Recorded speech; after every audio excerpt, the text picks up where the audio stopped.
time. There is big talk that this is going to be a statement show. There is big talk that tonight's show is going to be one for the ages, that tonight's show is one that we're going to talk about and remember for a long time, that tonight's show is going to herald the arrival of Triple H. You can kind of make the conversation, you can make the argument that was SummerSlam. If you might remember last week, there was loads of people that were in the chat last week going, where's the change? It all feels the same. Well, look at how SummerSlam went down. Look at how well that was received. And now we're potentially looking at a massive Raw. There's so much to talk about and so much to go through. I have actually dropped a couple of breaking news videos. I've put those out, and obviously, as and when any news comes through over the next coming few weeks and beyond, then we will look to do those continuously. But yes, there is a lot to talk about. Ronda Rousey has been suspended. Becky Lynch is injured. Sasha and Naomi are coming back. Not confirmed, but heavily rumored. Dave Meltzer has actually said that they are done. It's a done deal. They're on the same page. They're talking. It's all good. So Dave Meltzer has heard that things are looking very good there. And apparently talks have progressed and increased to the point where there's even people questioning, will it be tonight? Will it be tonight where they come back? I honestly don't know on that, right? When it comes to will it be tonight, I'm like 50-50 on it. If Triple H wants to make a statement, that is a real obvious way of making it, by bringing back the two women that Vince kind of got rid of because of, obviously, them walking out. Now, if he brings them back, then that's obviously him stamping his kind of authority on things, and that would mark very much, that would be seen as very much a Triple H move. Maybe a Steph move as well. We know that Steph is very much a people person. So, yeah, it would be really interesting. And to be honest, I could see it happening. So I think tonight there is a good chance. But it could also be a bit soon. We don't know when talks really got to that kind of positive place. Because last thing I heard was that, Sasha was out. She was out. And she'd been removed from the internal roster. So we know that things were not great. So it really depends how quick has this moved, how fast have talks progressed. So we've got all of that as well. So yeah, just everywhere you're looking on Twitter at the moment, so much excitement. And that's really what SummerSlam has done. It's really generated that excitement, which is brilliant to see.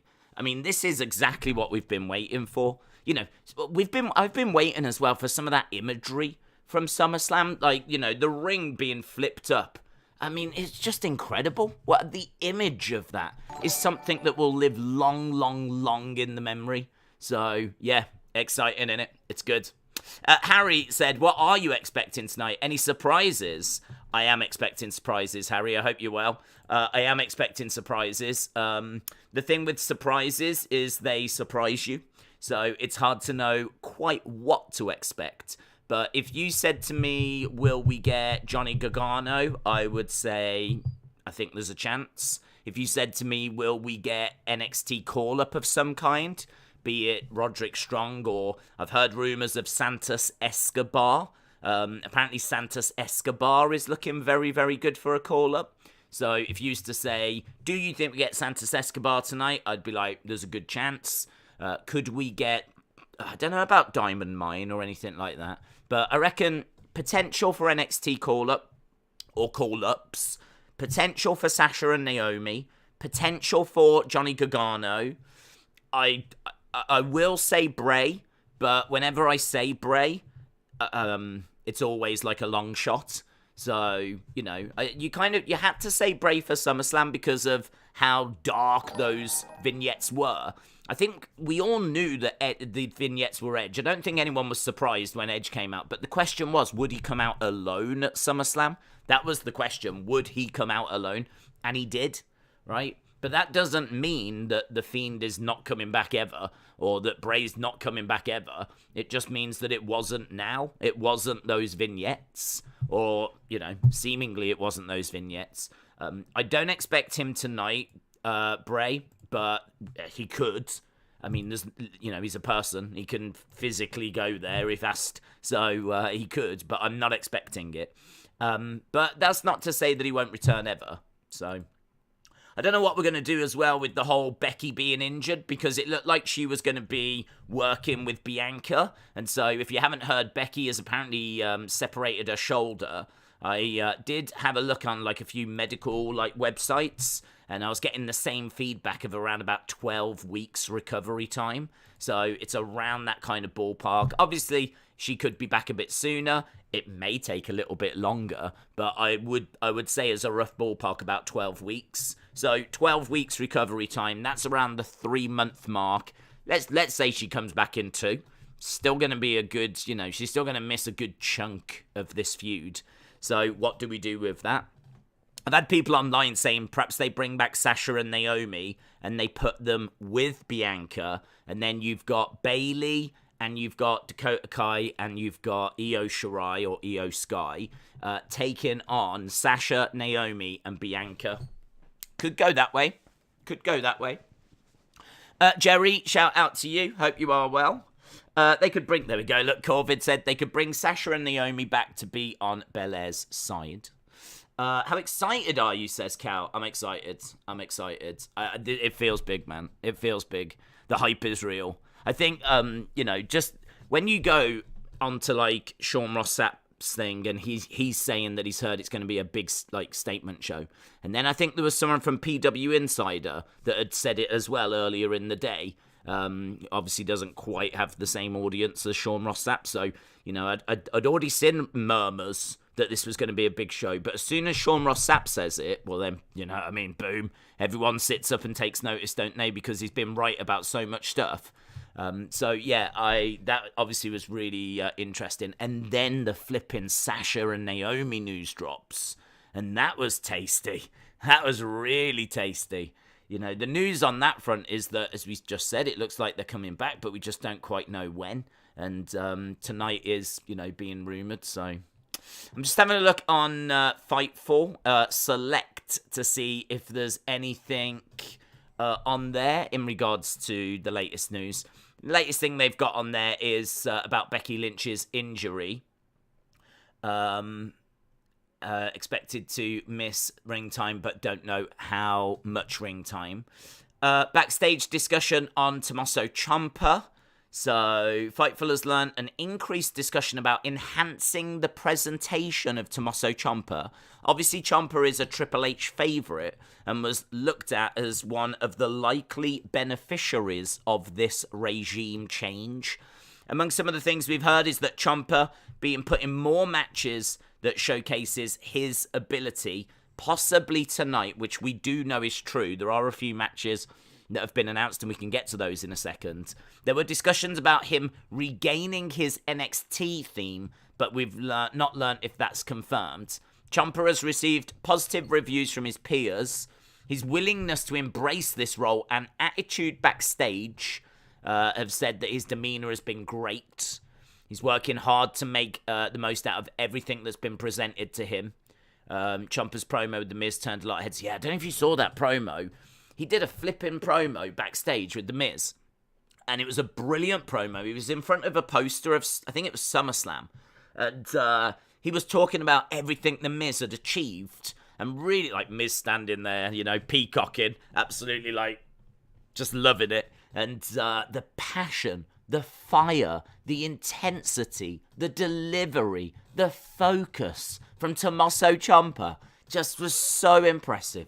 Just fired out all these facts and stats about The Miz, turned to the poster, pointed at the fact that Logan was on the poster front and centre. Where's The Miz? Where's The Miz? And he was looking all around. It's so good. It's a really, really good promo. So, yeah, I mean, he's done himself proud, man. There's a lot of people that don't like Tommaso being in this role, and I do understand. Because Tommaso is cool. He's a bit of a loner. He is the face of NXT in many ways. And now here he is being, a sidekick, a lackey to The Miz. Like, I totally get it, but the thing is, everyone wants the cool stuff straight away. Do you know what I mean? They want everything now. And it's like, Tommaso can get to that. But how about we just let him get settled down? Do you know what I mean? Like I said before, like competing in front of a few hundred people compared to competing in front of a few thousand people is very different. The whole setup, yeah? The number of cameras, like just the size of the gorilla position, the amount of people that are backstage, the hustle and the bustle. Yeah, it's just so different that I do not care that he has come in and is just getting his feet under the table. Could you be doing better stuff with it? Of course you could. And it looks like Triple H is going to move in that direction. But honestly, it doesn't bother me in the slightest that he's with The Miz at this stage in his career. I would just see it out for a few, maybe a month or two. I wouldn't be looking to separate them. If I was Triple H, I would keep them together. If I'm Triple H, I've got other things to be looking at. There's so much stuff that needs to be looked at that Tommaso can just stick with The Miz for a little while. And then when I'm ready to separate them, I'll have someone turn on someone and boom, they can have a little feud and we're off then. Tommaso, welcome to the big leagues. But he's getting an opportunity tonight. He's actually going to be in a triple threat match. So we've got 2 triple threat matches that have been announced. Let's have a look, shall we? So we've got Dolph, Ciampa, and Chad Gable. I would expect Dolph to get through that, I think. Although saying that, Theory might stop Dolph from winning because they're in a bit of a feud. So maybe Ciampa gets through. And certainly if they are trying to give him matches, maybe Ciampa is the one that benefits. And then you've got Ali, Miz, and AJ. I can't think it's going to be Ali. I would imagine... what if it's Miz? That would be so much fun. What if the final is Ciampa against Miz, and the winner gets the United States Championship opportunity? That could be fun. Or it might be AJ. AJ might end up winning anyway, so... I don't know, we'll have to see. But we've got those 2 triple threats. Winners go against each other. Winner of that goes on to face Bobby. So it's a little tournament. We've got 2 semi-finals here. I don't know if the final is this week, but we got 2 little semi-finals, which is pretty fun. And then as well as that, we got the Mysterios against the Usos. I don't mind this at all because Mysterios beat Judgment Day. If Mysterios had lost, then I'd be like, why are we doing this? But they beat Judgment Day. So that kind of moves them into that number 1 contenders role. So it's going to be them against the Usos for the Undisputed Tag Team titles. That's tonight. So yeah, looking forward to those. They sound fine. I mean, I can't say there's much there that gets my pulse racing, but it sounds like, at least 3 matches that have got some meaning. And this is, what, I keep getting people asking me after every show, what would you change? If you could change something, what would you change? And my answer tends to be, I wish the matches meant more. Because there's no need to watch a load of the matches that we have to watch. It does not matter who wins. But here it does. You've got 2 triple threats. They go through to the final. Winner will then go on to face Bobby of that final. As I said, I don't know if we get the final this week.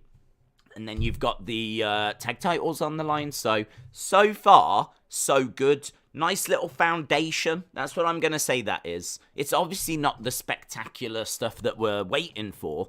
But it's a good foundation. It's a solid foundation. You can build a show off that.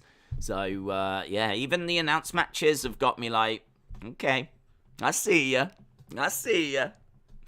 Hazard says, the tweet I put out earlier, I can guarantee that'll be your reaction if Johnny returns. On a serious note, I would love to see DIY reunited. Ciampa and Gargano are gold. Yeah, I'll be down for that. I would be down for that, definitely, because I think that Gargano, again, is going to need to get his feet under the table. It's so difficult to kind of come in and just hit the ground running on the main roster. I'm not saying it can't be done, but it's difficult It's really difficult because everything is bigger. I mean, you have really got to be in control of your emotions, in control of your nerves. You need to know everything, all your cues, where the hard cam is. You know, you need to be confident. You need to be settled. You need to feel comfortable. I mean, there's just a lot. There's a lot. I know it looks easy, like they just go out there and they just do it, but it's not. It's not easy. Oh, hello. Look at... Going cray-cray? Going cray-cray? Losing my mind? Oh, that's why I'm losing my mind? Damn. Cal W. I'll tell you what, it's all kicking off here. I'm popping out of bins. I'm jumping around on sofas. It's a big show feel, man. Big show feel. True story. Almost threw up then when I was in that bin. Legit almost threw up. But Cal, that is so generous, dude. Thank you so much. Cal W, who always is at the cutting edge of that latest breaking news. If you haven't followed him over on Twitter, I would urge that you do that. Cal always sending through really interesting info. Says, let's get hyped. Love you, Days. And the hooligans in the chat.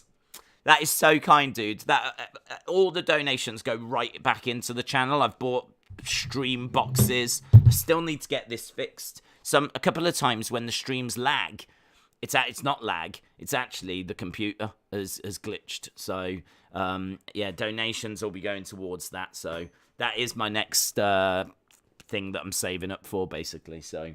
It's really, really appreciated, dudes. I don't want that to come across like we're just moving on, because that is incredible. Emmanuel says, you are right, Judgment Day has been built poorly. It has been built poorly. It has been built poorly. I want to find, hang on, I want to find a round, where's the round of applause noises? There we go. There we go. Thank you very much. Thank you very much. Boobs. Yeah. Oh, hello. Where have I gone? Why am I over it? Why am I over at Ric Flair's last match? Why am I at Ric Flair's last match? Do you know what? I didn't even know that was the graphic over there. Well, I'm going to have to change that for later. Oh, no, that's where we go. That's a glimpse. That's a glimpse into our post-show. What did it say? I don't even know what's on the screen. What did it say? Triple H speaks. What was that from? That must have been from like a news video I did. Or I think there was a breaking news video where we first heard from Triple H just before SummerSlam. Okay, so that's what that is. But that's where we will be for our post-show as well, so work to be done over there, clearly. Richard said, do you think Drew will beat Roman at Clash? I think it's the closest one. I felt really good that Roman was going to win at SummerSlam, and I'm not just saying that. I'm saying it because Drew, Roman, has long been the plan for Clash at the Castle. We knew that it was Riddle, then it was Randy, then it was Drew. Oh, it loves that clip, doesn't it? It absolutely loves that clip. We've gone back to it again. Is that wet? Is that... YouTube secrets exposed.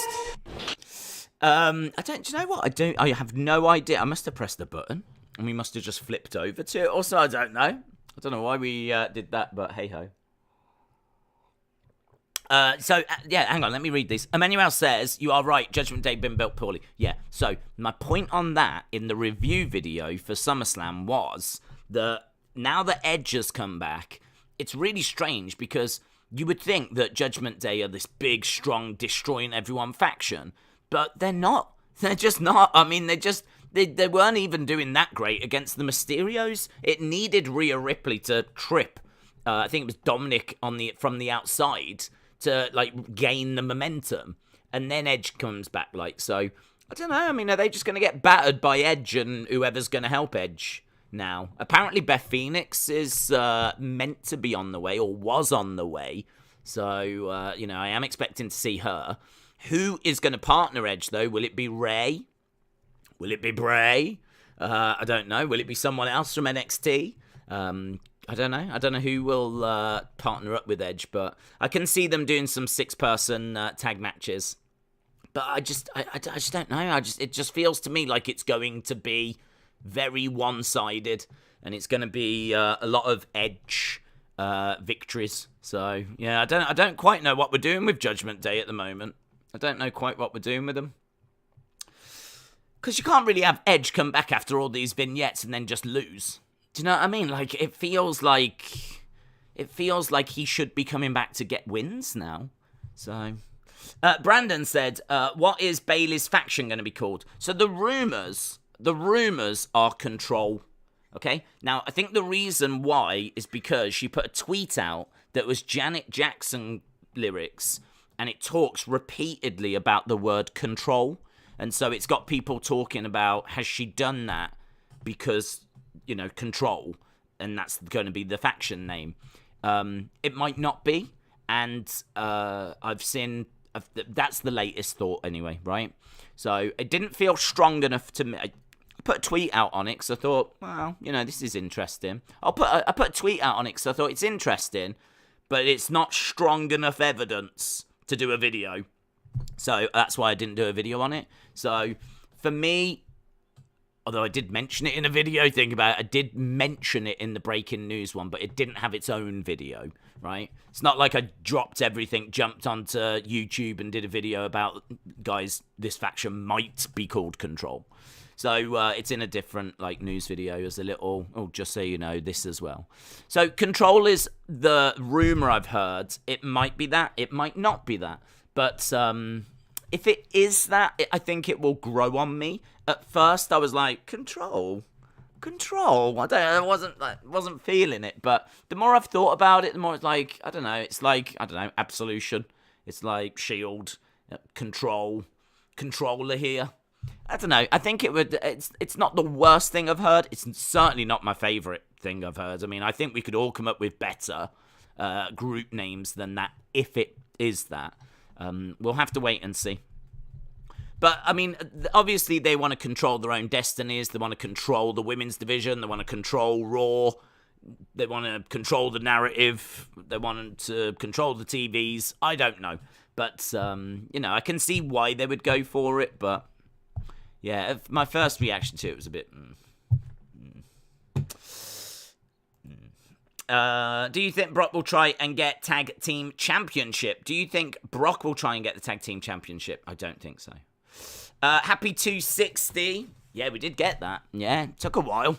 We were stuck on 259 for forever, but I think those debut videos in particular seem to have really... We're not really doing loads different. We're doing a few more news videos. We are doing those post-show reviews.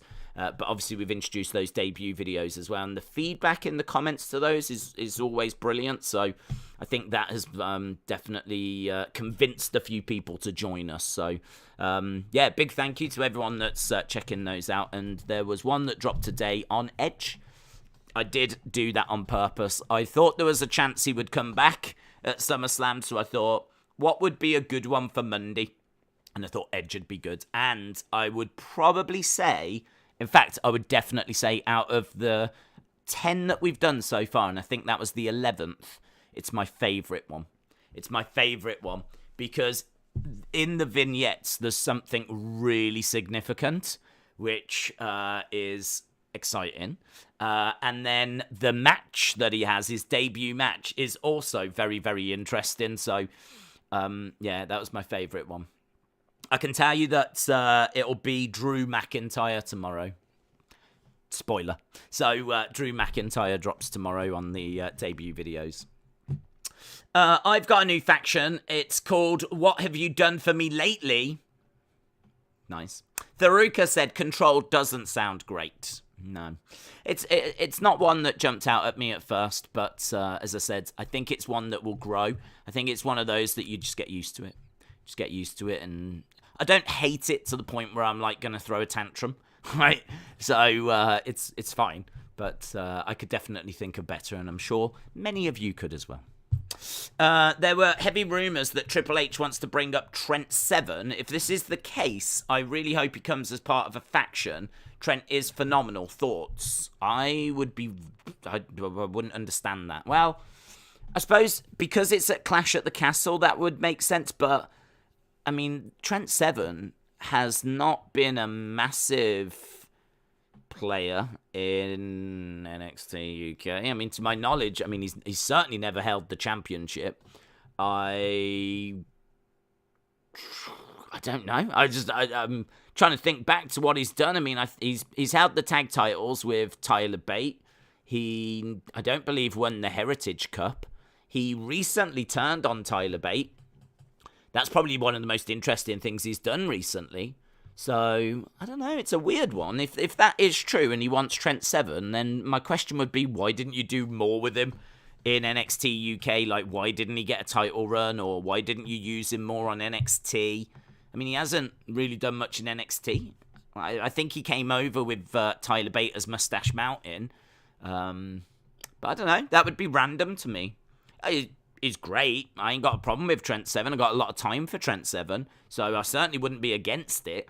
But I would file that one under random. That feels very random. I could understand if you said A-Kid, who I think's changed his name now to something else, and I don't know what. He's some mask guy now. Or if you said Dragunov, who is or was the champion. Or if you said Jordan Devlin, who we've seen tons of when he was Cruiserweight champion and they were bringing him over to NXT. But Trent Seven's a weird one. Just haven't seen much of Trent Seven at all. Have you got your opinion on Ronda cutting? Have you given your opinion on Ronda Liv cutting short due to Ms. Logan running long? I haven't, but to be honest, my opinion on it is I think that it did not hurt the match. And I know people might disagree, but one of the things that I praised in my review video was the fact that some matches went 10 minutes and 15 minutes, and some matches were going 4 and 5, and there was a nice variety. You didn't know how long the matches were going to be sticking around for, because there's so many matches that we watch that they all go about that 10-12 minute mark.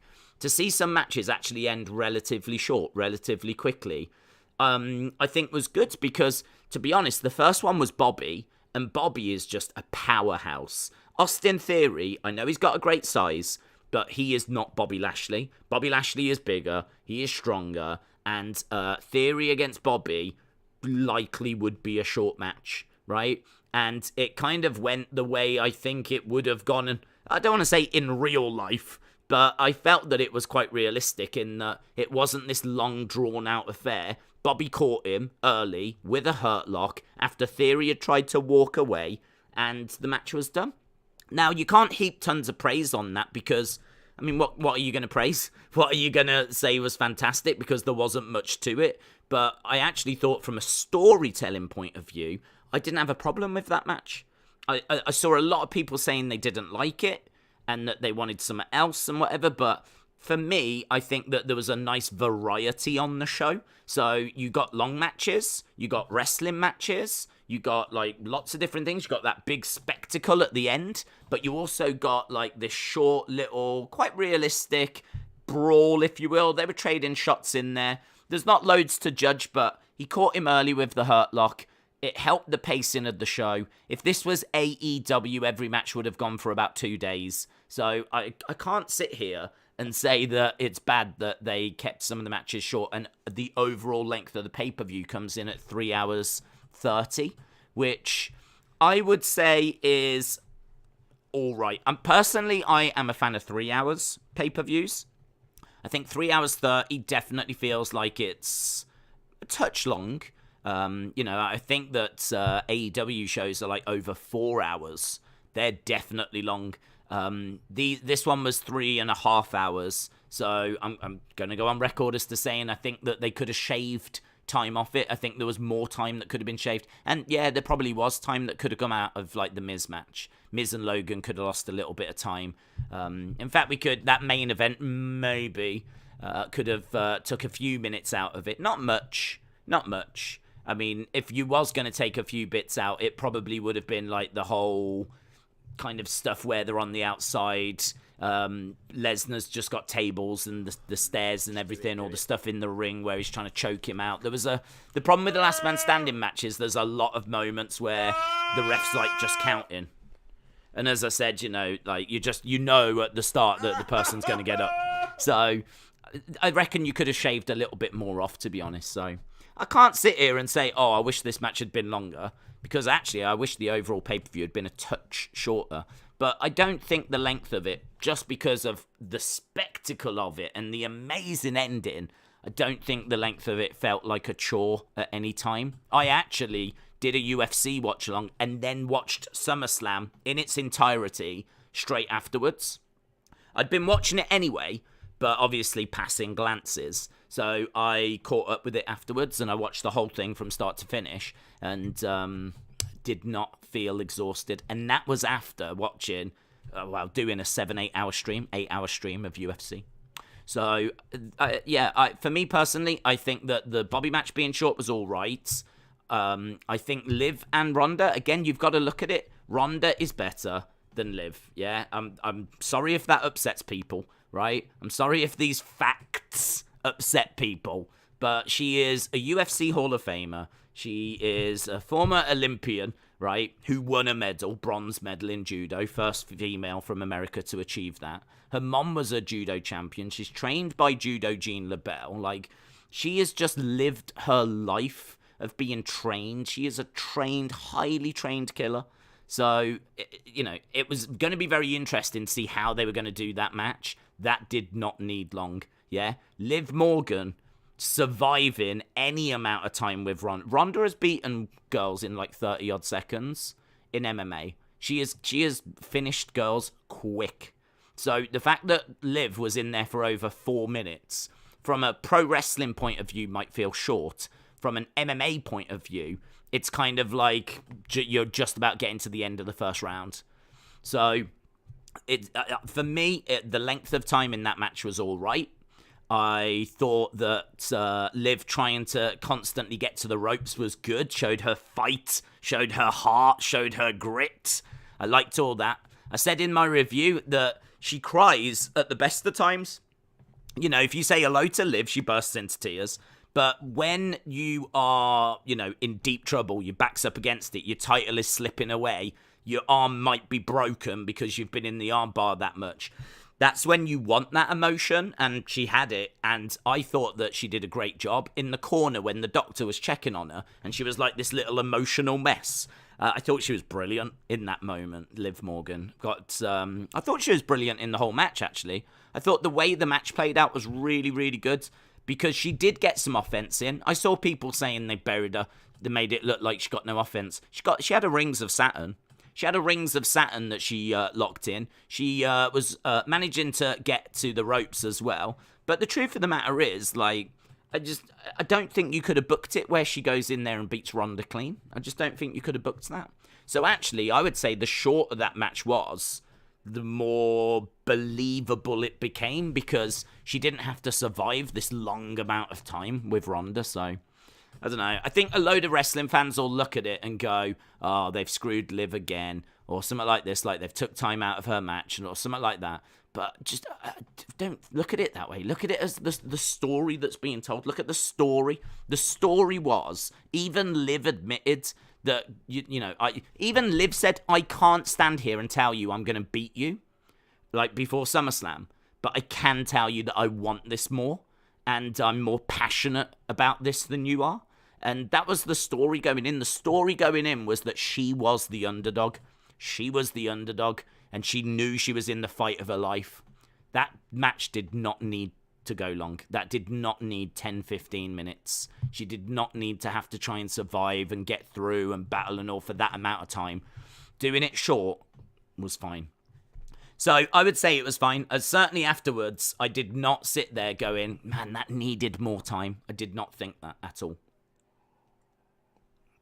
What I did think was, what the hell are they going to do now that Liv has tapped first? Because for me, that is a little bit of a problem, because she is very much the kind of character that is work hard, do the right thing, believe in yourself, all that kind of stuff. She is very much, she has never taken shortcuts. She could have taken shortcuts her whole career. She could have got to multiple title matches. She could have come down and attacked the champion at any time. And we all know that that gets you a title shot. And she hasn't been doing that. She's been biding her time, waiting for her opportunity, growing, working, developing, grafting, all this positive, kids looking up to her kind of thing, you know. To me, she feels like one of those superstars that really caters for the younger demo. This is why she works so well with Alexa, because I'd say Alexa does the same. Alexa with Lily, the doll, and you've got, you know, Liv Morgan, who is, you know, do the right thing, work hard, all this kind of stuff. Well, she tapped first. You can't escape it. She tapped first, right? And so because she tapped first, where do we go from here? I've had conversations on Twitter with people saying it doesn't matter. Faces cheat. We just move on from it. And there's every chance that that's what WWE do, in all fairness. There's every chance that's what they do. Because it looks like they've moved Ronda out of the way. They've got Ronda out of the way now. She's been suspended. So it looks like that's happened. But for me personally, I said it in the review video, I would have her surrender the title. And I still stand by that. Because I think that it's really important for her that she comes out and like acknowledges what really happened. She tapped first, and so I think she should come out. She should surrender the title. She should be emotional. It should be heartfelt. It should be a moment. You should have people that are like, this isn't right online, going, she shouldn't have to do this. It's not her fault. She shouldn't have to surrender it. You know, you get the Liv Morgan fans really like on her side, riled up. You know, you get other fans feeling sorry for her, you know. But, you know, she's doing the right thing. And that's going to be really good for her character, really good for her integrity. It's obviously going to end her title reign, but there is so much value in the babyface chasing the title. I would argue there's more value in them chasing the title than there is when they've got it. So I would do that. I think it reflects really well on her. It also gives us a different champion in the short term, which could be interesting. Could see someone else with the belt, and we could have a look and see, you know, what someone else looks like with it. But this is nothing to do with hating Liv, because I would put it back on her down the road. I mean, I don't know, fast forward 3 months, something like that. You know, I would be willing then to start looking at putting it back on Liv. But I would start a story about her, like, being down, depressed.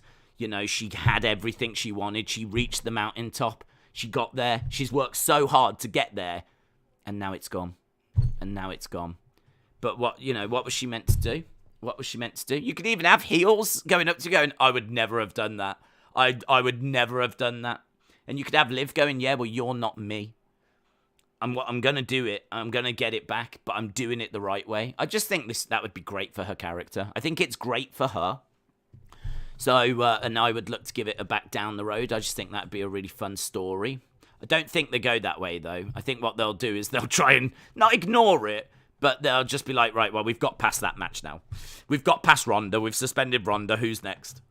But to me, like, I want to get behind Liv and I want to support this title reign, but goddamn, like, that's another reason, another thing now that I look at and I go, no, that's not what I would have done. It's not what I would have done, and I just don't think that's like really a good reflection on her character if she just ignores it now.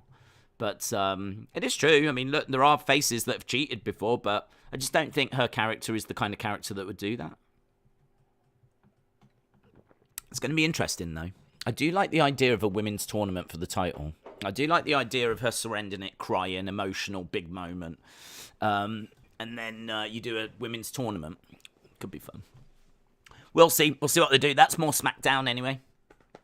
Delwyn, shout out to you, bud. Delwyn says, evening days, evening Delwyn. I'm hyped for Raw tonight. Good, so am I. That's why I started early. Becky turns babyface with Bayley. She's injured, though. She can be a babyface, but she's going to have to do it in hospital. Dakota Kai and Io returns. Yep. Sasha and Naomi are on their way to WWE and possibly more. Triple H is genius. He's a genius. I did joke about that on Twitter as well. I was like, anything good that happens now,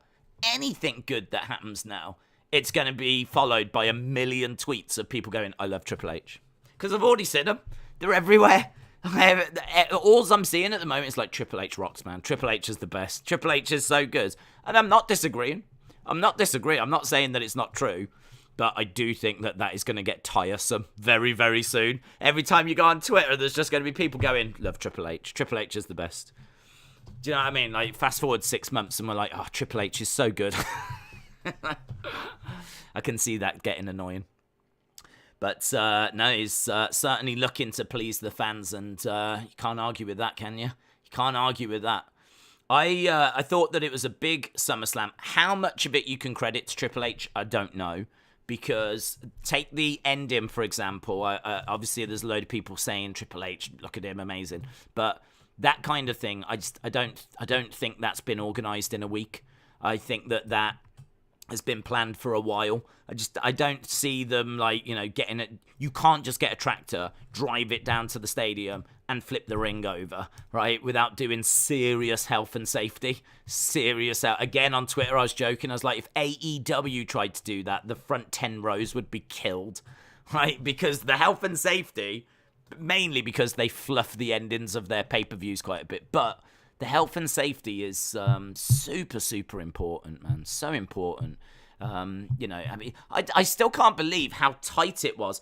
I can't believe how tight the walkway was with that tractor. There's really not much room either. So it's not like they've given him tons of room. And then he's got to, turn a corner as well. It's not even a straight run. He has to come down and he has to, turn the corner and, come round. I don't know, because you never quite see, but I don't know how tight that corner is in regards to him to, make that turn. But these are all things that have got to have been taken into consideration.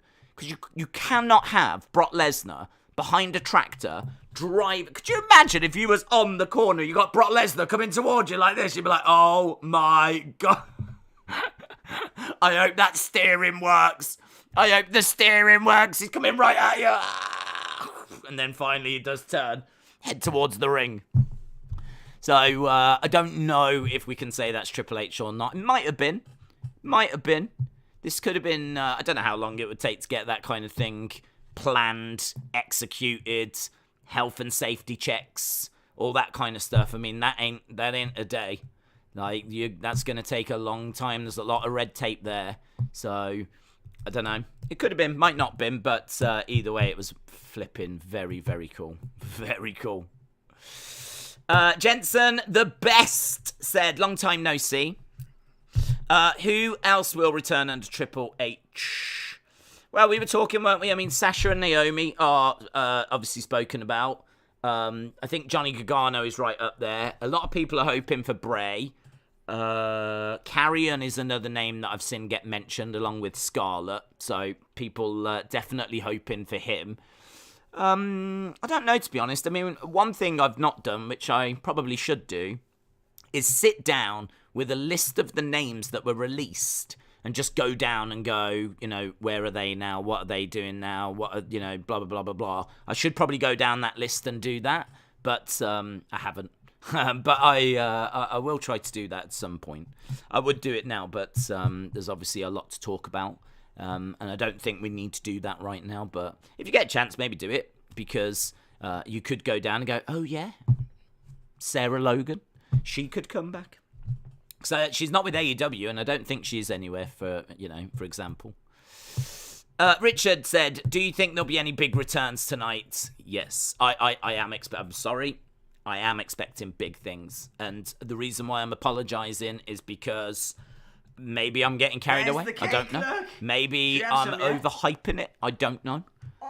So I'll apologise now if I am. But when Sean Ross Sapp said he has heard this is going to be a big show, yeah?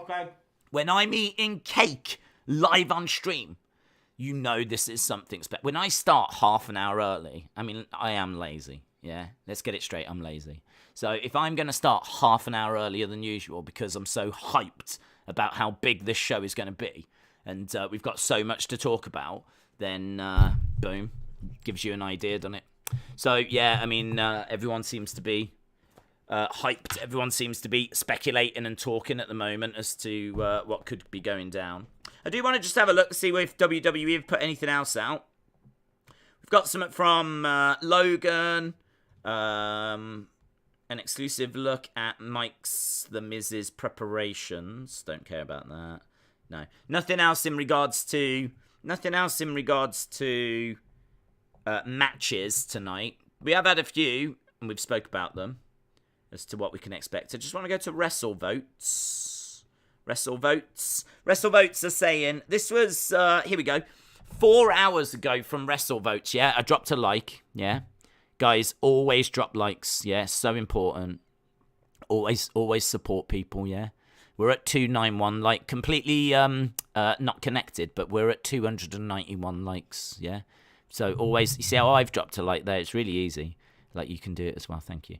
I'm told Raw tonight looks really good as of now and is a packed show. So much so, USA Network is allowing the first hour to be commercial-free if WWE wants. There we go. And also a free advert there for Snickers. So, you know, fair play. Yeah, first hour could be commercial-free if WWE wants it. Interesting, isn't it? Interesting. Is that an Android? It's a phone. It's a mobile phone. Did you see the nasty knee that Ronda hit on Liv? I did not see a nasty knee that Ronda hit on Liv. No. When was this? When was this, please? When was this? Ronda is going to turn heel, suspended. Becky turns face and is injured. Can't win, can you? If you turn heel, you get suspended. If you turn face, it seems like you get injured. What are you meant to do? Richard said Triple H is the best to fire Theory. It's the only way to save WWE. Huff Sports Media said we know Finn is a Triple H guy. Maybe they end this Judgment Day nonsense and we let him go back to being the Prince. I must say, though, I thought Judgment Day had potential because I like their CGI. He looks cool, doesn't he? The hooded guy. I love their presentation. Have I still... No, I don't.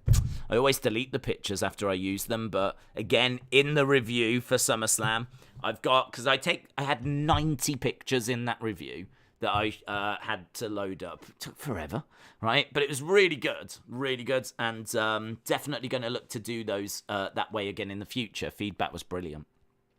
But there was a picture of the Judgment Day, you know, when they're doing their poses, Rhea Ripley on the edge of the ring. Like, you just look at them as a collective and you go, that's cool. They look cool. They look cool.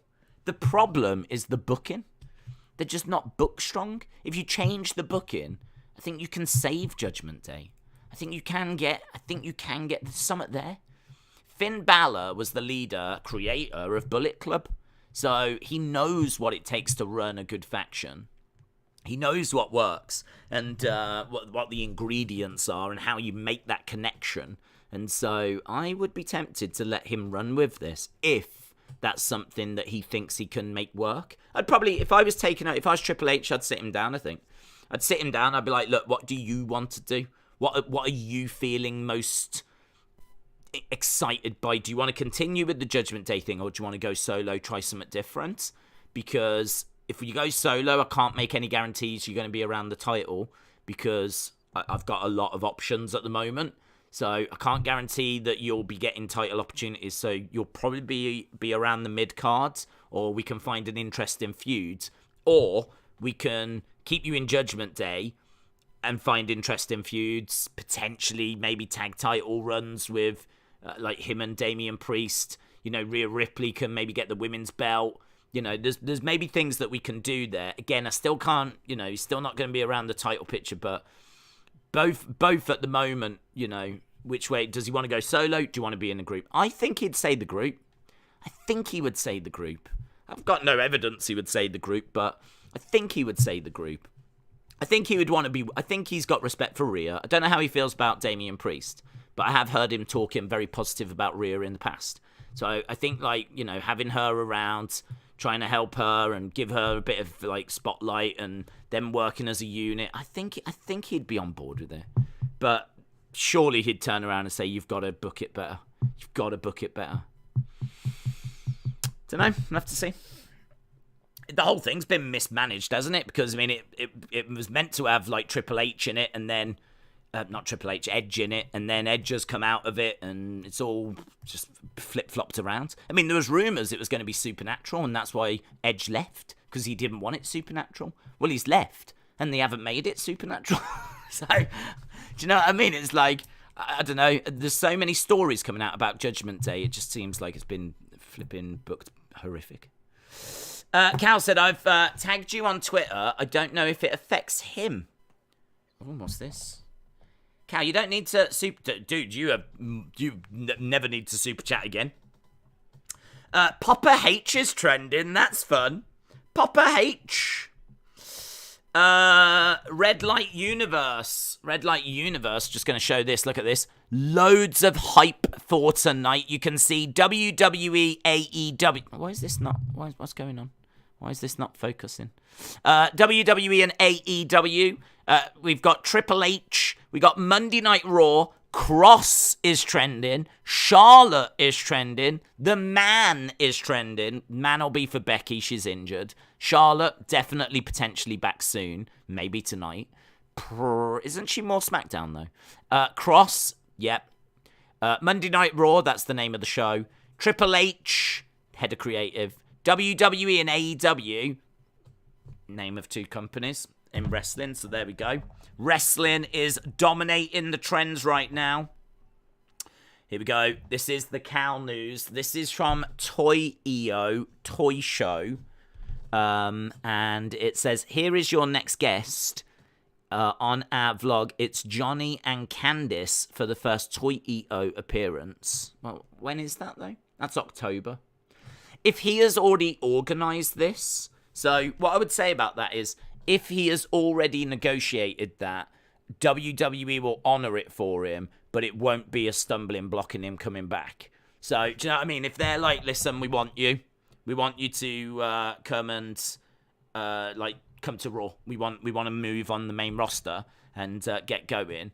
If he turns around and says, "Oh, I am doing a meet and greet with Toyo," I can't see them going, no. We was going to do this big program, but now that you're with Toyo, we'll have to find some. We'll have to wait for that to, come and go. I'm afraid. Let's talk on October 16th.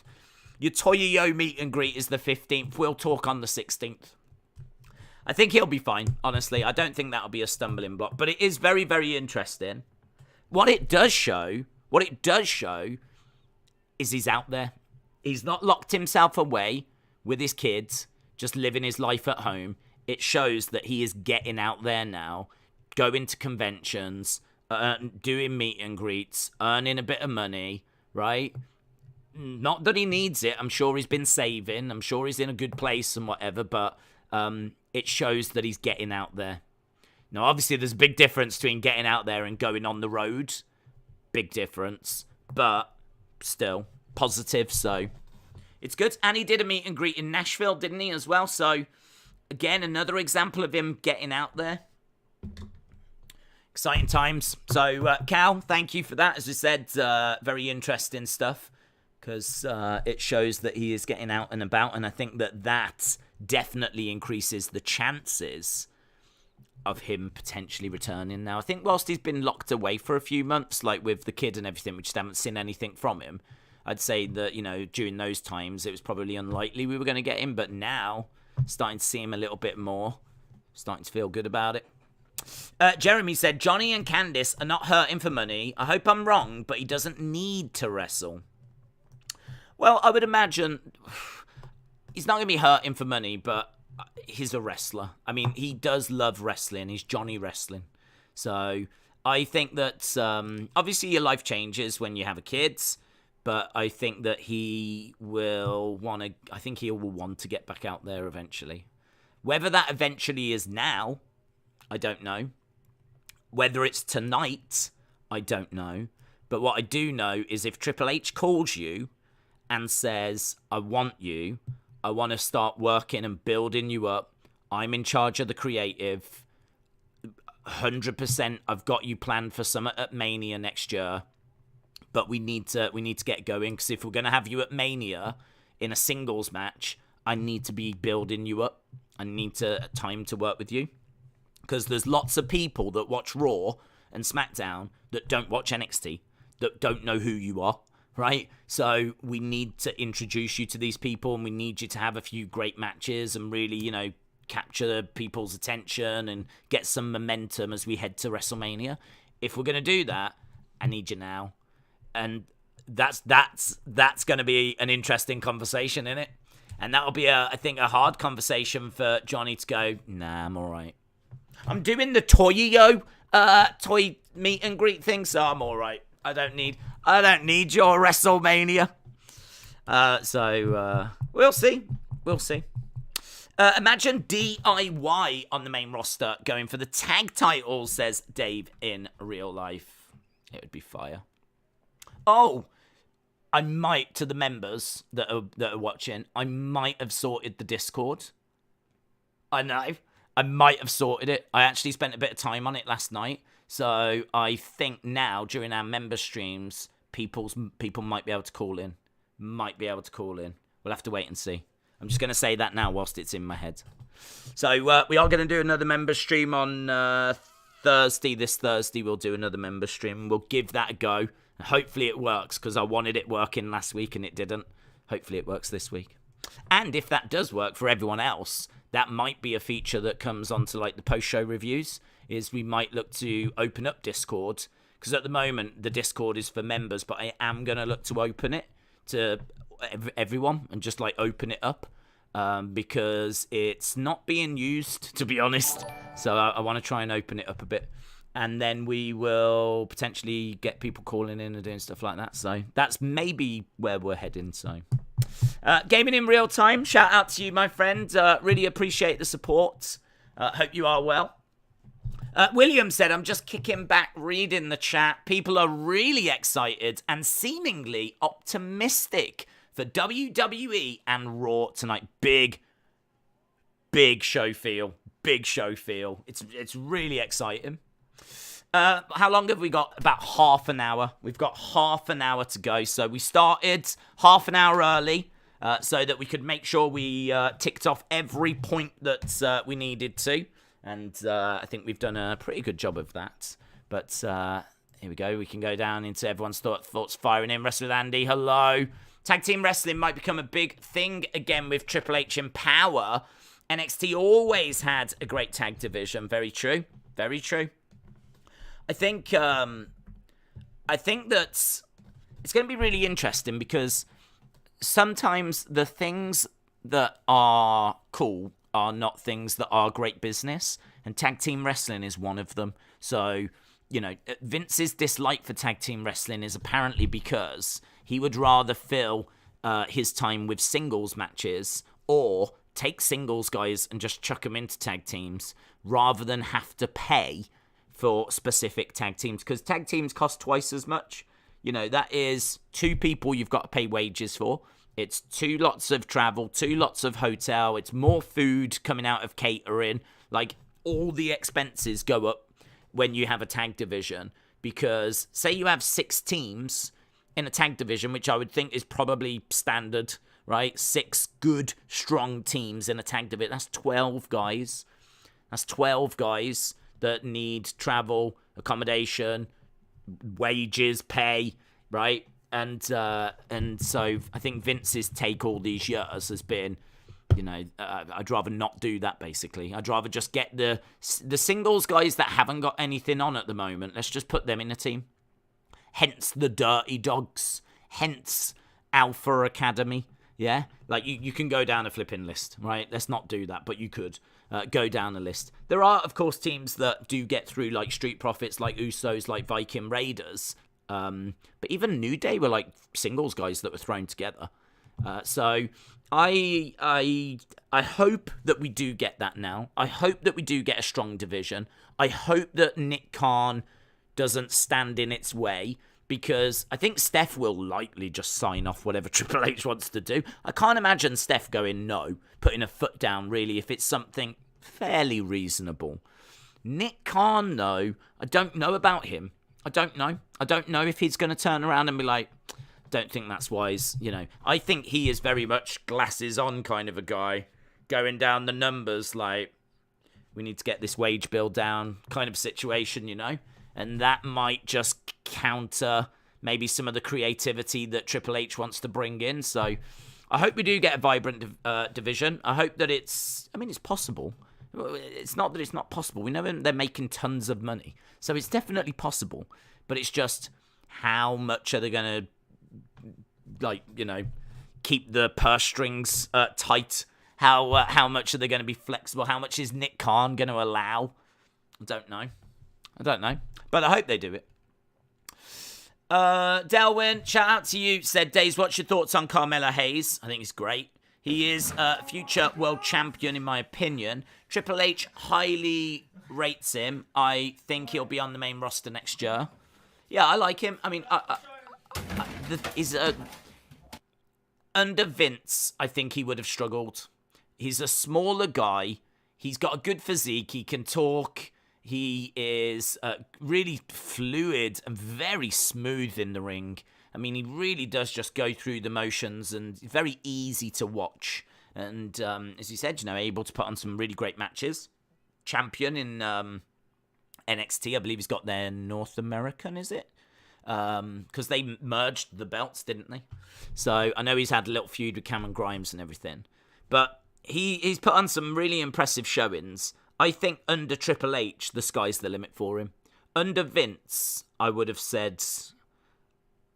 I can't say I would have said no, because we know that, there's people that have done it, like Daniel Bryan, Rey Mysterio, but I think it would have to have been the right situation, the right circumstance. I can't say under Vince he would have been a multiple-time champion. I can't even say under Vince he would have been a champion, like world champion. Under Triple H, I agree with you. And it's no reflection of Carmelo Hayes. It's all to do with Vince. But, yeah, I agree. I rate him. I like him. Wrestling Craze, shout out to you, said, confirmed Gilberg is going to return to face Goldberg. Well, I mean, I'll tell you what that is. Dream match. It's a dream match. It's an absolute dream match, that is. So, I don't think there'd be too many complaints if we got that tonight. Although saying that, people are not crazy about Goldberg in 2022.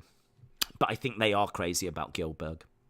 MKMCD said, what if Bianca, Naomi, and Sasha face Dakota, Io, and Bayley at Clash at the Castle, which could lead to Bayley, Bianca for the championship? Yep, you could get that. You could absolutely get that. Forever Red said, I once met Yokozuna in the year 2000. I couldn't believe he had an American accent. McElroy said, don't forget, Steph was basically the one that brought Sasha up from NXT, so I wouldn't be surprised if she's the one that reached out to Sasha, asking her to come back. I feel so sorry for Steph. As I said on Twitter, anything good that happens now, anything good, I love Triple H. Poor Steph is not going to get a look in, man. She could be doing God work in that co-CEO role. And everyone's going to say is Triple H, man. Triple H is so good. He's so good. And I don't disagree. I do agree. He's awesome. I'm just saying, poor Steph. Because I just don't think she's going to be getting much love at all. Or much credit coming her way.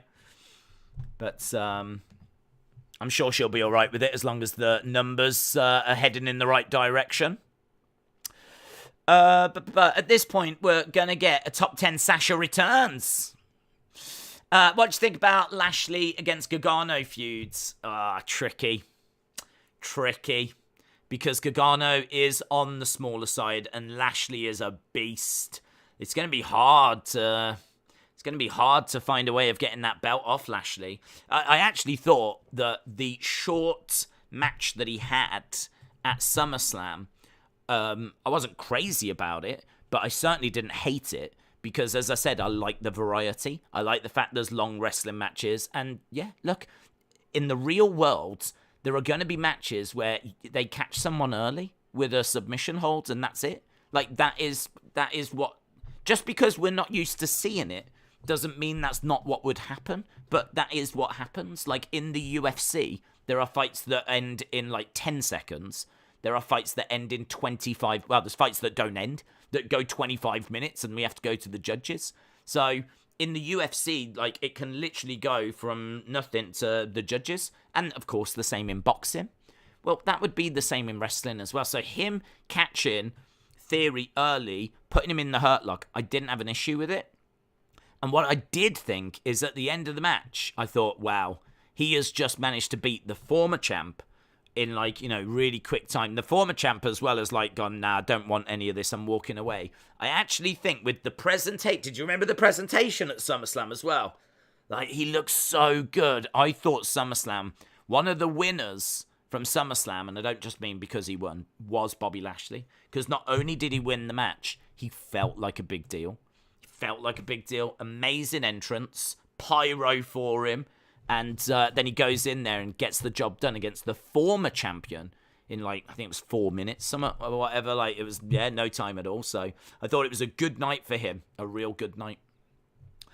King Credo said, I love Papa H and Steph. What everyone should say. Oh, right, yeah. I love Papa H and Steph. I feel like the and Steph is going to be quieter. I feel like it is. Oh, man, I love Papa H and Steph. I feel like at the moment that's where it would be. If she just gets mentioned at all, then, you know, that's a positive for her. So, yeah, I agree. They should both get some credit. Although what I'll say now is no credit for Nick Khan. Poor Nick Khan. I bet Nick Khan could be doing God's work. And he won't get the credit from the fans. Wrestling Craze said Vince's twin, Wince, could come out in a no pants in hell match. I mean, I think people were all right with Elias and Ezekiel, but I think if Vince and Wince were to come out, I think I'm not sure it would get the same reaction. Although saying that, wrestling fans are pretty strange. And I include myself in that. So maybe they would be down for it. I don't know. Perhaps Vince and Wince would get over. I love Papa H, says Kayleen. Hoff Sports Media said, I'm excited for guys like Tyler Bate, Ilya Dragunov under Triple H's creative. I feared that if they would call up what Vince would do, well, he'd call them Butch. That's what it would do. He'd call them Butch and turn them into Scrappy Doo. So, yeah, their future is brighter.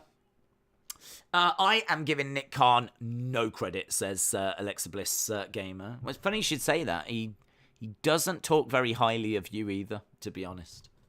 Just putting it out there. Haseeb said, specifically, what change would you like to see from WWE? Some people want a certain wrestler to return or tag titles to be more serious, but what would be your wish? What would be my wish? Right, like one thing that I would change. One thing that I would change. I don't care about any certain specific wrestlers coming back because I think bigger than that, we need to... I don't know, it's really difficult because you can sit here and you could say, well, I don't want as many rematches, or I want matches to mean more. Or you could say that you want because I've shouted for a long time about like a light heavyweight belt because I really think that would bring value. Because if you had a light heavyweight belt, but not only had it, but booked it right, and by booking it right, I mean it main events pay-per-views. Yeah, you've got the heavyweight title, you've got the light heavyweight title, you got a title for the big boys, you got a title for the slightly smaller guys, right? But those smaller guys in that group would be your Rey Mysterios, would be your Carmelo Hayes, would be your Ricochets, would be your, I don't know, potentially Finn Balor, but he can flirt between the two. I wouldn't have it whereby there's necessarily a parameter, but I would certainly say that if you are over a certain weight, then you can't compete for this. So, you know, your Mark Henrys, your Brock Lesnar's, your Roman Reigns's, they can't be going for the light heavyweight. So they can't go for that. But there'd be nothing stopping the light heavyweight to go for the heavyweight title. There'd be no stopping that. So it wouldn't like be a drastic change.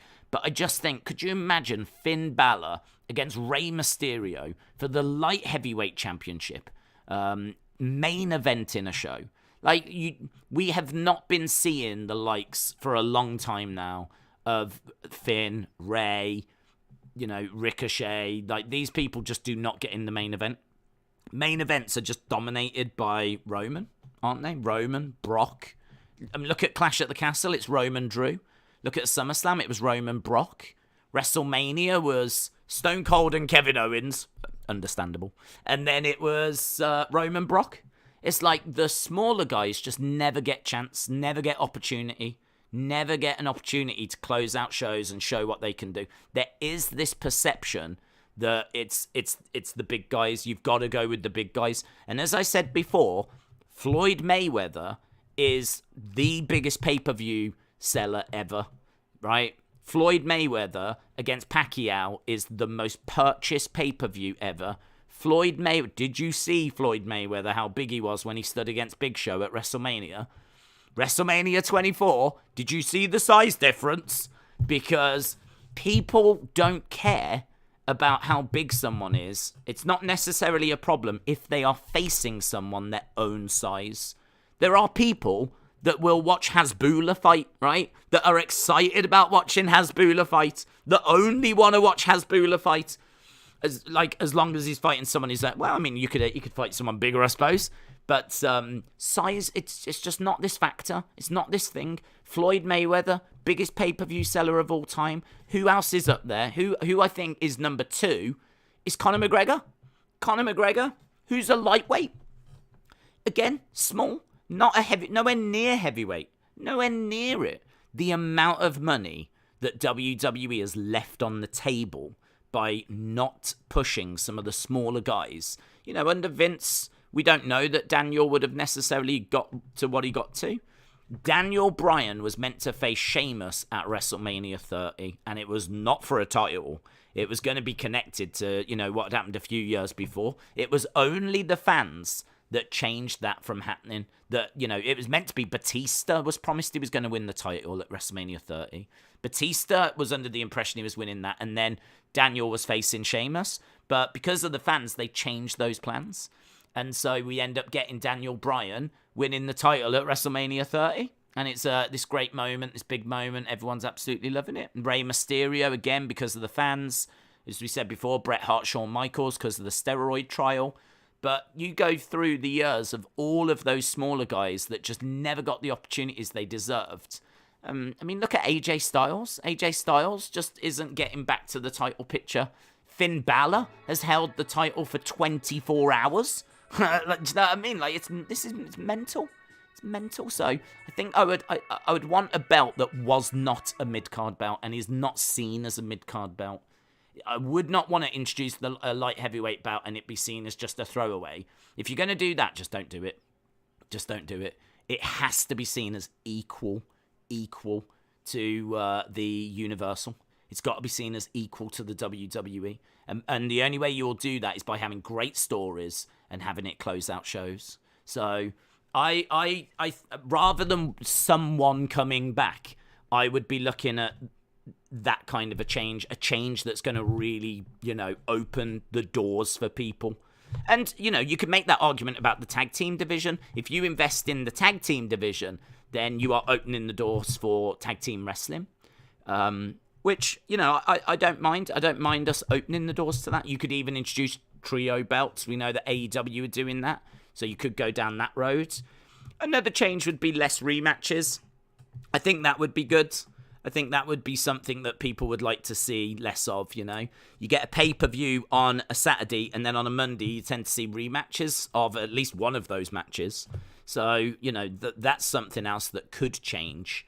But I think if I was to go for one, I would probably go for introducing a belt for those smaller guys. Because the fact of the matter is, look at Brock. Brock has defeated, I think he's defeated like AJ, Ray, Finn. I mean, he just ran through a load of smaller guys. Because, to be honest, it just isn't, in Vince's mind, believable that they could win the title from Brock Lesnar. So they have got a glass ceiling. They cannot get past that glass ceiling. They cannot get to the Brock Roman level. And if they do, it's for one opportunity that they're going to lose. So how do you make stars? How are you going to make them Stars, if they've got this glass ceiling, we've got to break that glass ceiling. So it's maybe a bit of a boring answer, I'm afraid. But my answer would be I would invest in the smaller guys, and I've told you how I would do it. Where are we? We've got 14 minutes to go. 14 minutes to go. Did you see Rhonda and Queen Zelina Instagram post? I didn't. No. What did it say? What did it say? You look like NewsHour anchor with that background. I look like it even more with that background. Hello, this is the news. Ric Flair has had his last match. Ric Flair has survived his last match.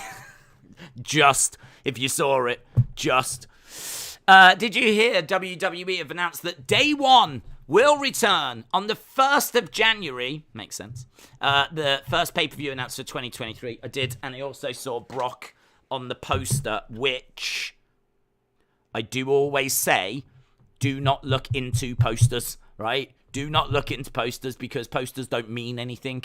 The art department do not know of any matches that are at Day One, right? We have seen so many people. I think Charlotte might have been on the SummerSlam poster, for example, right? So you can't read into posters. But I do think it is still interesting that Brock is the only person that has been used. His image is the only image that is used for Day One. Like, I do think that's interesting. He's not in there with other people. It's just his face. It's just him. So I don't know. They could have said, is there anything we need in particular for Day One? And the answer could have come back, well, we know that Brock's guaranteed for it. Or we know that Brock's going to be a part of it, so you can definitely use him. And so, you know, I can't say that that's not been a conversation. But I think what I know won't have happened is they won't have gone, right, this is the card. So it's going to be Brock Lesnar taking on AJ Styles. That's going to be for the Undisputed Universal. So you could go with Brock. Like, they won't have that detail. I don't even know if WWE have got that detail, to be honest. But I did think it was interesting that he was the only face on the poster. Do you see Triple H putting Raw back to 2 hours? No. Too much money involved. Forever Red said Ultimate Warrior Macho Man was on a poster with Razor and Ric Flair, and that never happened.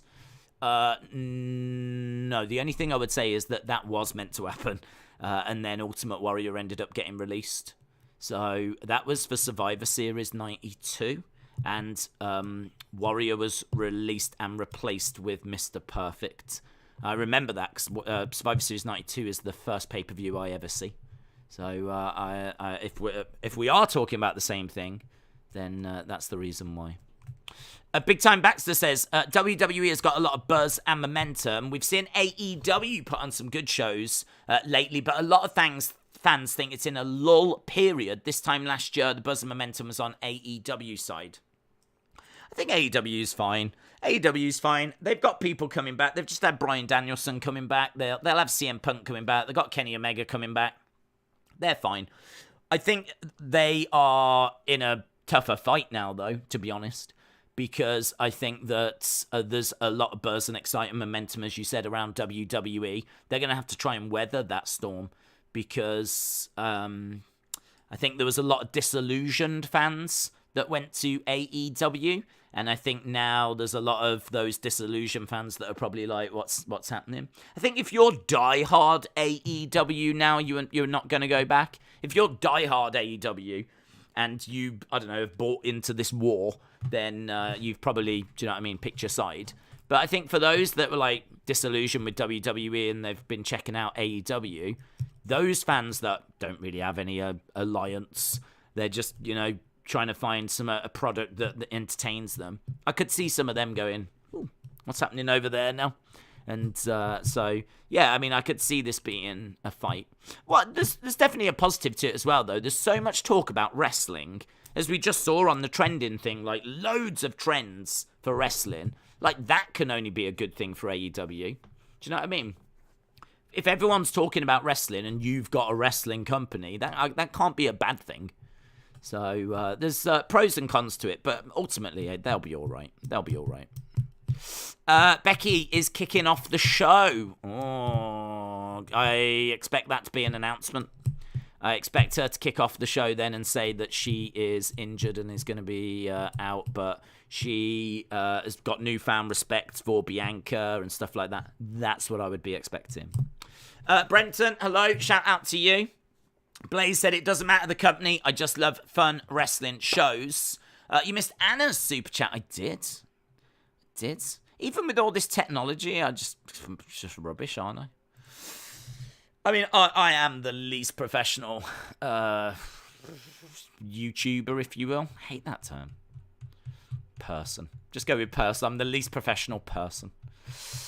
It's a while ago by the looks of it. Oh, when I miss summer, I miss it proper. If I'm going to miss summer, I'm going to really miss it. Anna, if you are around, let me know what you said. But I can try and go back in the history of the chat. Days, can you look at my tweets? Please. Go on Twitter. Can you go on Twitter? Hang on. There we go. Is that it? Yes. I found it. Don't worry about it, Anna. I've sorted it. A lot of people were saying that I'd missed your super chat. It's not true. I just saved it for later. Here we go.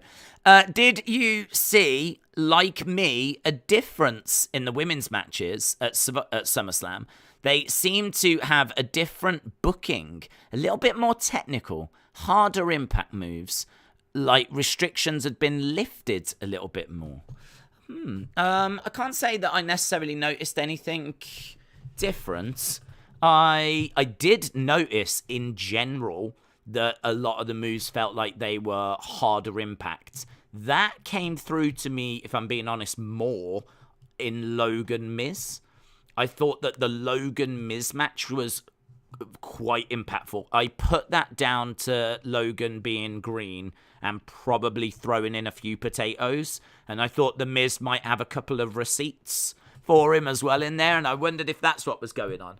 And I did mention about how Miz delivered a double knees to Logan that was beautiful in the corner. Really nice. And it had like a real thud to it as well. Obviously, the intensity in the Ronda Liv match was excellent, but I felt that needed it because Ronda's going in there to rip off Liv's arm, and Liv just keeps trying to survive, basically. So that definitely had intensity, and it needed it as well. I suppose in the Bianca-Becky match, we're seeing suplexes on the outside, KOD on the outside, stuff in the timekeepers area. So, yeah, I suppose the intensity overall, I thought, was definitely increased. And I would include the women's matches in that as well. It's an excellent point. I'm glad. Do you know what? I'm so glad I saved that super chat for later.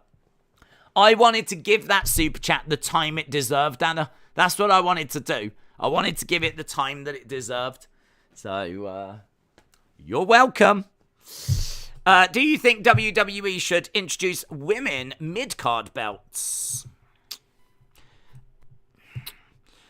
I do. I mean, in a perfect world, you would have the men and the women's stuff mirrored. The problem is the women's division is smaller than the men's division. And I know that people will say, we'll just call it more women. But the women aren't necessarily there, right? Because there's not been many opportunities for women in wrestling, I would say the talent pool and the amount of women in wrestling is greatly, less than there are men. And that is obviously going to change the more that we give women opportunities and the more that, you invest in women's wrestling. But that investment by WWE has, largely been, over the past 5 years? We're probably not seeing, the results yet, if you will, of that. Like, a lot of the women that are around got into it because they're just so passionate about it that, this is what they were going to do, regardless of how WWE was presenting women at the time. But what we're going to be seeing is those kids that have been inspired by Becky, by Bayley, by, Charlotte, those Alexa, all of these, they are having an effect that we can't even see yet, and that is going to, we'll see that in the future. So women's wrestling is growing, it's improving, kind of like women's sports, really, how we're seeing that, certainly in the UK with the women winning the Euros and the response to that. We're seeing women's sport moving in the right direction. So I would introduce mid-card belts. I don't know that I would introduce them right now, unless you potentially did one that went between the two. Do you know what you could do? You could have one women's champion, you could have one mid-card champion, and you could have one women's tag team champions. Because I feel like across the two brands, you've probably got enough to support those belts. You've probably got enough to have a champ, a mid-card, and women's tag across Raw and SmackDown. I don't know that you've got enough women to support champs on both, mid-cards on both, tag champs on both. In all fairness, we do only have one tag champs between the two. So we do that. So why not introduce a mid-card that goes between the two as well? Rather than a United States and an Intercontinental, you could have a mid-card champion that goes between the two as well. I think what might be better, though, is if you have two mid-card champions and one grand champion. Do you know what I mean? So you could have, like, the Raw champion, you could have the SmackDown champion, you could have the WWE champion. The WWE champion is the grand overall champion. The Raw champ's the champ on Raw. SmackDown's the champ on SmackDown, but the WWE champion that's the one. That is the one that you want. So you could structure it that way. I wouldn't be against that. But I don't know that we've got enough women yet to support that on both brands. So, but I hope we do get there. I want us to get there. I'm a big supporter of women's wrestling. I always have been. I loved Alundra Blaze when I was growing up. Loved Bull Nakano. Love obviously Lita, Trish, Mickey James, AJ Lee. You know, I feel like there's been some fantastic women, and where we are now is the strongest place we've ever been. But it can get better, and it, needs to keep improving. Rhonda said, can you stop putting your Golden Girls over me at pay-per-views? That would be great, or something like that. And Queen Zelina said something about a return soon. Interesting. Right, I need to just step away for 1 second. Well, it'll be a little longer, because this has just frozen. So it'll take me a moment to just hit the reset, and then I will be back. We are, 2 minutes? 2 minutes away from Raw.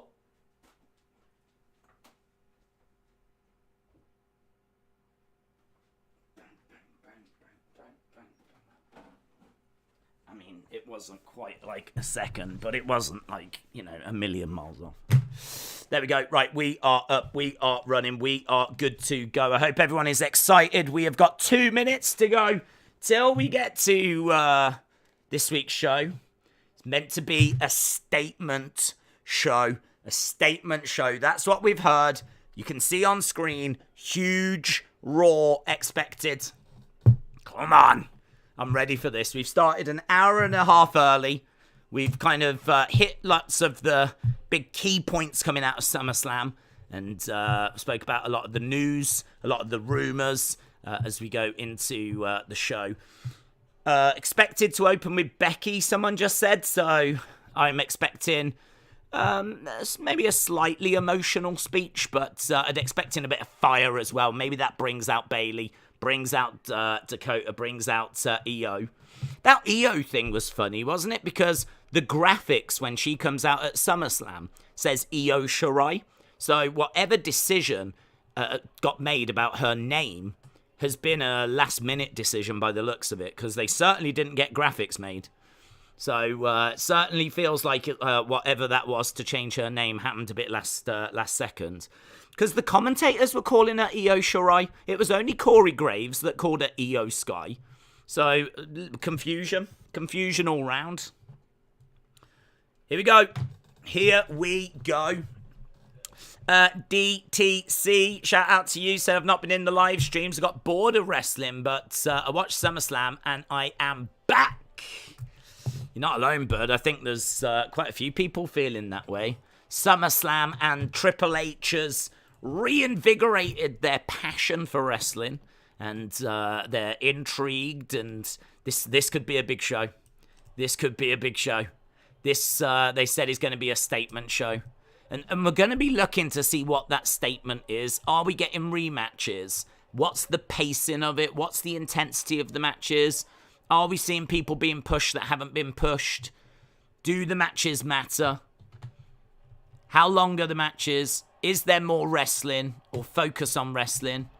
Are we getting silly gimmicks, silly segments? 24/7, I'm looking at you. Right, here we go. It is big time. It is big time. Oh, Big Time's got her arm in a sling. Big Time injured. Big Time injured, making her way down. She's got a little smile on her face. She is wounded. Arm in a sling.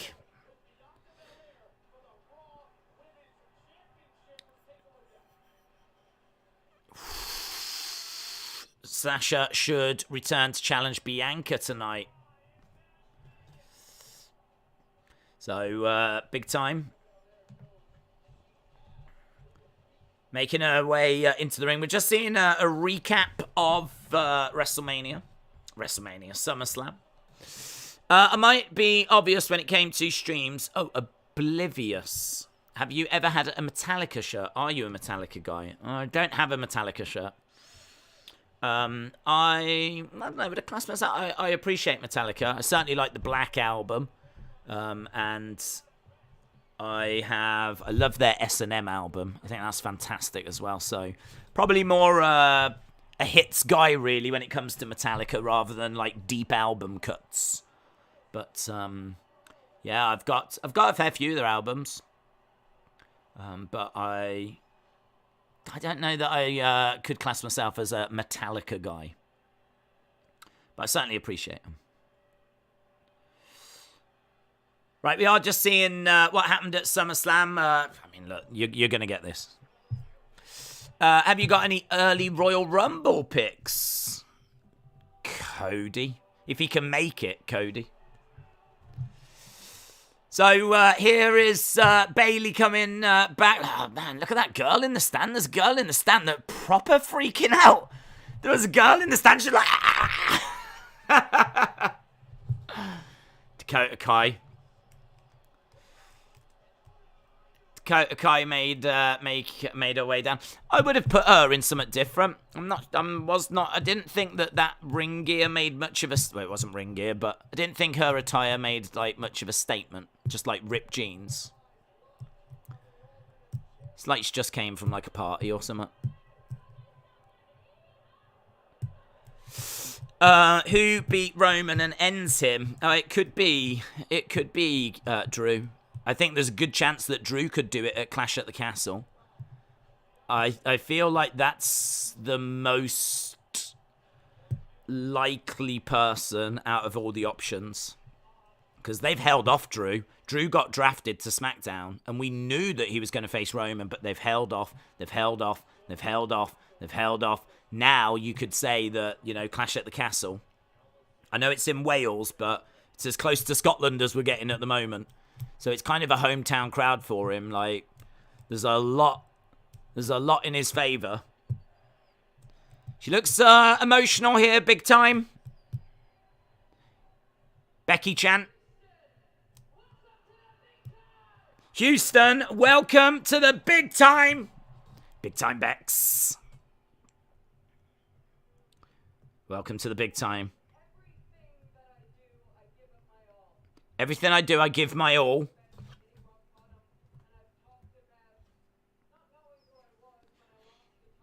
I've spoken about not knowing who I was when I lost the title.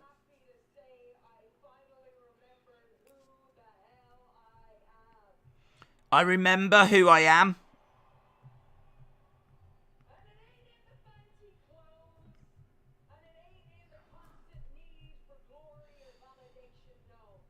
It's not in fancy clothes.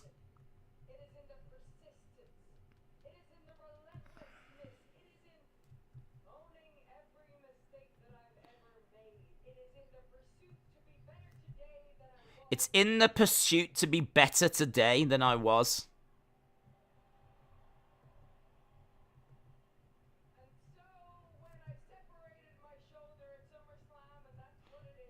Separated her shoulder.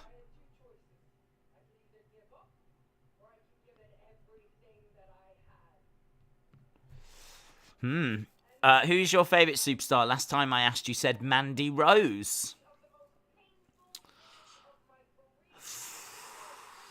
I'll go Aaliyah.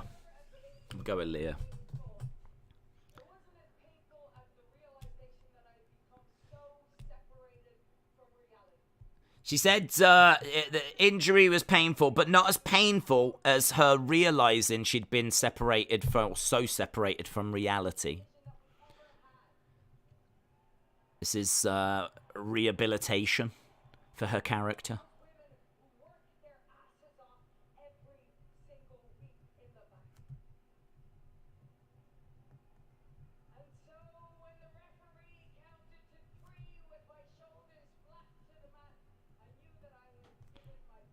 I knew I'd give her my best.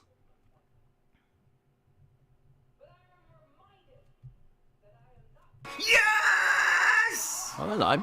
Even I heard that. Hollywood guy said, what's your opinion on Flair's last match? I heard he passed out. Your thoughts? He didn't look great. He didn't look great at times. We did a live watch along for it. He needs to be done. Let's put it that way. He had some good moments, though. He got suplexed in the ring. The best moment was on the outside. He grabbed his heart, and he was like this. And as soon as Jay Lethal came over, he poked him in the eye. So it was all like a plan.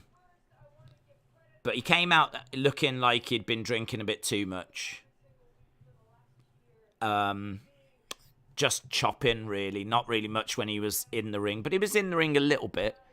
He got blood, but yeah, there's a couple of moments where he's down and he doesn't look to be in a great place. And then at the end, he mouths to Andrade, I passed out.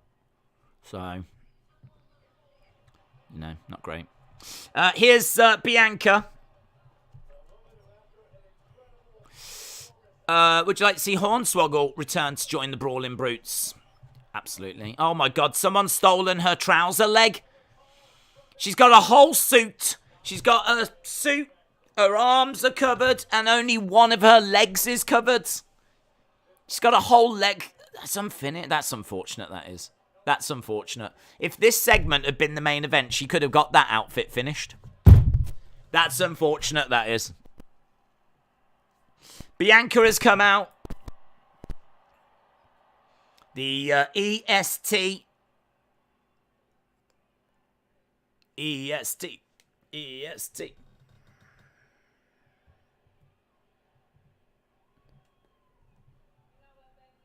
You know what, Becky?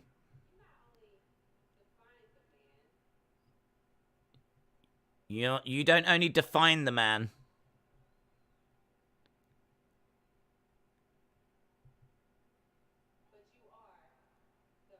But you are the man. Becky smiles. Handshake. A warm embrace again. They love hugging. They love it. It's like they found their new favourite thing. Hold it down. I'll see you soon. And Becky leaves. Becky goes to leave. Well, she's just fed B to the walls because we all know Bayley's coming. We all know Bayley's coming.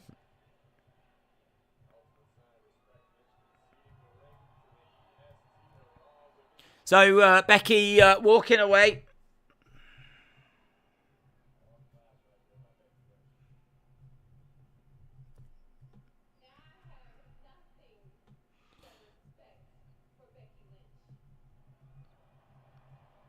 She's got nothing but respect for Becky.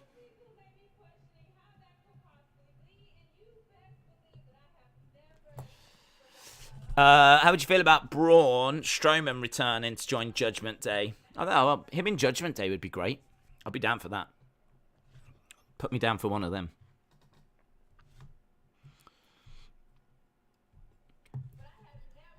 It's very quiet and, like, emotional. I feel like I'm at a wake.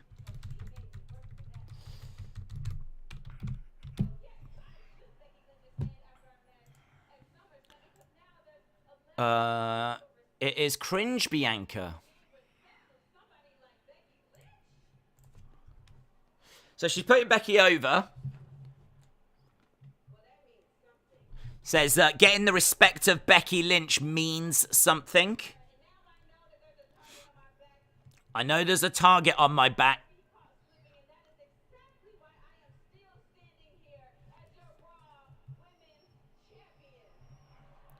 So she said that she knows there's a target on her back. She knows that...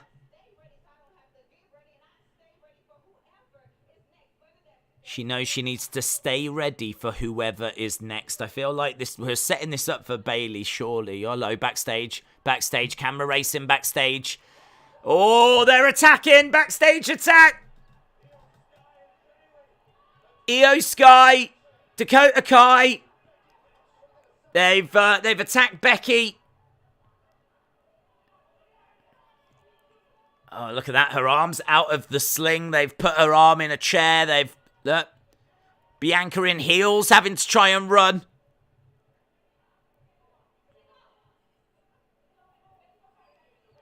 Becky is down. Becky has been attacked.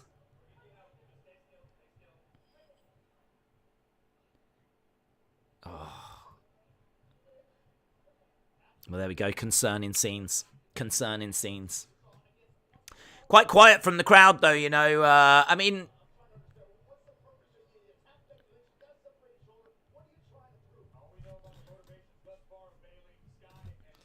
where is Seth? Where is Seth? That's a great question. Where is Seth? Belair might say there's a target on her back, but it's Becky that's attacked. So Becky gets attacked by... well, we've yet to find out, haven't we? Bayley and Co. That's what I'll call them for now. That acting from Bianca. Seth don't give a damn. Do you think Bianca is Becky's best rival and vice versa? No.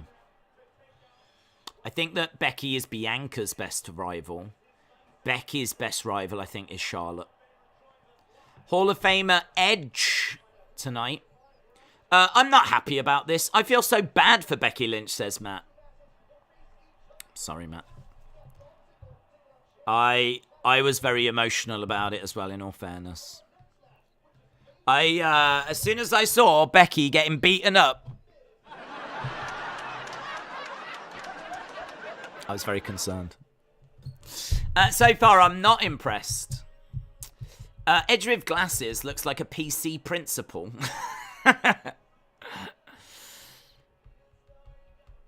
He looks like flipping the lead singer of Metallica. Nothing Else Matters or Enter Sandman. What is the better Metallica song?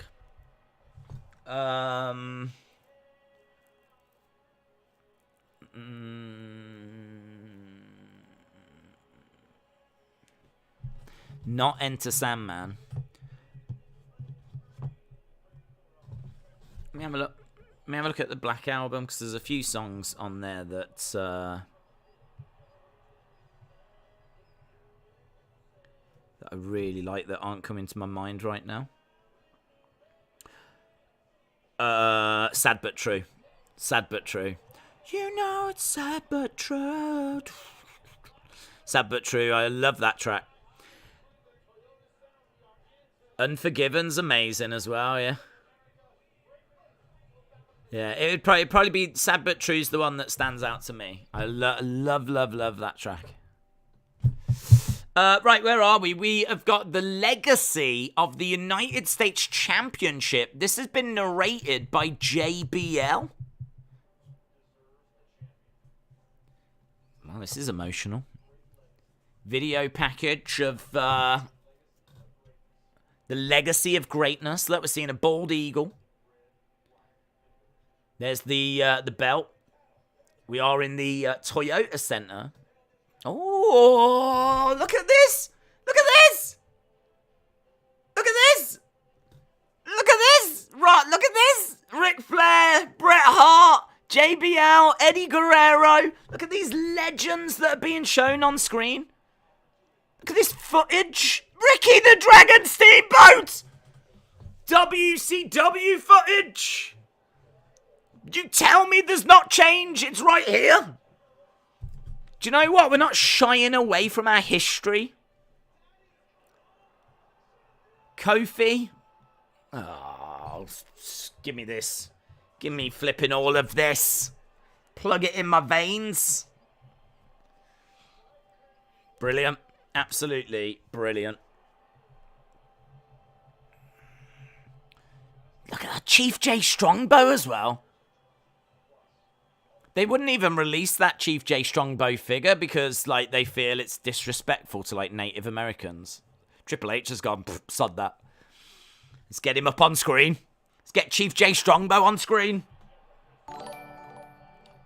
I love that. It makes the title feel bigger, more prestigious. You've just seen some of the names that hold it. We're elevating. Oh. Yeah. Love it. AJ making his way down. Chief J Strongbow. Brent said, nice work at the weekend. Terrific commentary. Brent, thank you very much. Dude, really appreciate it.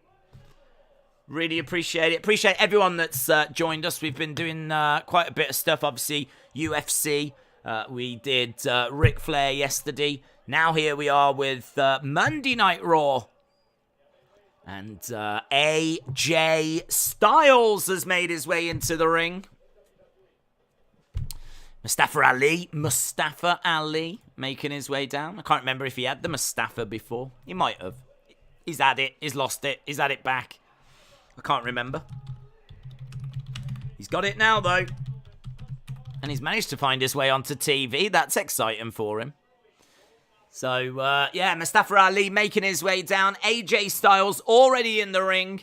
I can't remember the third person. Is this the... I can't remember the third person. Oh, we need to go in the chat and we'll see who you lot think's going to win this. Let's go into the chat then, see what you lot are saying. First match of the evening. It's coming about 20 minutes in.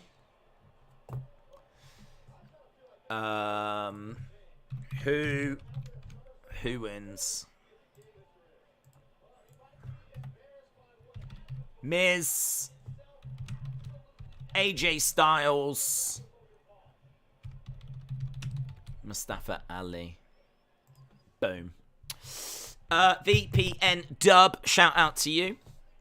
Right, of course, Miz making his way down. This gives us an opportunity to look at what happened at SummerSlam. Logan Paul with an impressive performance. What I liked about it is what Anna said earlier when it came to this match, the intensity. I really felt the intensity in this one in particular. And it really felt like they were going, going at each other. Felt like a scrap. It felt like a scrap with obviously wrestling moves thrown in, moonsaults and stuff like that. This frog splash is really impressive. I'm not someone that cares for, big moves. But, you gotta say, he executed it bang on.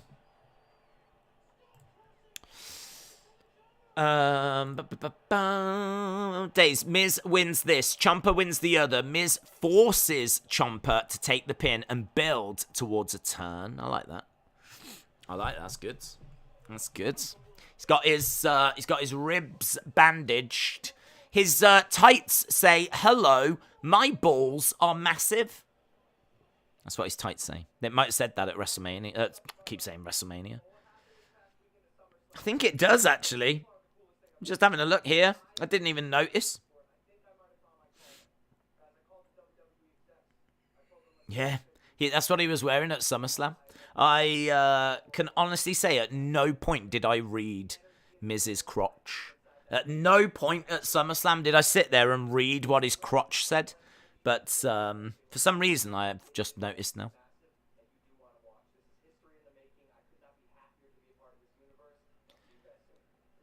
Logan said, I could not be happier to be a part of this universe. You will see me soon. Peace. Peace. Shane said, Miz from match 1, Ciampa from match 2. Could get that. Absolutely could get that. Be very interesting to see how they book it. I would imagine Ciampa would go over.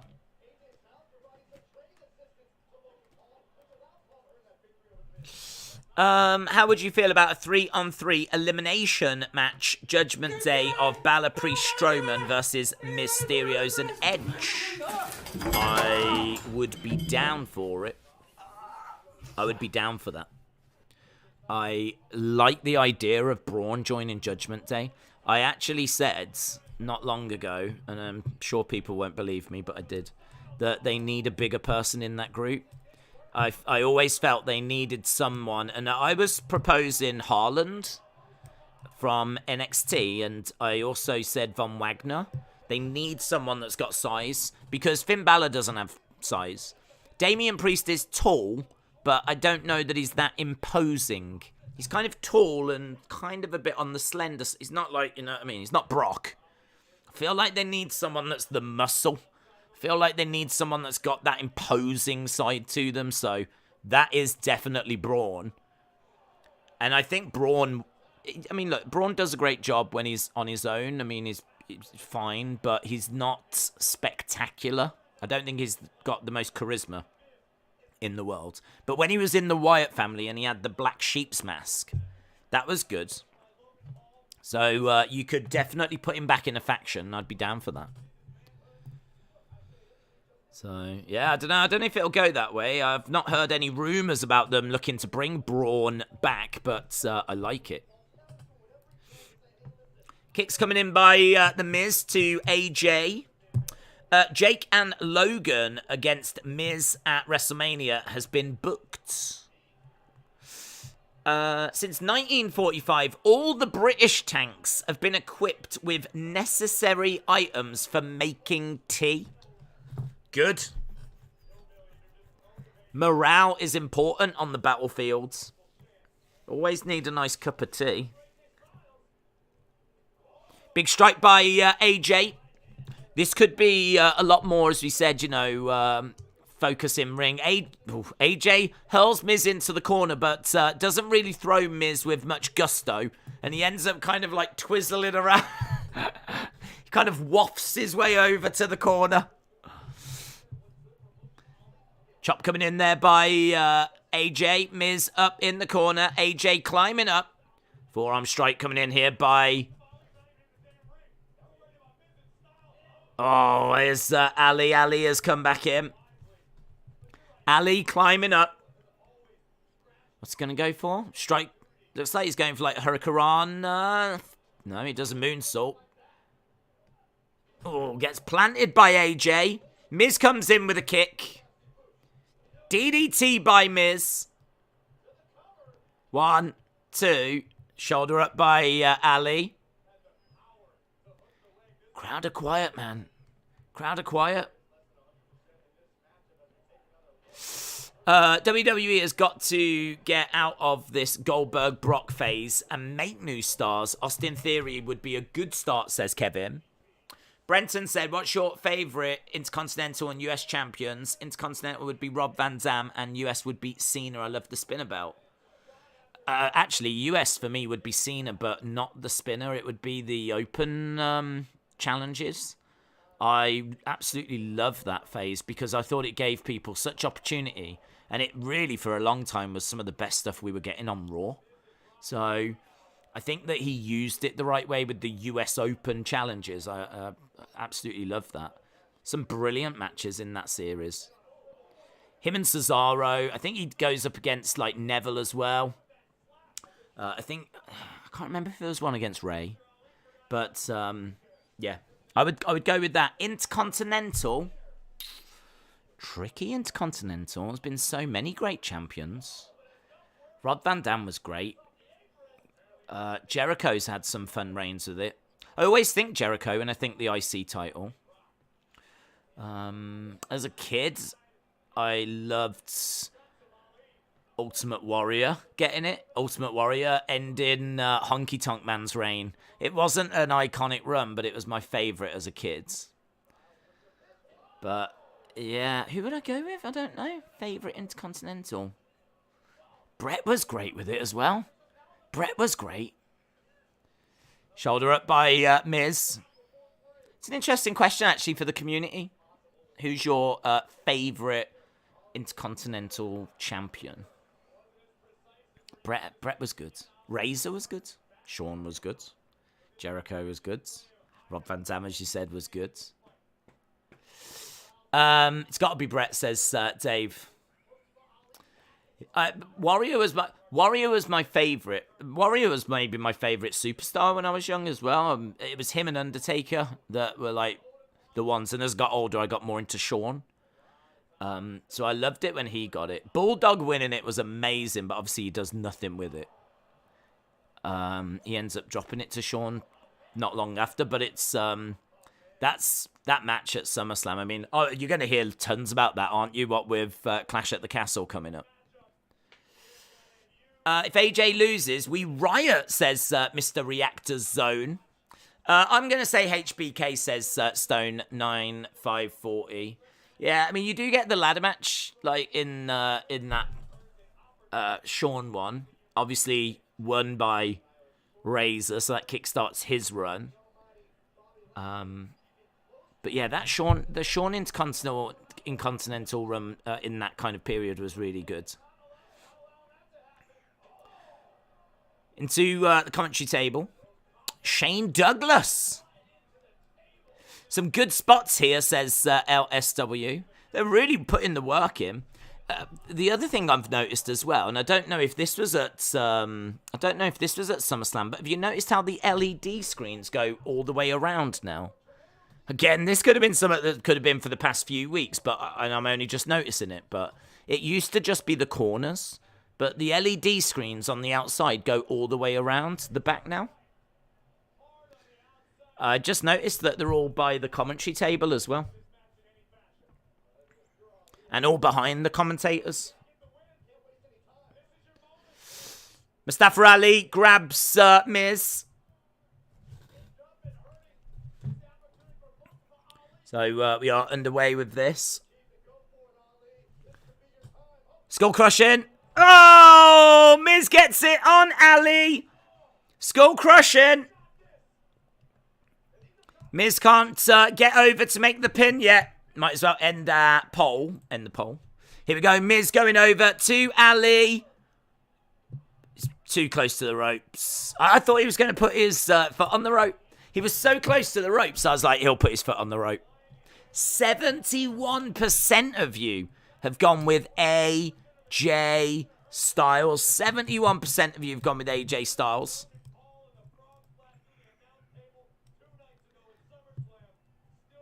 Miz has got Ali by the hair. Goes over to the corner. Face first in the corner. Kick to the midsection by Miz. Ali. Oh, super kick. That was nice.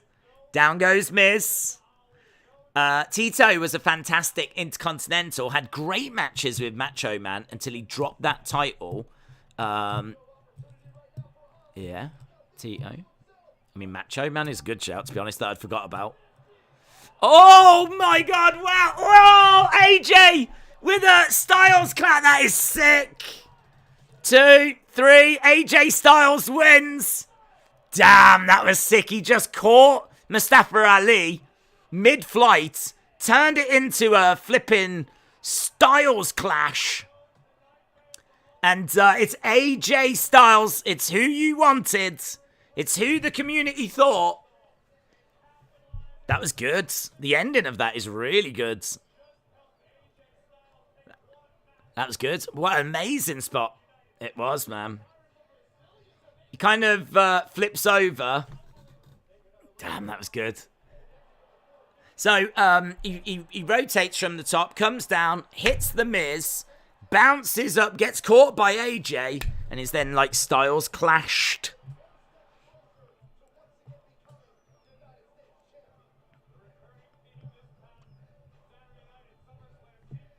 Don't really want none. Excellent finish. So AJ beats Ali and Miz. Styles Clash finish.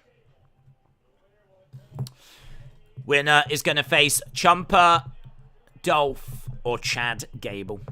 Triple H is showing his brilliance. I love Triple H. Glad we've got rid of champion contenders matches. Good point. Good point. Hopefully they are gone. I'm seeing a bunch of people that pick Mr. Perfect. That is also a great pick, says Brenton. Bam Bam should have won the title too, says Frontlines. Darcy said the skull crushing finale has got to be one of the least protective finishers, right? Well, yeah, I mean, there's been plenty of people that have kicked out of it. Plenty of people. It certainly worked for Logan Paul last night, though, or Saturday night. Oh, we're seeing Big Time backstage. There's Adam Pearce. It's not a big problem. She was injured anyway. She's taking a few deep breaths. There they are. Dakota Kai, Bayley, Io Sky.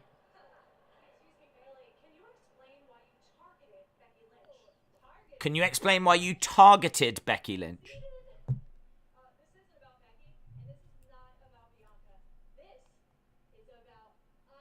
Us. You'll see what I mean soon enough. Ooh. Usos. Bit of a weird interaction, but hey ho. I like how... Look, now we're just into another interview. I like this.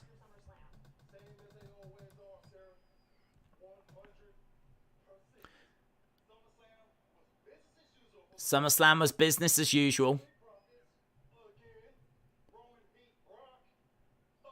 Roman beat Brock again. And now the Usos will beat the Mysterios.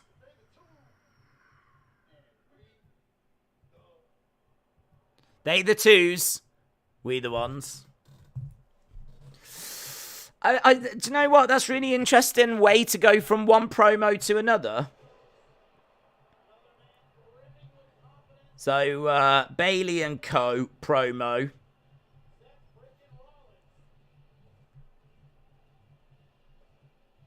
Into Usos promo. Here's Seth freaking Rollins. Absolute no concern whatsoever for his wife. Couldn't care less. Could not care less.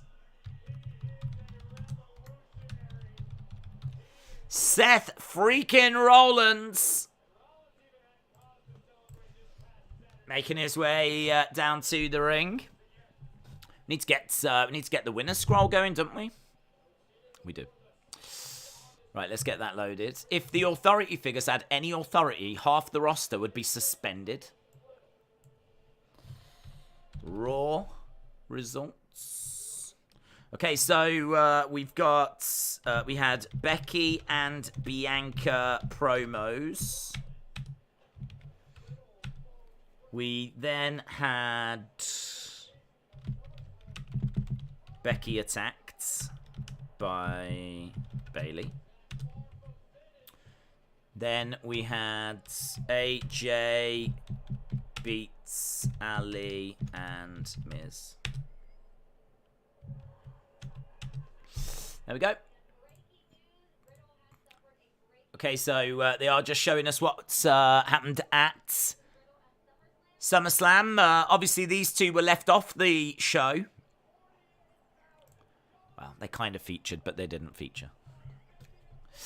Why do all the WWE fans hate me? It makes no sense. I don't know. Is that you? Why do all of the WWE... Guys, let me know. Why do all of you hate Hankinator fishing, please? What is it about Hankinator that you just can't stand? Feel free to put it in. That's right. I am now encouraging bullying. Still no commercials, says Blaze Radio. Well, apparently they got the option, didn't they? Apparently they got the option, but Looks like they took it. Looks like they took that option. Darcy said, Seth is dancing with joy after his wife got her arm ripped off. Yeah. Perhaps he doesn't like her. Perhaps she does his head in, do you know what I mean? Oh, tidy this up, do this, do that. Oh, my God. Nightmare. So, yeah, perhaps he's like, well, you know, I'll just give him a bit of peace and quiet for a bit. Their gimmicks are not married. Their gimmicks are together. They've been in a mixed tag match, and there's plenty of footage that show them being together. So I don't think we're meant to not know that they're in a relationship. She went off to have a kid.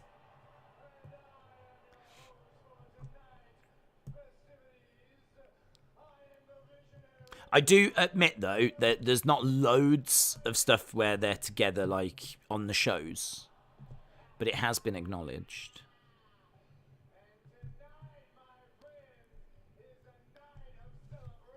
Yeah, tonight's a night of celebration! Your wife's crying! Your wife's crying!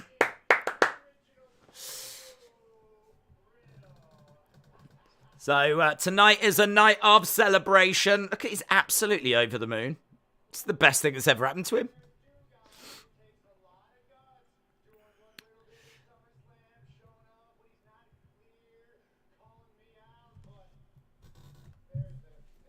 There's a thin line between being gutsy and stupid. Having a blast watching Raw. Nightmares, Mum, hello. Hope you are well. Does Vince being gone hurt AEW? Had that debate with someone. They said that AEW better step up their game with free agents. I think there's pros and cons to it. I think that it hurts them in the sense of there's a lot of intrigue in WWE right now. And their creativity, their originality could be about to go through the roof. I mean, just judging at what we saw at SummerSlam and the reaction to how that show went, if they can, like, you know, they can't consistently do that because there's only so many times you can use a tractor to pick up a ring. But if they can put on entertaining shows on a consistent basis, satisfy wrestling fans more than they have been, then I can't see that being great news for Tony. I think Tony's been able to benefit by having wrestlers that have become disillusioned or concerned with how they would be used in WWE. But equally, a buzz around wrestling, excitement around wrestling has got to be good for AEW as well. So I think there's pros and cons. Street Profits have come out.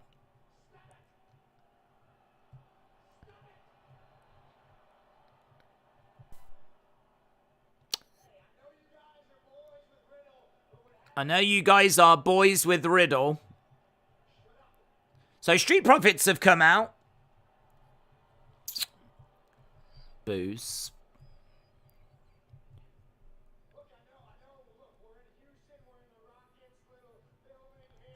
We're in Houston. We're in the Rockets' little building.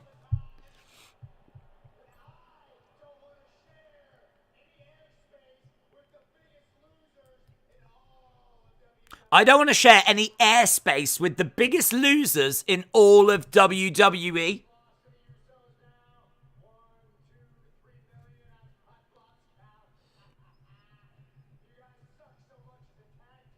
You suck.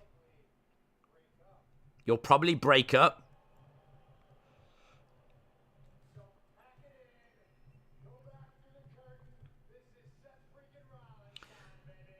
You suck as a team. You'll probably break up. I feel like that's a little... We see what you're saying. I wish Seth can't fight Bray. He could keep his mouth shut. With Triple H in creative and talent, who do you think will be the next 5 returns? I don't know, dude. I think there's a good chance that you do get Gargano. I can see that happening.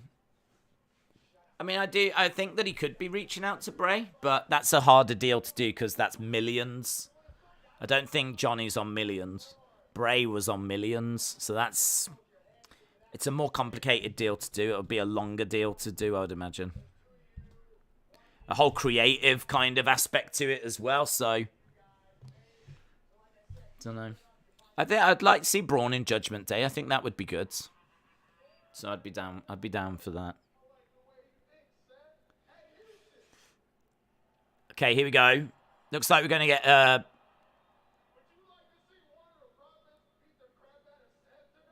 match. Angelo Dawkins said, do you want to see one of us get in there with Seth? So it looks like we're going to be getting one of the Street Profits against Seth Rollins.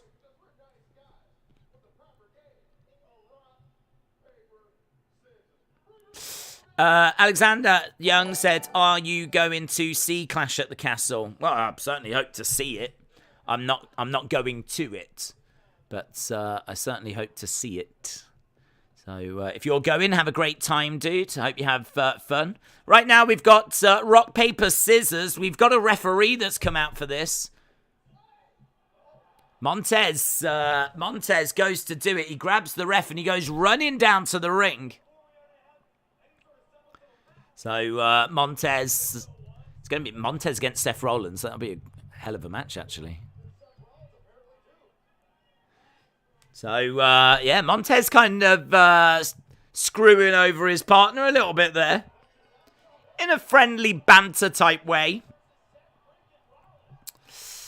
I think one thing that helps and hurts AEW is the unlimited budget. You've got the money to sign a bunch of talent, but if it's the wrong talent, it's not good. Well, I don't know that it's an unlimited budget. This is a conversation we've had before. You know, the Khans are business people, and they've spent a lot of money already. Like, if they feel that it's the right move, then they will obviously go and do it. But they are not going to be just endlessly throwing money at this because it's only ever... Well, I can't say only ever going to generate, but certainly right now it's only generating X amount of money. You're not going to go crazy over that. If it's bringing in, say, I don't know, $1 million, all right, whatever. It's bringing in $1 million, right? Are you really going to go to 10 million? Are you going to spend 10 million to get $1 million back? You know, for that kind of money, you probably would. If you're a billionaire, that's nothing. But, like, my point is there probably is a budget. It's all going to be budgeted. They're only going to accept certain amount of loss. So, I don't know. I don't know where they draw the line, to be honest. I don't know where they draw the line. I think if they want someone, it's right to say they could go and get them. But does it change? Does it move the ratings? I mean, they went and got CM Punk, and they're still stuck around 900,000. It's hard, isn't it? It's really hard to know what it is that's going to take them to that next level. They've certainly tried a fair few things. Okay, so we are underway, and I keep waiting and expecting us to go to commercial break, and that commercial break just does not come. So, paper, rock, scissors as to who was going to face Seth. Montez didn't play the game. And instead he just ran down with the referee, and so he's the one that's facing Seth Rollins right now. This crowd, I cannot stress it enough, this crowd is awful.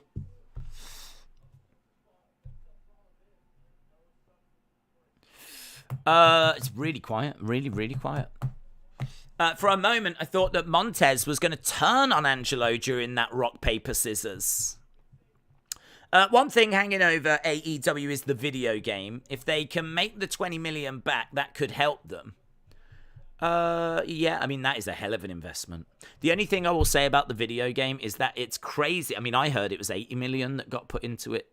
Someone told me it was 80 million.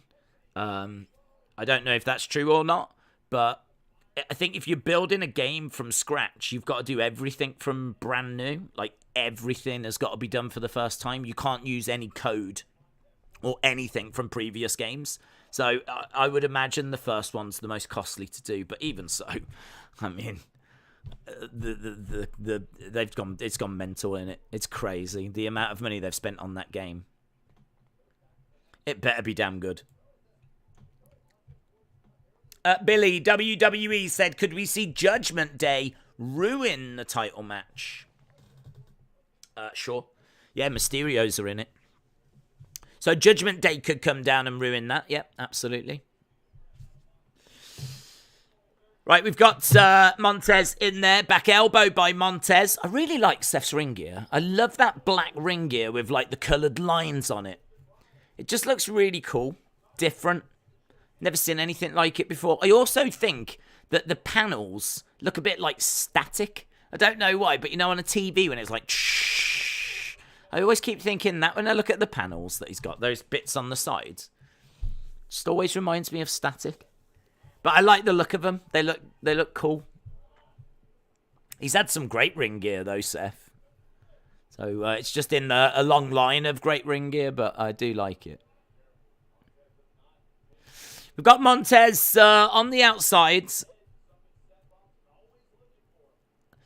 If WWE doesn't give them anything to chant, this is awesome about, and they haven't so far, then it's WWE's fans. Well, I disagree. I mean, just because there's nothing to chant, this is awesome, shouldn't really stop a crowd from just cheering in general. Like, come on, Montez, you know, getting behind Montez. What I would say is, like, have they done a good enough job of, like, getting the crowd behind Montez here?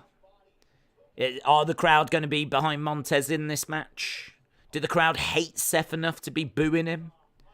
I don't know. You could maybe make an argument on that, but I mean, there's just very little noise in general. They started the show off on quite a somber tone as well, because you basically had Becky saying she's got to go away for a while, and I think Bianca really struggled to then get the energy up. The match that followed it then had some nice moments in it, but for whatever reason, the crowd just didn't really invest in it.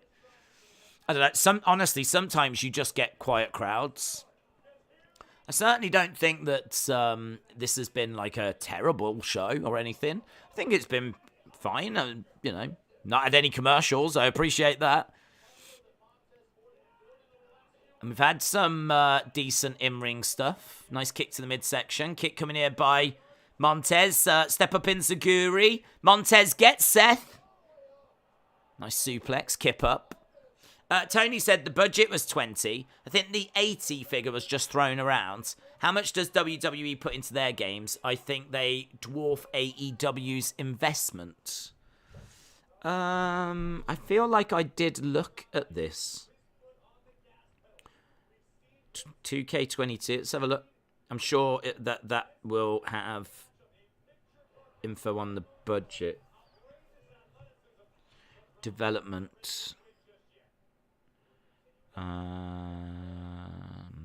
Maybe not. Just looking at their Wikipedia page, I can't see anything on there for 2K22. Well, actually, what if I do budget? Kick out by Seth.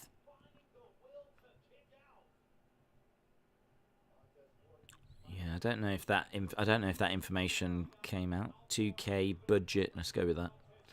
WWE 2K budget. Montez managing to kick out.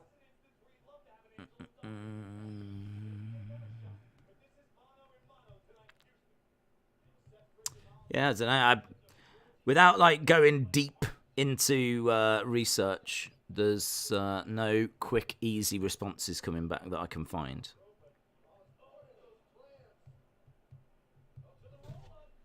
Don't know if anyone's got that information. It'd be interesting to know if anyone, like, even if it's like 2K19 or something, it'd be interesting to know what the budget was for those games. To be honest, I can't say I've ever really heard what the budget is. Oh, here's one from Cultaholic from 2019. It says budget to be slashed.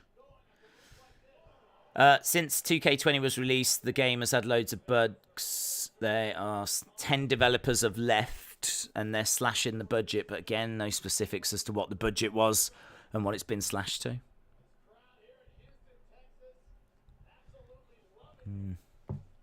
Nothing has ever beaten the N64 game, says Kevin. Did you see that the UK women's team won the Euros? Yes. After they showed Logan's video package, they announced that Logan will have Triple H on his podcast tomorrow. Very good. I noticed the entire barricade has got LED screens, says Matt. Yes. I don't know if this is the first week of that happening, but it looks good.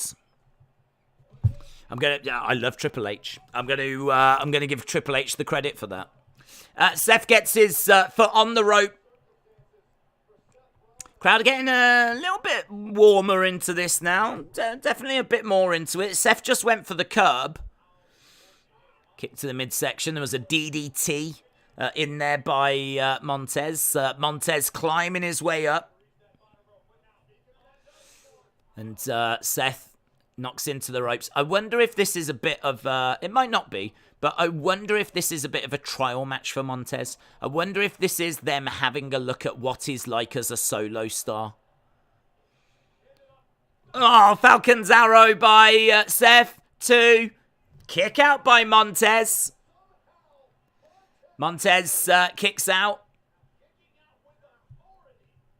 Yeah, nice big... some big spots here. Buckle bomb into Falcon's Arrow. He's over in the corner. He can't believe that Montez kicked out of that. Seth going to the outside. Climbing up. Montez still down. There we go, frog splash, but Montez moves out the way. Montez looking out at the crowds. Crowd know what's going to come. Montez going up. Oh, knees up by Seth. Into a curb. And that's going to do it, surely. Surely that'll do it. Seth beats Montez Fords. Seth freaking Rollins gets it done. Why is Alexa evil again after the match with Asuka? Is she evil? Good idea having Seth go on in the no ad hour. His matches are awesome. Yeah, that's I thought had some nice moments in it.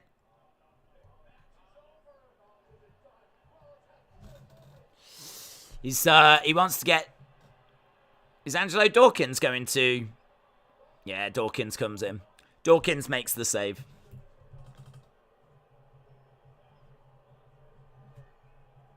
So Dawkins stops Seth's post-match attack.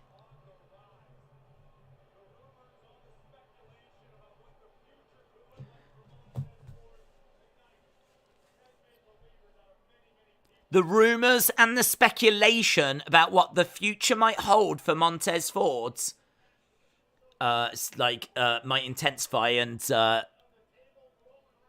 he might have just made people believers. Corey Graves putting over Montez. I don't know. I wonder if that was them just having a little look at him. I wonder if that was them just, has he got it? Is he good enough? Could we take him solo? What's he like if we put him in there with Seth? It's Alexa and Asuka tonight. Is the fake crowd noise gone? I can't say I've heard anything overwhelming. In fairness, if anything, I've been criticising how quiet the crowd have been. So they might want to get their boxer tricks out to get a bit of atmosphere. Lesnar will have won if the Usos didn't superkick them, says Avium. Montez would be a great IC champion. You could do it, absolutely. I don't know who takes that title off Gunther. We're just seeing the amazing moment. Look at that. Where Brock lifts the ring. such an incredible moment. It's an iconic moment. What I like as well is they don't just do it and that's the end. Like, they still do a load of stuff on the outside of the ring, and you've got that as the backdrop. Montez should be the next US champion. Do you think, out of respect for Vince, Triple H might still be consulting him before big decisions? Yeah. I mean, I would imagine if he could try and avoid it, he might try and avoid it. Just because I think he knows maybe what Vince is going to feel about certain things, and I think he knows that there needs to be, like, a bit of change. So I would imagine that he's trying to get anything massive. Yes, he will have to, because Vince is still, got most of the voting power. So he would have to, still run massive things past him, I believe. Or at least Vince could request those plans and veto them if he doesn't like them. But I think there'll be a lot of stuff he's just going to try and get through. I'd love to know what Vince does. What's Vince? Where is Vince? What does he do now? Where is he in Connecticut? Does he still go to the headquarters? Has he still got his office? I don't know. Do you think Sasha Naomi tonight? I think there's a really good chance of it. I think there's a good chance. Can't say it's guaranteed, but I think so far, there's been a lot of talk about this being a big show, and there hasn't been a statement. I can't say that we've had a statement in the first hour other than no commercials. So other than no commercials, everything so far has felt like what could have been a normal post-Summerslam show. But I think what you could get now is, things to get you to come back from the commercials. So we could start seeing some teases. And, join us after the break. We're going to have such and such and things like that. They don't really need to give you much in that first hour, because what they're giving you is no commercials. So sit back, enjoy it. I think, hopefully now we should start seeing some stuff. We still got to hear from Bailey, of course. That's going to be really interesting. Ads will start now, says Tony. Brenton said, I haven't found anything budget-wise, but I am seeing articles where WWE have expressed frustration at the recent games that it might go from 2K to EA. 2K was seen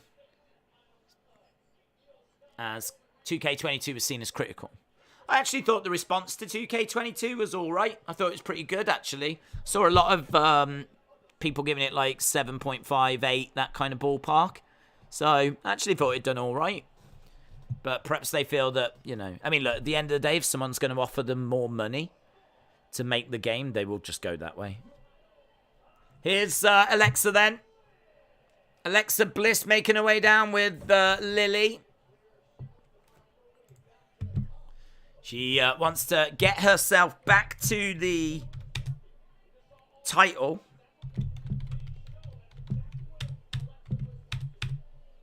So Alexa Bliss making her way down. Usos and Ray and Dom for the tag titles. Definitely ban Roman and Heyman from ringside.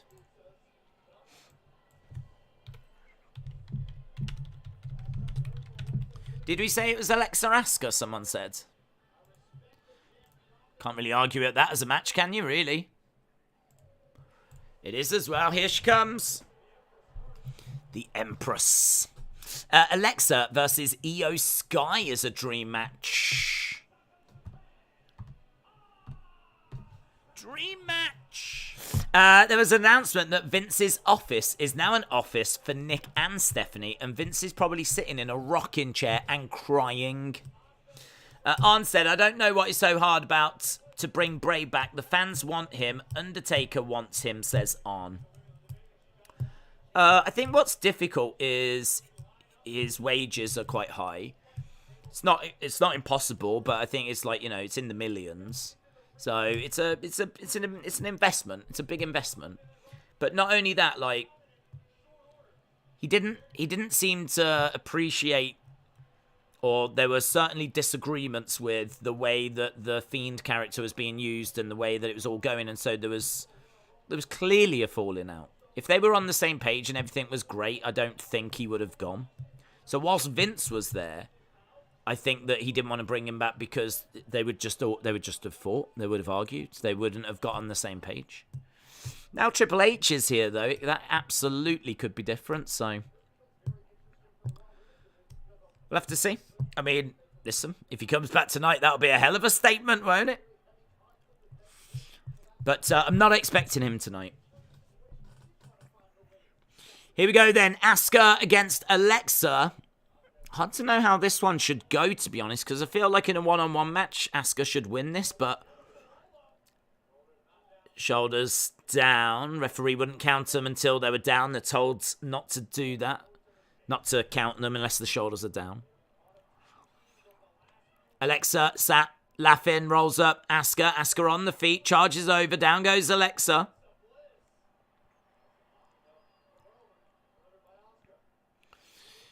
Asuka grabbing Alexa then, middle of the ring. Asuka going over to the corner. She jumps up top, missile, drop kick, misses. Knee strike by Alexa. Going for a pin.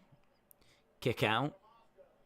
Wrestling Wriggle said wrestling is back in WWE. Shout out to you, Days. Wrestling Wriggle, shout out to you. I agree. I mean, we are definitely seeing plenty of wrestling.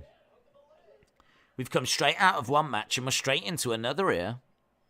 The problem you've got with by doing that, though, is that this is something that the fans have wanted, like more wrestling, but there's a lot of the fan base that are not going to be conditioned to watching match after match after match. I don't think they would do that, to be honest. I don't think they'll do match after match after match. I still think you're going to get your talking segments, your backstage segments, all that kind of stuff, but yeah, in 2022, I don't think there is a one-size-fits-all when it comes to wrestling. There's people that love, you know, so many different things, so many different styles. You're just not going to please everyone. But this definitely has to be seen as a positive. Kick's coming in, back elbow there by Asuka. German. Asuka screaming out. Asuka's engagement with the fans, she's a lot more vocal than anyone else. Really just screaming at the fans. Knee to the face, Alexa. Wobbling. Oh, here come Bayley. Here they come. Here they come. Bayley, Dakota, Io. Man, we could be seeing Io and Asuka going at it. Oh my God. Io against Asuka.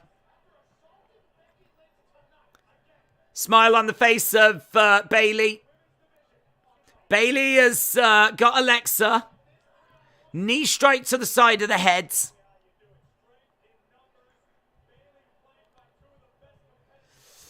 Bayley has grabbed Asuka by the hair. Big kick there by Dakota. They are in control. It is a mauling. It's a mauling. Io, lots of boos raining down by the fans.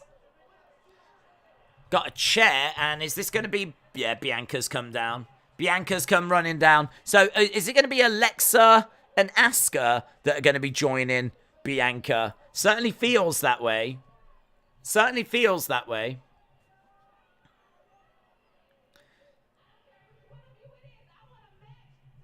I don't care who it is, but I want a match tonight. So Asuka and Alexa interrupted.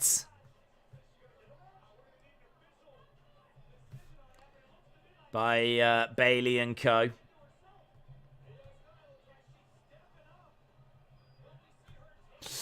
Io against Bianca. Down for that. Down for that. I'm down for a few of those combinations, actually. The Texas crowd are peeing me off. They're, like, hijacking the show. Aaron said, who is your favourite WWE champion of all time? Mine is Bobby Lashley, says Aaron. Favourite WWE champion of all time? God.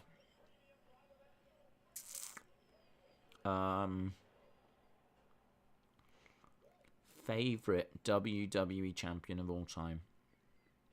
Do you know, it's not. I don't. It's a great question because it's one that I just don't think I ever really think about that much. I feel like to answer it, you need to say like why, of course, and you need to think about who they defended the belt against. And one of the names that comes to mind is Bret, because Bret obviously has incredible matches. I mean, like defended against like Stone Cold, defended against one from Ric Flair, defended against like 1, 2, 3 kids. We saw him defend against Razor, great match at Royal Rumble. I feel like he's had some great matches as champion, Bret, across a few different reigns, of course. But so did Shawn. I mean, Shawn had some good matches as well. I think Bret was the better champion, though. Hogan, I was never really a Hogan guy, to be honest. I love Bruno. The problem with Bruno is that there's loads of his matches that you just can't see, because, I mean, obviously you're going back to the 60s. But, I mean, he was a fighting champion, took on everyone. So, I do love Bruno, but, yeah, I'd probably go Bret. A lot of people might say Cena, and you'd have a lot of people say maybe, like, well, a lot of people say Stone Cold Rock. But I might go Bret, you know? It's weird. It's weird because I love Shawn. But I think Shawn's more charismatic, and I enjoy watching his matches. But I think the better champion was Bret. Brandon says Randy. AJ and Seth need the titles soon. I think Prime Stone Cold would whip anyone. There will never be charisma like The Rock. He felt like a champion without being a champion. That might hurt him. That might have hurt him as well. It's kind of the same with The Undertaker, isn't it? Undertaker was like, didn't need it. And you're right, The Rock didn't need it. Rock didn't need it because he was so charismatic. You could just have him cut promos and put him in great feuds. And same with Undertaker, just put him up against Kane, put him up against Mankind, put him up against Giant Gonzalez, put him up against Ultimate Warrior, put him up against whoever, Randy Orton. You could just do like really great feuds with the Undertaker. Didn't need the belt. So it probably hurt their title reigns, you can never really judge how good a wrestler was by how many times they won the belt. Or even if they won the belt, I mean, you can look at loads of great wrestlers that never won the title, never won the WWE title, plenty of them. So, it's interesting. Ric Flair had more charisma than anyone. Austin says Stone Cold is the best. WWE has grown frustrated with how games have come out, like 2K20. I had 2K18 and I didn't care for it. I've tagged you in an article on Twitter. Thank you. But do you consider this a statement making Raw so far? No. I think what this is a very, very interesting Raw. It's a very interesting Raw because first hour had no commercials. There's also been little things like we've seen how they've shown us more history with that United States video package. I enjoyed like the promos of like going from the Bayley promo straight into the Usos promo. As well as that, we've got obviously these extra LED screens, which isn't a massive deal, but it does look cool. We've got like Bayley and her group attacking as well, People like a bit of carnage. We've had an attack on Becky backstage. Now they've come down and interrupted this match. So, there's a little bit of carnage going on. But no, I think first hour down, it's been a solid hour. And there's been a few little things you can look at and go, that's interesting. Definitely more wrestling as well.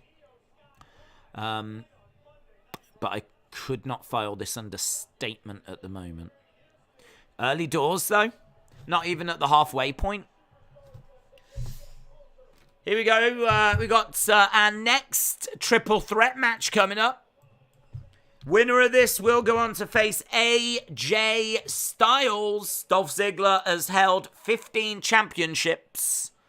Last wrestler from Kent. Oh, Didn't stay on very long. Dolph Ziggler making his way down. So it's going to be Dolph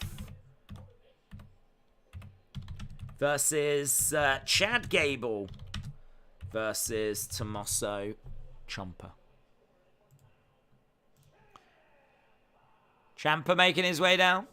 Why is Texas such an awful crowd? WWE has had them for Raws after Manias, WrestleMania SmackDown. They don't bring any energy. They make it hard. I don't know. I mean, I don't know, to be honest. I mean, I think it's all down to, like, culture. And I would imagine, like, Texas football, all that kind of stuff. You would imagine them to be a very passionate, noisy crowd. I mean, the UK is a good crowd because we have, like, football chants. And so that does translate over when you go to an arena. Like, you know, we're quite happy to get stuck in, sing songs, and make ourselves heard. But, I don't know, in Texas doesn't seem to, like, be that way. But it's a massive market for WWE. I mean, they obviously have to go. But, yeah, it is, they have been a bit of a flat crowd so far. Right, we've got Chad Gable making his way down, shooshing and cutting a promo. Taxes is only just out of heatwave, still hot. Taxes is only just out of that heatwave. What? Zoom station, great to see you. We are all high here in Texas. That'll do it. That'll do it. They will make their voices heard. They're just absolutely off their faces. Triple threat match. Winner faces AJ later tonight. Later tonight. Drop kick there by Dolph. Roll up by Gable. Gable using the ropes. Dolph drop kick by Dolph, and Gable goes down. Dolph going for the cover. Tommaso comes over, grabs the leg of Dolph. Apparently, WWE is wanting to bring back Ciampa's NXT theme. I mean, anything NXT for Ciampa will be greatly welcomed by the fans. So, yeah. Nice push there by Gable. He's got momentum on his side. Ciampa comes over, stomps away. They need to bring back the women's tag titles, have them on Io and Dakota or Alexa and Asuka if they join Bianca, since Becky's injured, and have a 6-woman tag match. Winner takes all. Pulling on the leg here of Dolph. So we've got Ciampa and Gable working together. I can't remember if they were together down in NXT. They might have been. They might have crossed over. I'm sure they might have crossed over. I kind of feel like they must have, because Tommaso was in NXT for so long.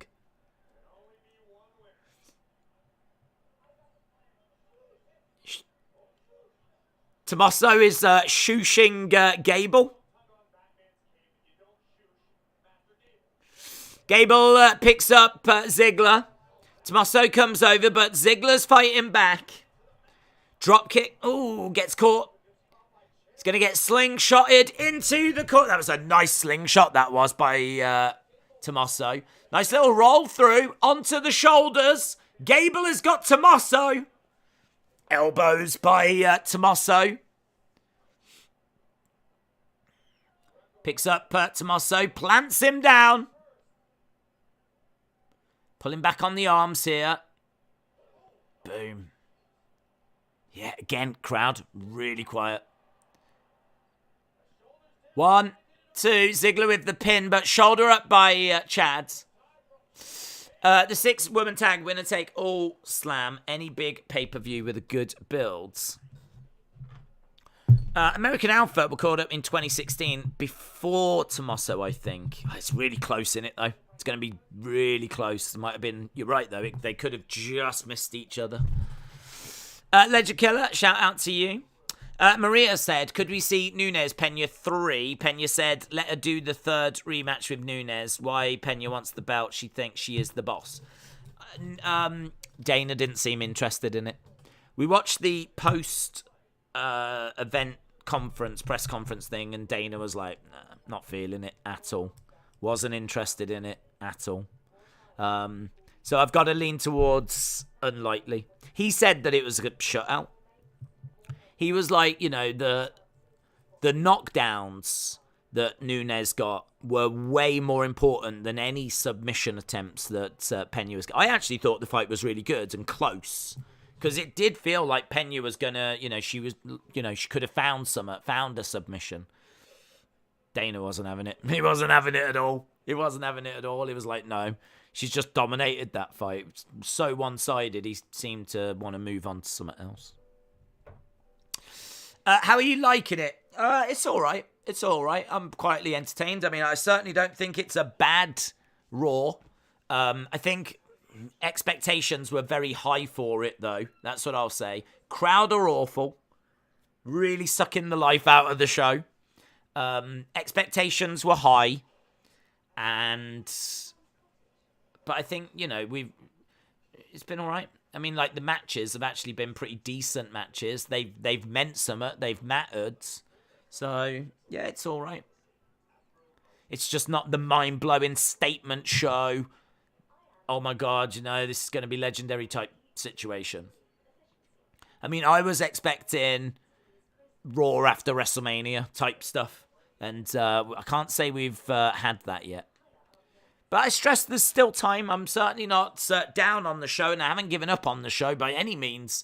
We have sat here and watched some pretty awful Raws. And this is not an awful Raw. This is a great show, says Justin. Zoom Station said it's a typical Raw. With a better crowd, this show would feel way more important.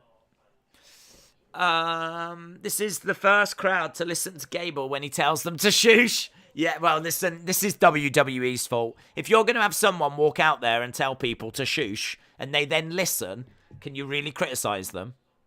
Whose fault is it at that point? It's an excellent point. Has anything interesting happened on the show so far? I thought we got a decent match, a really good match between Montez and Seth. So I thought that was good. Obviously, we had Becky come out in a sling. She was attacked backstage. I mean, has anything really important happened? I'd have to say no. I'd have to say nothing really important has happened. But what I would say is that it's been a solid show. It's been solid. And there's no reason why you can't deliver this kind of show every week.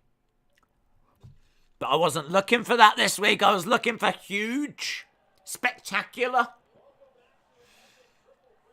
mind-blowing. And I can't say we've had that. This is the problem, though, when you pick a ring up with a tractor, your next show probably is going to feel a little bit flat. Do you know what I mean? When you bring back Bailey and call up NXT stars and pick a ring up with a tractor, your next show might struggle. Right, we're seeing Ziggler in a submission. But that submission is being applied by Gable and Tommaso. But he's managed to get out of it. Two for ankle lock still being applied here. It looks moody as well, that ankle lock. Looks moody. Ciampa. Oh! 1, 2. That was a famouser by Tommaso. When do you think Ronda Rousey will be back? I don't know, actually. Maybe not Clash. Maybe not Clash. Maybe she's going to miss Clash. And I don't know if we've got a Saudi show coming up. I would imagine they probably want her for that. So I'll go around the Saudi show. I'll say, I don't know if that's in a few months. About that ballpark.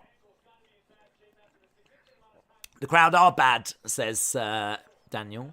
Ethan said, do you miss Randy? Yeah, Randy's cool. He's got that big star power, isn't he?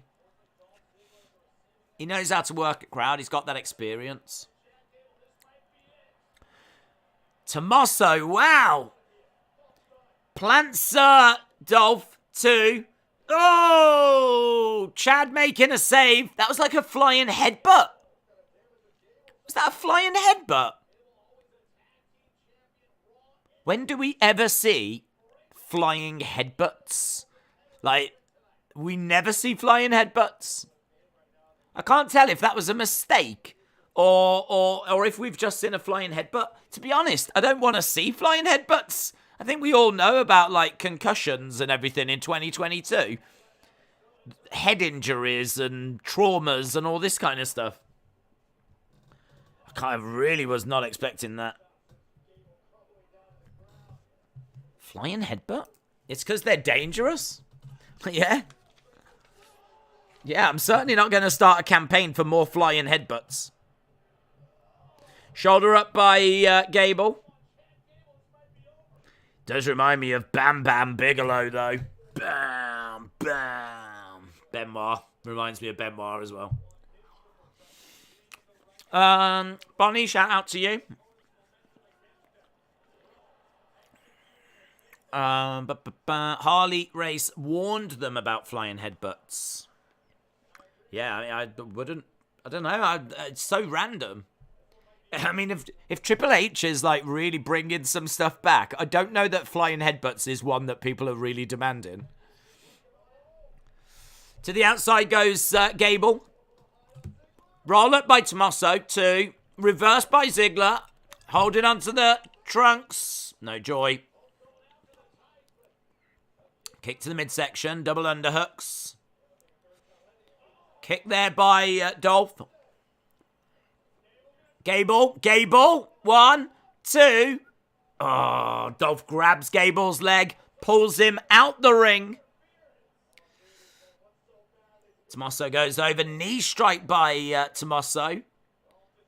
Dolph goes down. Backslide by Gable. 1, 2. Oh, God. I really don't know which way this is going to go. I wish I'd done a poll. You lot got the last one right, but... Oh, I might know now. Tommaso. 1, 2, 3. Tommaso gets the win. So, as I was just saying, I'm pretty sure Tommaso's going to win this. And he does. Maybe the crowd is quiet because they want more head smashing and they're not getting what they want. Listen, they've had more head smashing than we've seen in I don't know how long. I don't know the last time I saw a flying headbutt. I have no idea. So it was a big win there for Ciampa, and we're getting AJ Styles against Tommaso. So Ciampa pins Gable.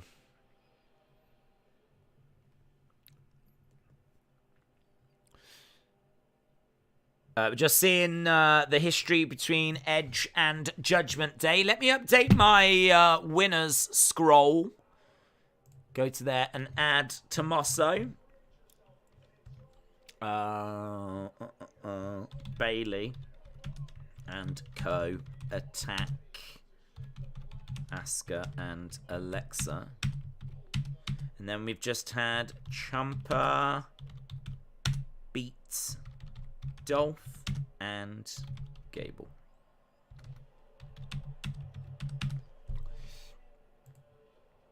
Boom.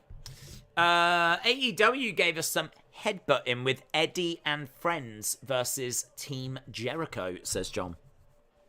AJ versus Ciampa is the most Triple H match I could think of, says Bemis. Triple H going to book his mini-me just like him, says Houston. Evan said, honestly, I come off the Ciampa over Chad Gable. Ciampa in the main event teases a Gargano return. Oh my god. Oh my god. That would be so good. That would be so good. I don't know how you would get there, though. Don't know how you would get there. Like, what would warrant Gargano coming out? Could it be Miz turns on Tommaso? But I don't know why he would do that. Miz turns on. So maybe Tommaso loses. Miz comes out and he's, looking at Tommaso and he's like, you're a disgrace. But then saying that, Miz didn't win earlier anyway. But of course, he's a heel, so he's not going to care about that fact. But maybe he comes out and he's like, what was this? What was this? This is, I need someone that's a winner by my side. In fact, you're the reason I lost at SummerSlam. Maybe he could blame him for that. Say, you're the reason I lost at SummerSlam and you can't even win this. Start beating him up and then Johnny Gargano comes out. I'd be down for that. That'd be sick. I've got a feeling The Miz is going to demand that Ciampa hand his opportunity over to him. Cal said the tag title is the main event according to Sean Ross Sapp. It would make sense. I mean, the tag titles should be the main event in truth. Over a match to get an opportunity at a title. You might as well have a title match be the main event. So that'd be interesting as well, actually. That's another thing you could point at and go, oh, that's Triple H there. Changing something else. He loves it. Do you think Triple H might build towards the old school style of Survivor Series instead of brand versus brand? Maybe. There's value to be had in those Survivor Series matches if you do them right. To be honest, I think rather than Raw SmackDown, just build really good stories that need a payoff with two factions. And I know we've got a long way to go, but you've got a good starting point with Alexa, Asuka, Bianca on the one side, and then on the other side, you've got Bayley, Dakota, and Io. So I feel like you add another woman to either side, and you're pretty much there, aren't you? You could do 4-on-4. We've had 4-on-4 Survivor Series matches. We've had 5-on-5, of course, as well. So I want to see those feuds represented at Survivor Series. I don't give a flip about Raw against SmackDown. I don't give a flip. Who cares if Raw wins? Does anyone care? If Raw wins, is anyone like, yeah, come on, I'm so pleased that Raw won. No one cares. It doesn't mean anything. Literally a week later, we forgot about it. So if we were going to do a change, I'd at least do that change. Let's move away from Raw against SmackDown. The only thing I would say is that the title matches are pretty good, though. That you can get some interesting matchups when you do champion versus champion. I don't mind that. I don't mind if they keep those. But I don't need like the Survivor Series matches being Raw against SmackDown. Right, I'll tell you what we're going to do.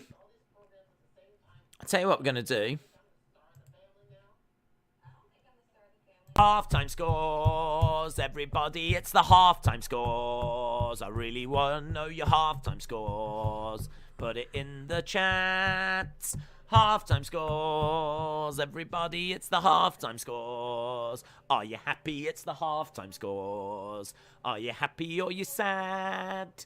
Halftime scores, everybody, it's the halftime scores. I should get that recorded. If I got it recorded, I could just press play then. Just sit here like this. There we go.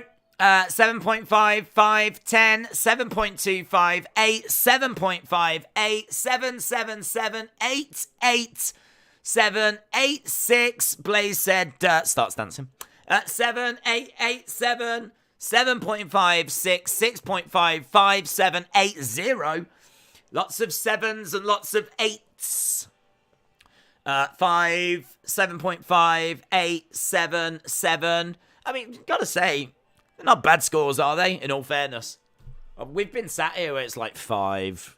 Do you know what I mean? These are all like 7s and 8s. 10, 7, 6.75. Esteban said this show is mid. As a born-again WWE fan, I'm disappointed. 0, 100, 8, 9.877, 20 out of 10. 10 million 6.8. What are we rating? We're rating ourselves. What do you think of yourself out of 10? Delwyn says 7. Ledger Killer says 7. Just Nick said it's a 7. Chris gives himself a 7.5. Snee Vegas TV says 1. Negative Nigel rates himself a -5. I can believe that. Joe said he's a solid 4. Funton said F+. Anna says 5.25. She seems the same as always. Interesting. Green Beam says 6.25. Carl gives himself a 7. We've got Blame Darius with a 7. And now we've just got people actually rating themselves, and that is just not as much fun, is it? It's not as much fun. Way better than AEW. Stuttering Steve said, I'm about a 1 in all honesty. Right, well, there we go. We are just looking at a little... This was meant to air ages ago. That Lex Luger one was meant to be on TV like last year. It was part of that Icon series, but we never got it in the end. Right, just seeing... so we are past halfway. We're just seeing some more scenes from SummerSlam. Bayley making a return. The frog splash from Logan Paul. Drew with his sword in the air. And Drew with his sword in the air. That's what she said. Can't go wrong with a snake in a box. That's what she said. We talked about it before. Should Naomi be put in the bloodline? Sure, do it. Should her and Sasha be pushed right off the bat given the past drama? I don't mind if you push them now. Oh. On this day? Here we go.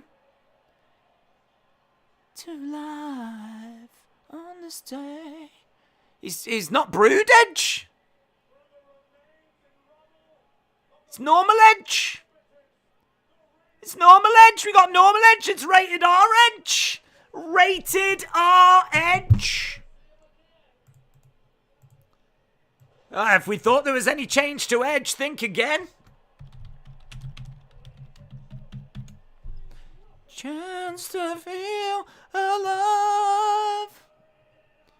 The Rated R Superstar. He's even announced as the Rated R Superstar.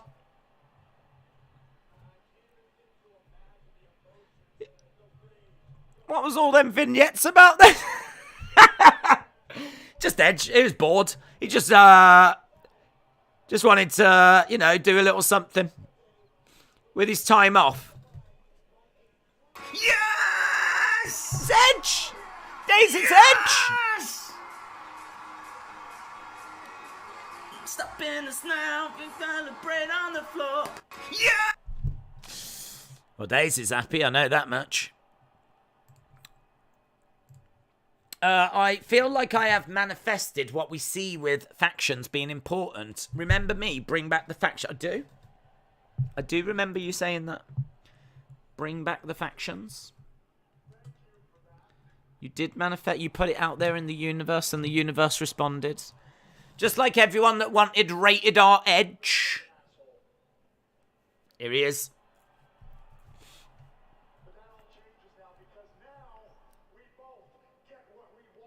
Now we both get what we want.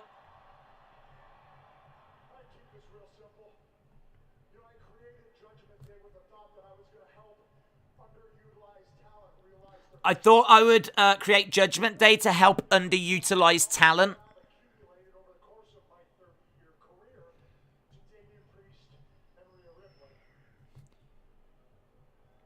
So he wanted to help underutilized talent.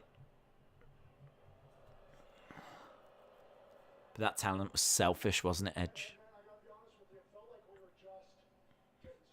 Felt like we were just getting started.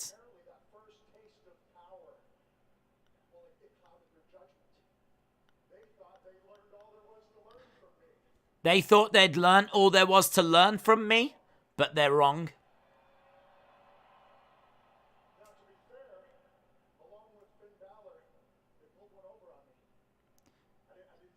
I didn't see it coming. Put me on the shelf for a few months.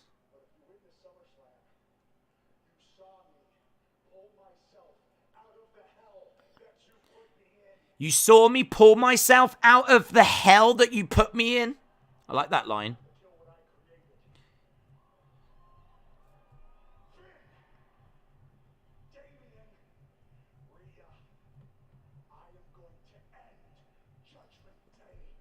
He said he's going to end it.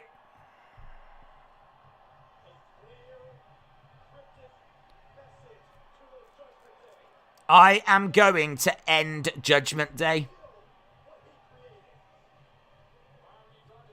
I mean, in all fairness, they're sort of ending themselves, so I wouldn't worry about it. I don't really feel like you need to do much. Give it a couple of months. They'll probably be gone anyway.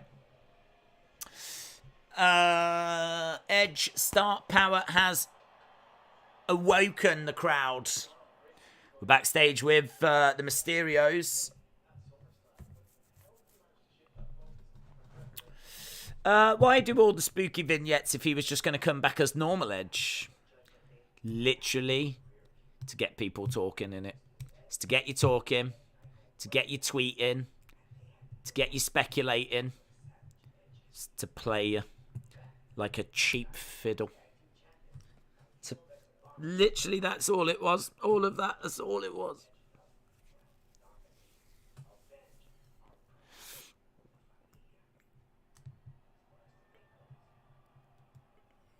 We're just seeing the Mysterios backstage.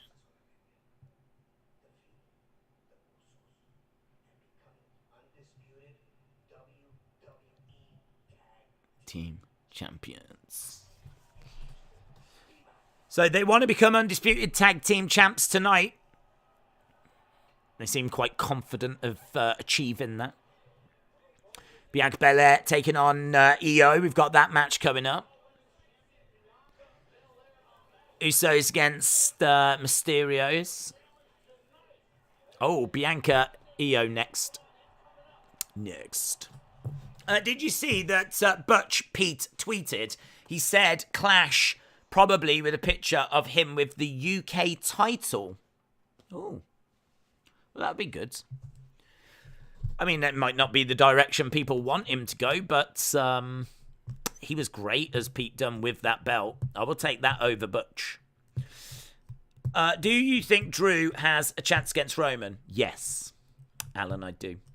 Darcy said Roman versus Roman at this year's Survivor Series. Champion versus champion. Dream match. I checked the tickets for tonight's Raw in Texas. They've sold over 10,000. All these people sound like they're attending a funeral. Well, that's what it is. It's Vince's funeral.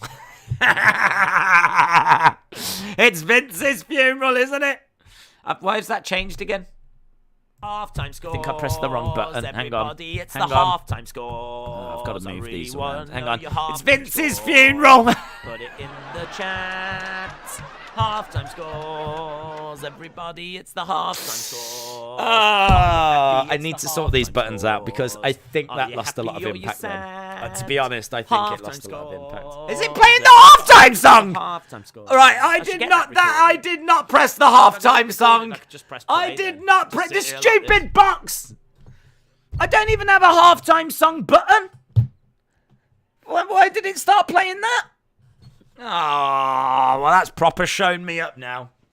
That's proper shown me up. Nah, I'm not happy about not having this. It's all gone to pot now that Vince has left.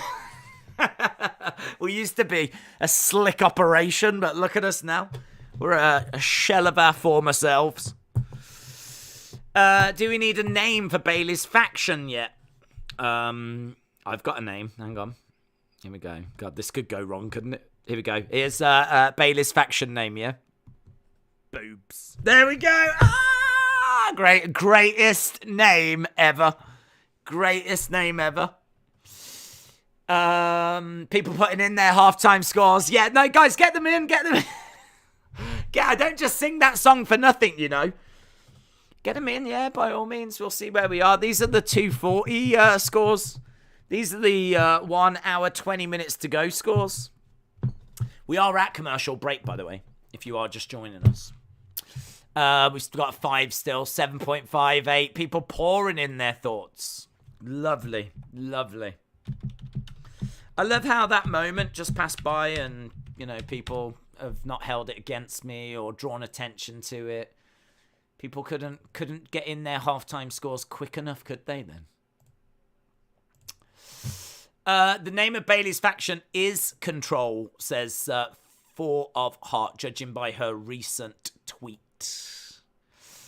Yeah, Control is the one that they're expecting. Well, that's what I'm expecting, but it's not confirmed at this stage. I still think boobs. I think that's the way to go. I really do.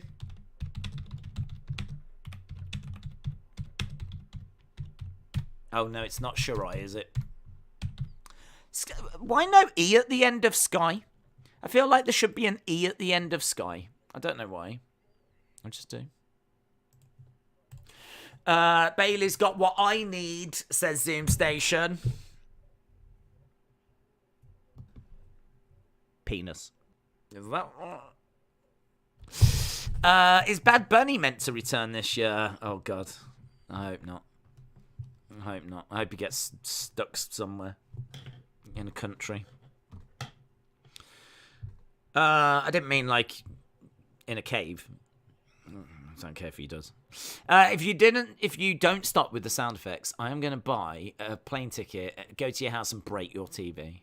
Cal says 2. Oh, mates. 2. It is, it's all right. It's all right. The show's all right. It's solid. It's just not, it's not a statement. I can't sit here and say this is a statement. I've said before, though, do you think Triple H looks at what's reported and then does the exact opposite? Do you think he looks at it and goes, oh, they're saying tonight's a statement, right? Dial it back. Dial it back. I was going to make a statement, but not anymore. Not anymore. Not now the dirt sheets have got a hold of it.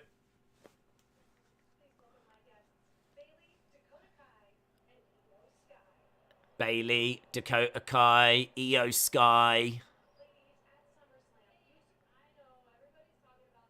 Everyone's talking about SummerSlam. They're not talking about Bianca. Mm-hmm.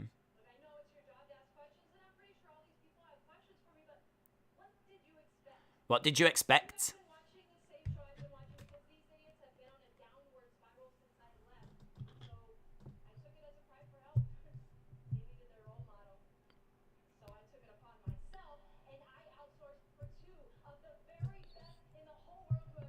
I got 2 of the very best.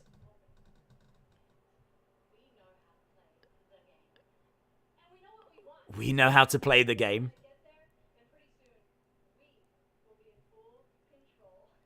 We will be in full control. So she doesn't. Everyone's waiting to find out the flipping name. But we still don't know what it is.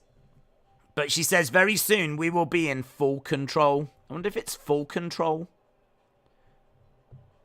They've kept to the same. They've kept the same kind of entrance for Io. So they've changed the name, but they haven't changed the music. In fairness, I think we knew that anyway, because when she came out to her theme. Slightly different graphics though. But presentation largely the same. Soon we will be in control. Did she say we know how to play the game? I feel like that's an inside nod. Kind of saying like we know how to play Triple H. We'll have the run of this place because we know how to play Triple H. Maybe her name wouldn't fit on the giant monitor, so they changed it. Nah, it would. you've got Raquel Rodriguez. That fits.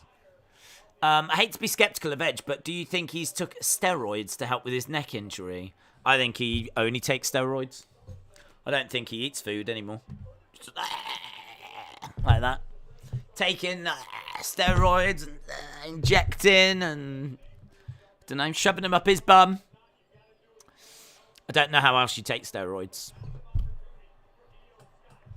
Eye drops. Those classic steroid eye drops. Yeah, it's probably smacked off his face, mate.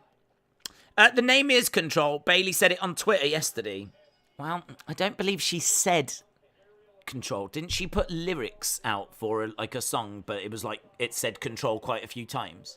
To my knowledge, she didn't just come out and go, oh, by the way, our group's called Control.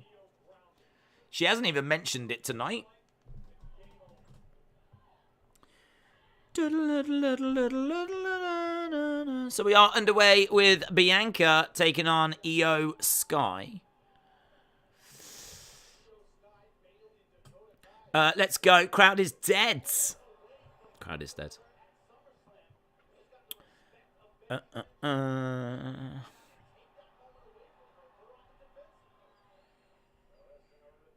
Yeah, I mean, she's got a picture and it says Control. So that's why people are saying that it's Control. But there's nothing that confirms it as being Control. And as I said, she hasn't actually said this. We are known as Control. I don't know if they are, if that is the name, if that's the working title, or what it is. But it's definitely the front runner right now. It's definitely the front runner. Why did Io start liking people? Why did she start liking people? Right, we are at commercial break. Lovely moonsaults from Io just before the break as she did a springboard moonsault to the outside. What time does Raw finish tonight? 1 hour, 12 minutes. Best moonsault on Raw in ages. Adrian said, did I miss anything special? Yep. Bray's back. So we got that. Oh, big moment. So Bray came back, and also we did get a video message from Vince, which was quite emotional actually. So you've missed a lot. There's a lot. Go back. Try and rewatch it if you can. I don't know if there'll be any clips up yet, but well worth watching. Dakota Kai and Io Sky tag team should be Kai and Sky, a tribute to Kai and Tai, and just add Bayley with Kai and Sky. So what, Bayley and Sky and Tai, Kai and Sky. I'm going to get too confused with that. I'm going to go to a WWE live event on August 20th. Have fun, Gavin. Have fun. The B-Itches is going to be Bayley's trio's name.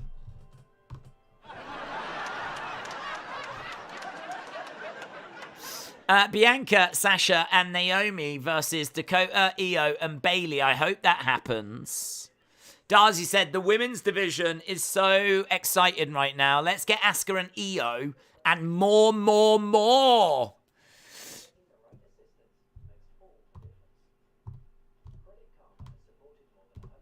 That's what she said.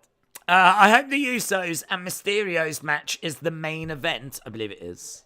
We've spent half the show waiting for someone to return. It's sad. We're like dogs. Aren't we? We just spend our lives waiting for someone to return. That's all we do. We're just sat here like faithless. All wrestling is in 2022 is people going and coming back. That's all wrestling is. Mysteries and returns, and that's it. Tractors and people coming back. I believe Shayna Baszler will be used as a force now that Hunter is back with 2 C's. Brenton said, as far as pressing the halftime score song button accidentally, us internationally recognised superstars are allowed an occasional slip-up. I don't have a button. So I genuinely don't know why that just fired itself up, unless I've, like, connected something wrong. There's every chance that's happened. There's every chance that one of these buttons, and I don't know what button it is, does indeed open up the halftime scores thing, but I am not aware that I've set that up. So it's very interesting being me right now. Right, we've got an hour and 9 minutes to go. Tomorrow on NXT, Creed Brothers taking on D'Angelo and Stax. Bron Breakker, as close as it gets. Let's get it. We are back from commercial break. We are. Sasha and Naomi could return after this match, and they could attack Bayley, Io, and Dakota. Well, listen. Lots of talk and lots of rumours that tonight was a statement show. With just over an hour to go, there is nothing here that's a statement. There's interesting things to talk about, and there's interesting little tweaks and changes, but there is nothing here that is a statement. I think we have to agree this is going to be a potentially big final hour, because I do think something happens. I do think something happens. Will it be Johnny Gargano? Will it be The Fiend? Will it be Sasha and Naomi? Will it be someone from NXT? Don't know. If it's someone from NXT, I don't know how exciting that would be, but 2 count for Io. It's weird. Do you know what? It's weird seeing Io on Raw. Strikes coming in by Io. Bianca pushing her back. Goes for a shot. No, lovely takedown by Io. That was a lovely takedown. She's keeping Bianca grounded. Bianca getting up to her feet. She's picking up Io. Nice. 1, 2, 2 count for Io. This is my cat, Amy. Someone in the front row has got a sign that says, "This is my cat, Amy," and there is a legit picture of a cat. I mean, it's a very factual sign. Io up in the corner. Crossbody. Down goes Bianca. Bianca rolls through. She's got Io. And she throws her. Io goes down. So Io goes down and Bianca helps her back up. This is Io's main roster debut. I can't remember if she did anything like at Rumble, stuff like that, but like proper singles one-on-one match. 2. Oh, 2 count. Bron Breakker should be named Baby Pappy Pump. Irish Rebel, hello. Hope you are well. Are you sure there's no button? Are you not in control of your stream? Oh, Jesus, perhaps they control the stream. Perhaps that's what it all means. It's Bayley. Bayley's took over the stream. Bianca's going up top. Oh, guess who's back? Back again. Bayley's back with a friend. Guess who's back? Guess who's back? Guess who's back? It's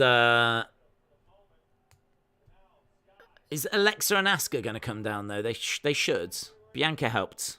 Bianca helped them. Nice.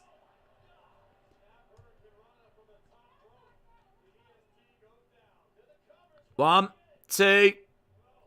So, Hurricanrana from the top. And Bianca goes down. We've got people at ringside in this one. They should come down. They should come down. Bayley looks very soft. She gives me a bit of... Tomb Raider vibes, and I don't know why. It might be the top. Might be like the little vest top thing. And the combat trousers. I don't know. Did Lara Croft wear combat trousers? I can't remember. I think she wore little shorts, didn't she? Listen, if that's something that Bayley wants to explore. She was going for a KOD. Over the top rope goes Bianca. Forearm strike by Bianca. Io's looking for a suplex. Bianca's looking for a suplex. On the edge of the ring. Kick there by Bianca. Swing and a miss. Bianca trying to drag Io. She looks like she's going for a German suplex to the outside. Bianca moves out the way. Io backs up. She gets caught. We're on the outside. Bianca catches Io. She's going to look to... Oh! Hurl her into the barricade! That was sick. That was sick. That was cool. She grabbed her and she's like... Whoa! Proper smashed her into the barricades. Bayley and Dakota jump onto the edge of the ring. They're not allowing Bianca. Here's Asuka and Alexa. Here we go. Okay. Okay. So here we go. We got Asuka. We got Alexa. We got Bianca. So we've got there. We have got there. That is going to leave a mark. Yes. On the barricade. Let alone on Io. She's only small, God bless her. I would imagine that vibrated all throughout her body. The force that she was held into that barricade. I wonder if you can throw people into those LED screens now. Because those LED screens are like all around the back. I wonder, we're used to seeing people being chucked into those. They're probably going to have to use those front corners now, aren't they, for that kind of stuff.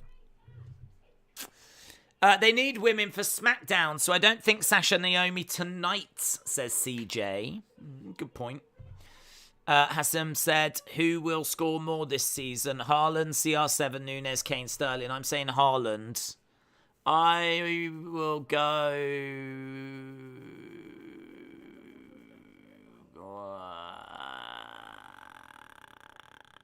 I don't know. I'll go Kane. The only reason that I'll not say Haaland is because I'm guessing he is going to play a lot, but he is going to be saved and prioritised for Champions League. So it really would not surprise me if he plays in the Champions League on the Wednesday and then gets rested on a Saturday or comes on for a little bit on the Saturday. So I'm going to say... But saying that, Kane could be the same, but I don't think they'll rest Kane as much. So I'll go Kane, but Haaland will be right up there. It won't be Ronaldo. They can also maybe do matches for which roster advantage. Ian said, as long as United don't win anything, I agree. I completely agree. Stupid Leeds United. All three of their names end in the letter A. They should call themselves the A-Team. Yeah, makes sense. Jim Songkeo of China has got the world record for the longest skin contact with snow at 46 minutes and 7 seconds. Thank you very much. Literally no surprises or returns. This isn't a big Raw.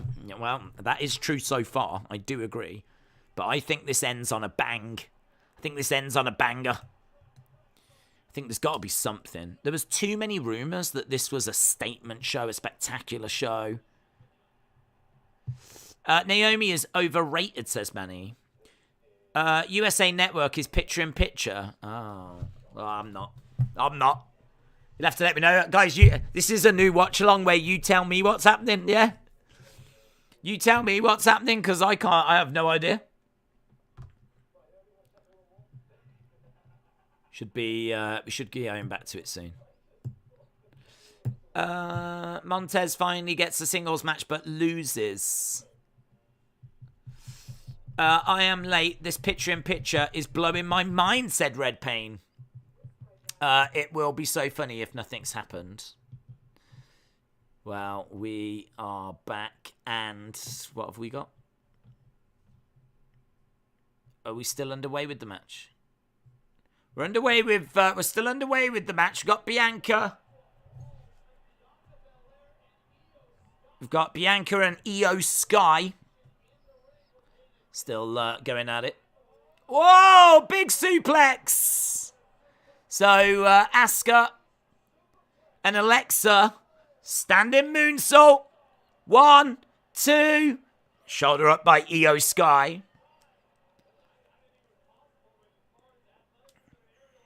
So we've got Bianca against Io Sky.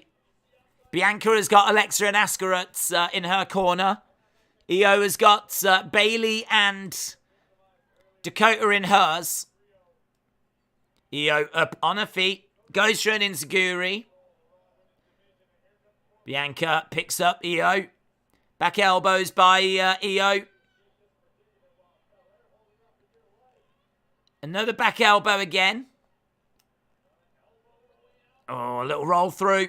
Double stomp. Oh, heavy double stomp there by Io. Heavy double stomp. Io over in the corner. Bianca down. Io running over. Double knees by Io. I think this Raw has been good. All matches have been given time, and there's been a lot of fighting rather than nonsense, says Tree Trunker. Oh, down goes Io. Handstand gets the ropes into a moonsault. Knees up by Io. It's been a good match, this. I've enjoyed this match. Both women are down at the moment. This isn't AEW. This isn't AEW to have to rely on someone coming back and stuff, says SG. Although these women are true products of NXT, I'm not sure if I've seen so many NXT alumni, good words, in one feud. Forearm strike by Bianca. Bailey tries to trip Bianca. Io comes over. Against the ropes. Back elbow by Io. Io goes down. Bianca misses. Roll up. She's using the ropes too. And Alexa knocks Io's legs off the ropes. I'm loving Asuka shouting at Io. I'm loving that. We've got Bailey and Dakota on the one side. We've got Asuka and Alexa on the other. Oh, now we've got a big brawl. Now we've got carnage. So, this match breaks apart into a big brawl. This is kind of fun. This is fun.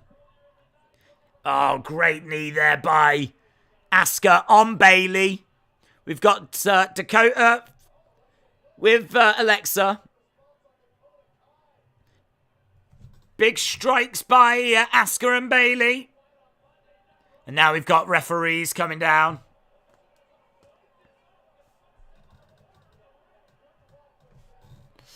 So it's a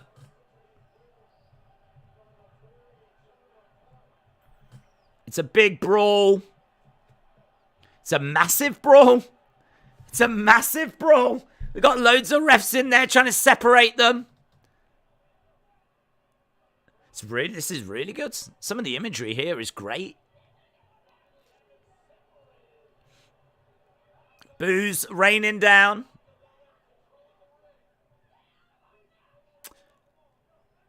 Bailey shouts, "Stay out of our match." Like you said with the Edge vignettes, they could have played us like a fiddle. It's just a regular Raw. Yeah, maybe. Maybe they've got the word out there that this was going to be a massive statement thing just to get you to tune in. I don't know. The only problem is that if you keep doing that... Well, in fairness, they haven't done it. It's come from the dirt sheets. That was fun, though. That was really fun.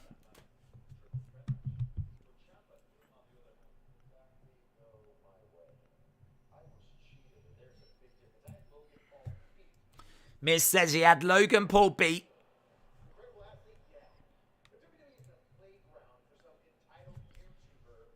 This isn't a playground for an entitled YouTuber.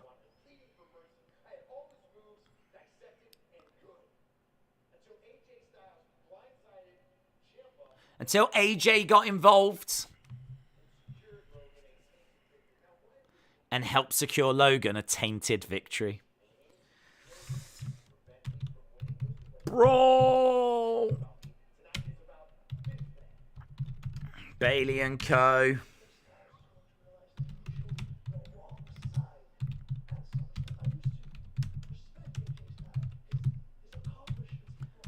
I used to respect AJ Styles, says Tommaso.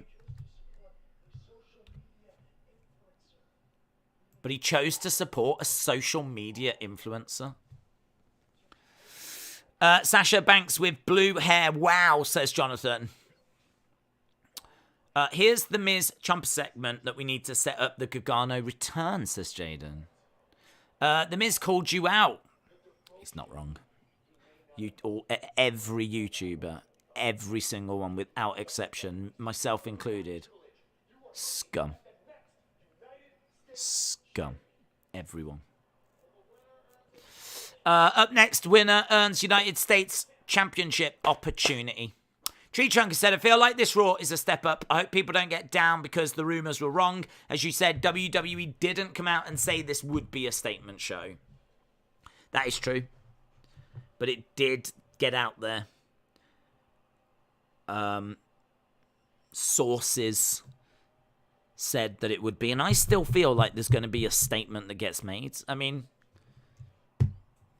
that was a good brawl. I'm going to say that was a good brawl, but it's still not enough to say this is a statement show. To get a reaction out of this Texas crowd, the wrestlers need huge belt buckles. They need to chew tobacco. They need monster tires on the ring posts and cut off random flannel shirts and fancy boots and mud flaps on arses. I mean, it all sounds great. Does anyone remember Ciampa as a lawyer back in the day? Yes. Statement show. What the F you mean? This is a statement show. Well, it's making a quiet statement. It's I feel like what it is it's setting out its stall, but I don't know. I don't know that you can really look at it and say, like, this is something that's going to really resonate amongst the fans. Like, there's definitely talking points, and it is not a bad Raw. Like, I would say this is not a bad Raw. This is better than a lot of the Raws that we've been getting. But I think, yeah, it's true. Like, expectations going into this were monstrous. So, let's see. Let's see what the next 52 minutes have. Uni Donkey said, this is the first time that I am commenting on your stream in 2 years. Thank you very much. Would you be sad if Wyndham does a CM Punk and he's gone for 7 years? No. I think he will have major success. Texas crowds are good. I don't have anything against Wyndham, and I am fully fine with him coming back. I don't mind him coming back. Equally, I was very disengaged with the Fiend character towards the end of his run. So, if he comes back, brilliant. No issue with that. I would like to see what he could return and do. But equally, if he doesn't come back, it's not a big drama for me, personally. I think there's a lot going on in WWE to be excited about. Obviously, Triple H and all of that. But if we bring back the likes of Johnny Gargano, I mean, I feel like there's probably a need for a darker character, and there's no reason why Triple H can't give you that. So you could still end up getting, like, you know, a dark character, even if the Fiend doesn't return. So I'm not going to say that we're going to replace the Fiend or, you know, whatever, but I'm just saying that it's not the end of the world if he never returns or doesn't return for a long time.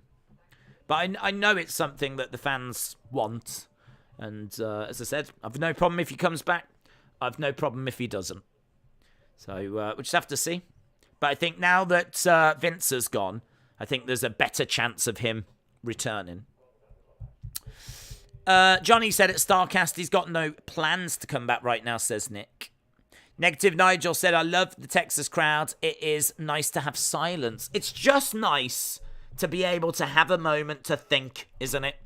And that is what this Texas crowd are giving us. They are just giving us a moment to reflect, to really think about ourselves, our lives, where we are on our journeys. It's very, very good of them to be as quiet as what they are tonight. Very good of them. Because it is nice. I completely agree. It's nice to have that time. Right, here we go then. We're going back from commercial break. This is brought to you by The Real Cost, yeah? Vaping can expose you to toxic metals like nickel, chromium, and that can damage your lungs. It's no joke.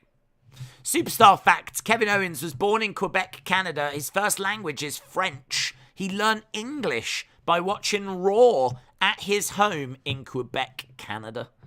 So there we go. What was the English he was learning? Suck it. Suck it. Boobs. Booker T. Booker T. Booker T. Booker T. So Booker T on commentary, he did say that he was heading to Raw.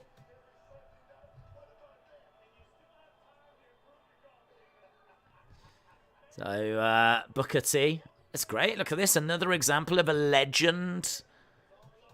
Not being mentioned, not video clips being shown, actually being on the show.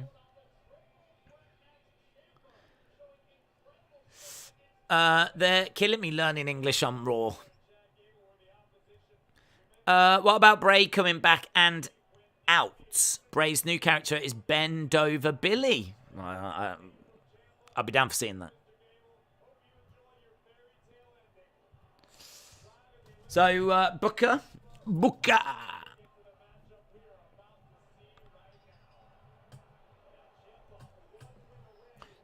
Dominic's going to turn on Ray tonight.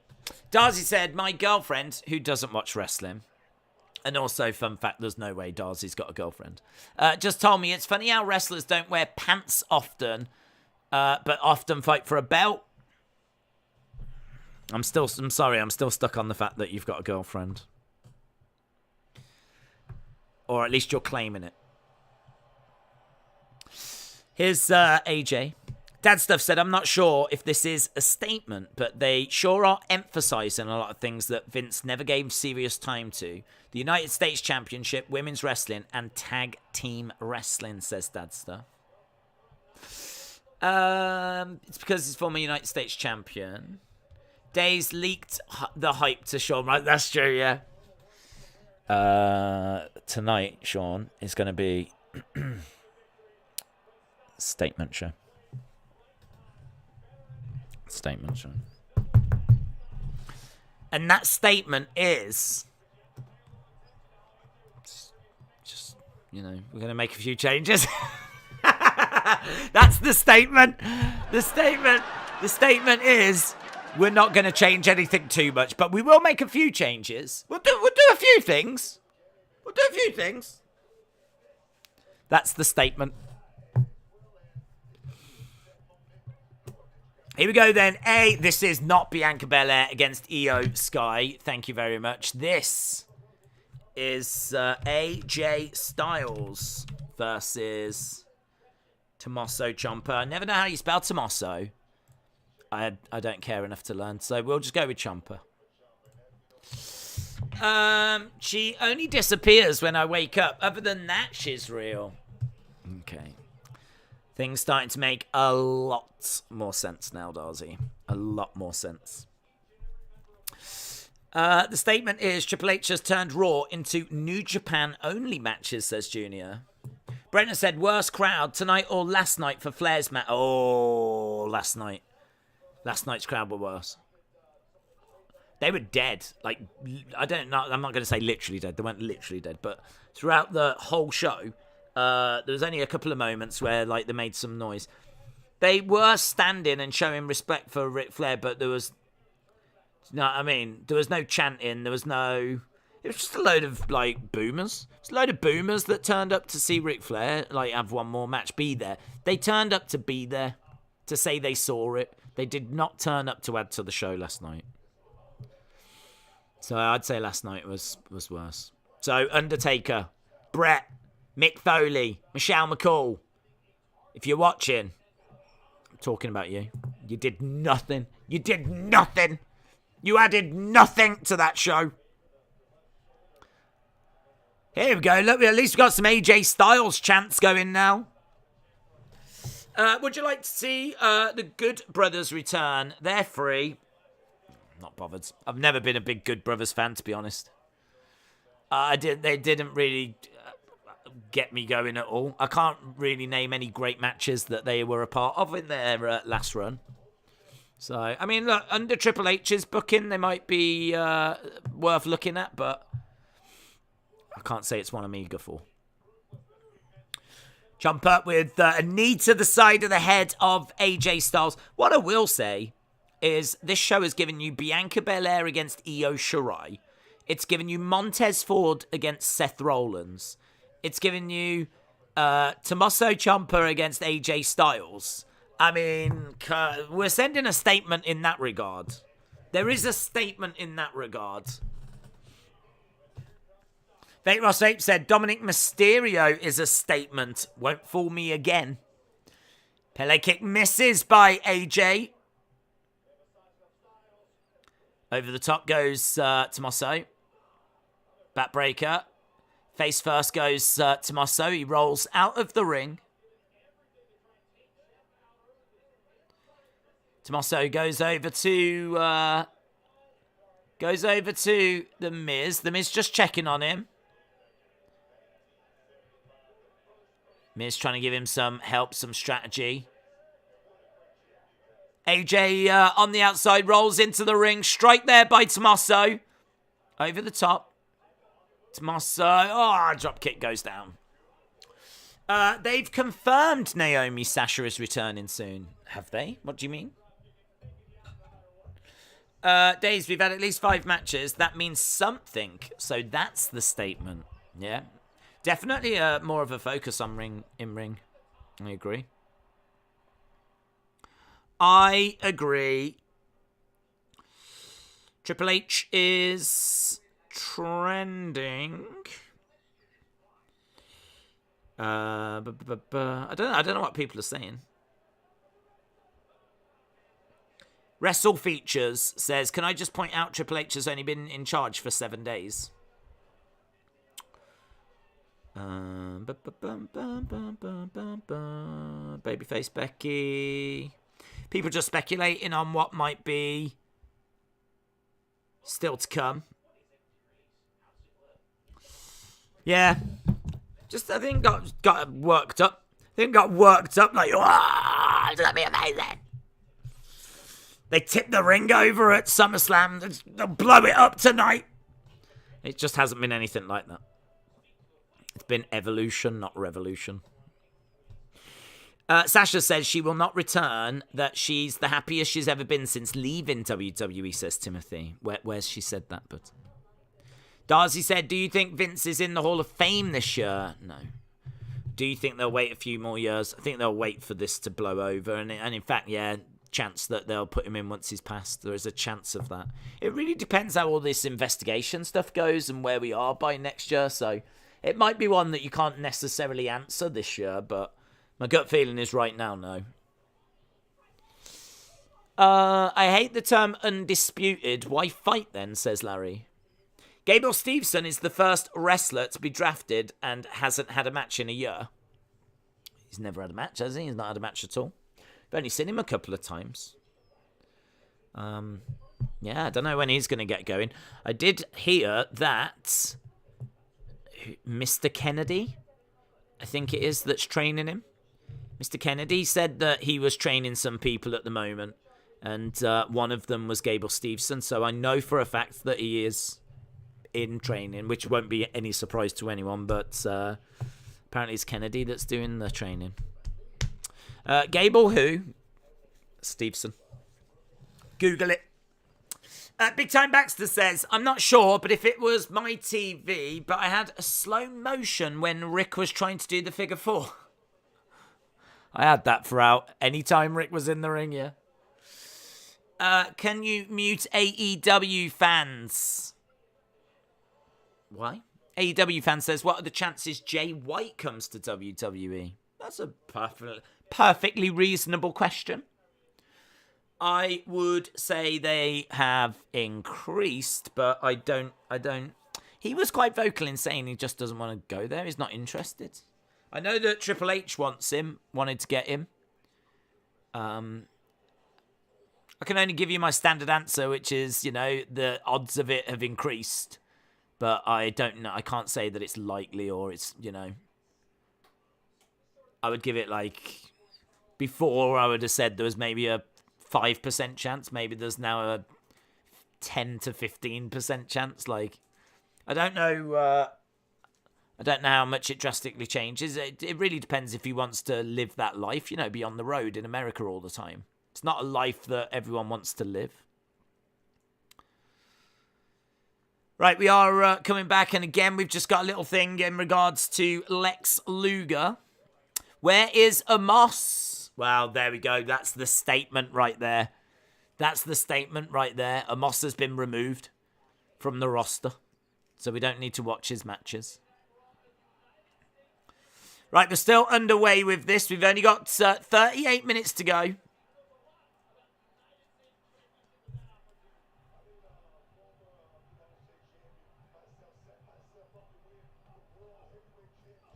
So, knows a lot about the US title, and Booker says that it really helped him set himself up for winning the World Championship.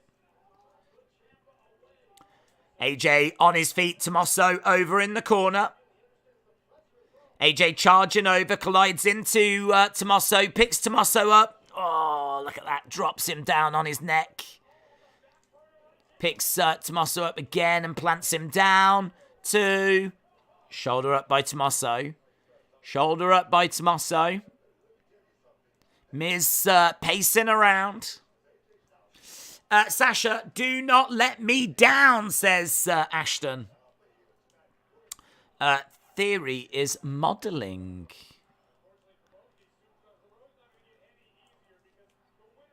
Okay, we've got Ciampa in a bad way at the moment. AJ looking quite good here. He's calling for the Styles Clash. Ciampa ducks underneath, round the back of AJ. Big forearm strike by Tommaso. Big kick to the chest. Lovely. 1, 2. Kick out.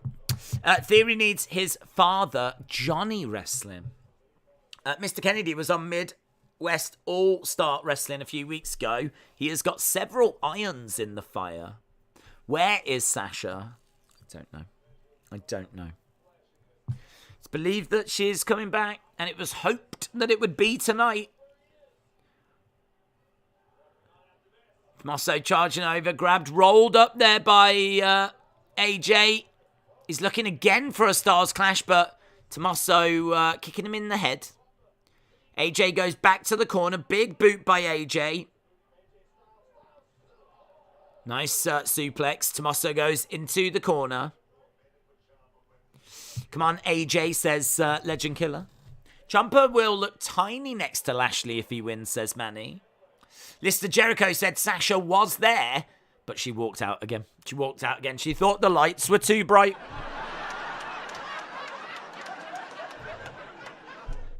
I heard that Sasha was going to come out, but when she heard that the crowd was so flat and quiet, she was like, nah, this crowd is not it. This crowd, it's not. I ain't coming back to this crowd. That's what I heard. That's the Listen, that's the rumor. Don't hate me. That's the rumor. Nice forearm strike there by AJ. AJ on the outside. Oh, big knee strike there by Tommaso. 1, 2. Oh, shoulder up by AJ. Tommaso has got AJ up. Oh, straight onto the knees. 2. Oh, and AJ kicks out again. Great match. This is good.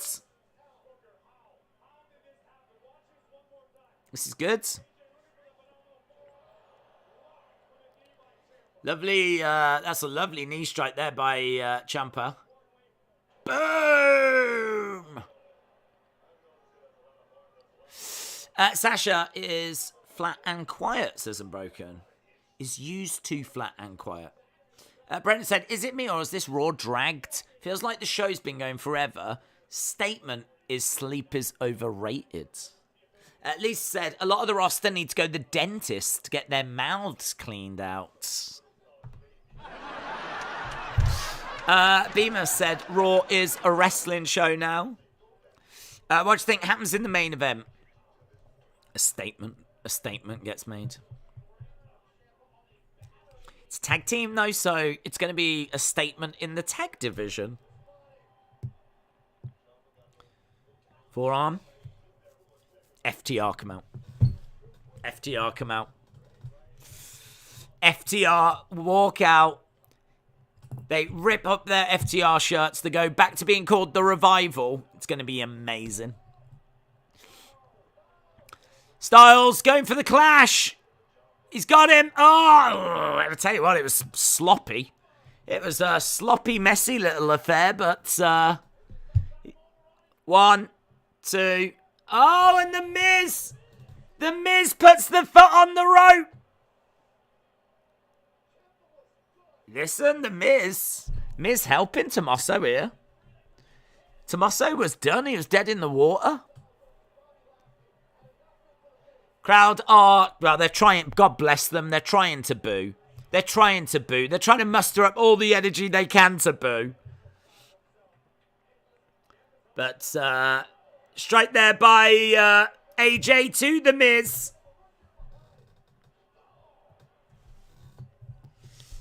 Ciampa on the outsides.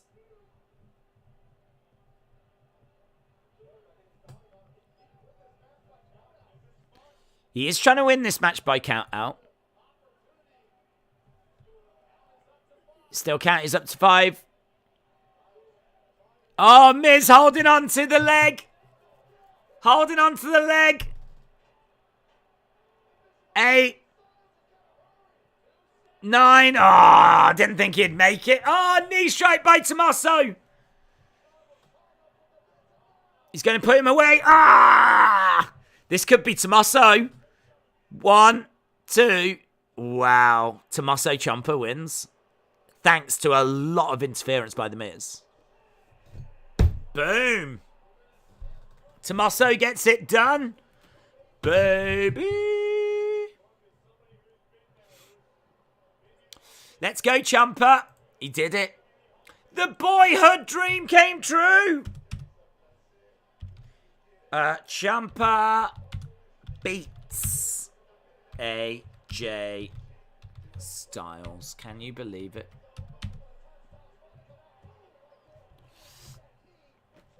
Do you think Ciampa has a lookalike with Kratos from God of War? Yes.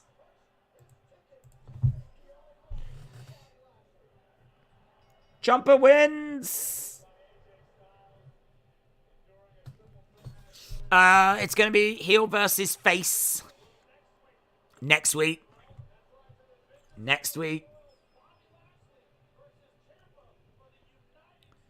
So, Lashley against Ciampa.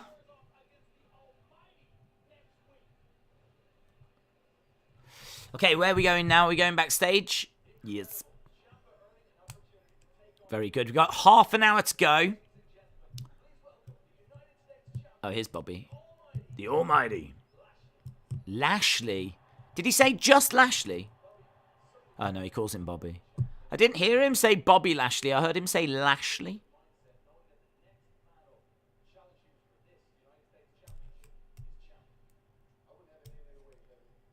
Yeah, the almighty Bobby Lashley speaks.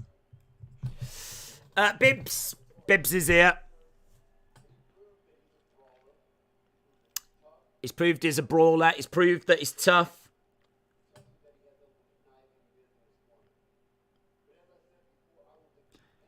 I will defeat anyone, anywhere, anytime. I'm going to bring some respect back to this title. I definitely got that from SummerSlam. I definitely got that vibe that he's going to bring respect back to this championship. Yeah, good. Don't blame the crowd. The NXT former wrestlers are not over. It'll always be Bobby to me. Well, I'm sure he's just said Lashley. I might have misheard. And I was like, oh, God, have we dropped a name again? But no, it's all right. Calm down. He's still Bibby. Right, coming up next is going to be main event. Where's the statement, guys? Where's the statement? I've waited 2.5 hours for the statement. Commercial break. We are at commercial break. Right, we've got Mysterios versus Usos. That's going to be our next one. Has anyone been robbed or mugged in a parking lot like NXT? Not yet. We have had a backstage mugging. We saw Becky get attacked. She said to Bianca, "Hold it down, B." Went to the back, got beaten up.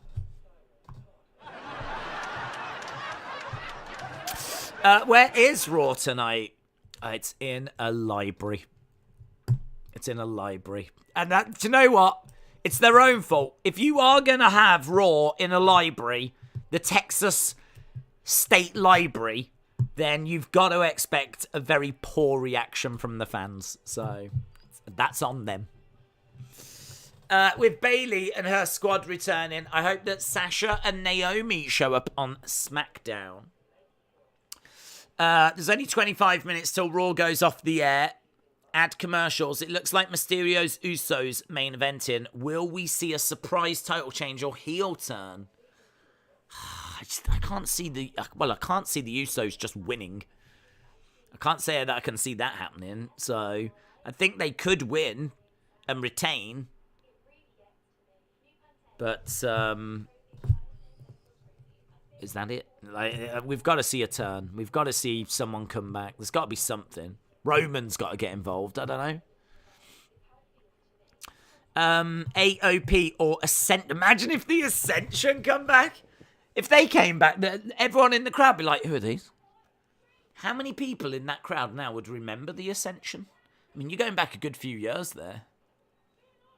Going back a good few years. Will we see Bray? Sure. The Miz might try to interfere next week, but AJ is going to stop him. Johnny will probably just tweet congrats to Tommaso. The statement made tonight was that Theory comes and cashes in to become the first single star with the tag championships. Yes. Yes. Not surprised there's no change. It's as if Vince is still there, says nobody. Ascension were about 2014, 2015. Dave said Enzo and Cass are going to return. Yeah.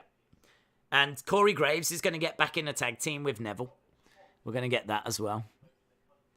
For my negativity, stop the sound effects. I'm being polite, but do not test me, says Negative Nigel. Sorry. It's a new box of tricks, do you know what I mean? I've just got to try and get out of it what I can, really. That's what she said. Bray is already here. His gimmick is the Invisible Man. The Maximum Male models are going to run in.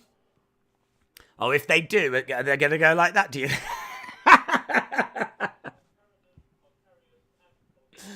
I've just got a feeling that when they run, there's a lot of arms.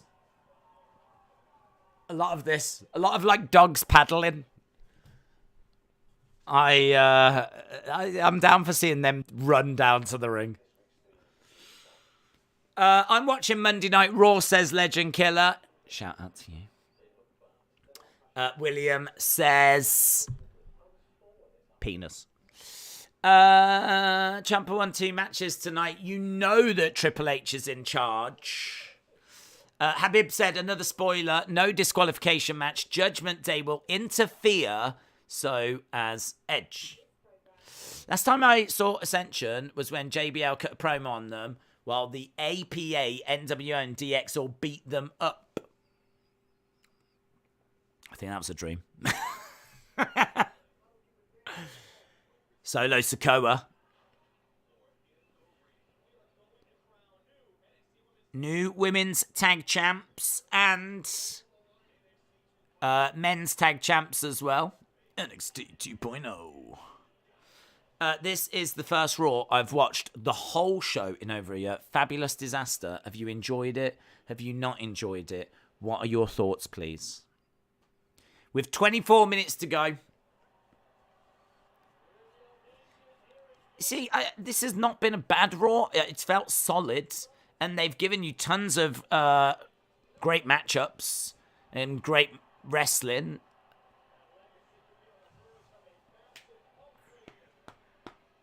Here is Ray and Dominic.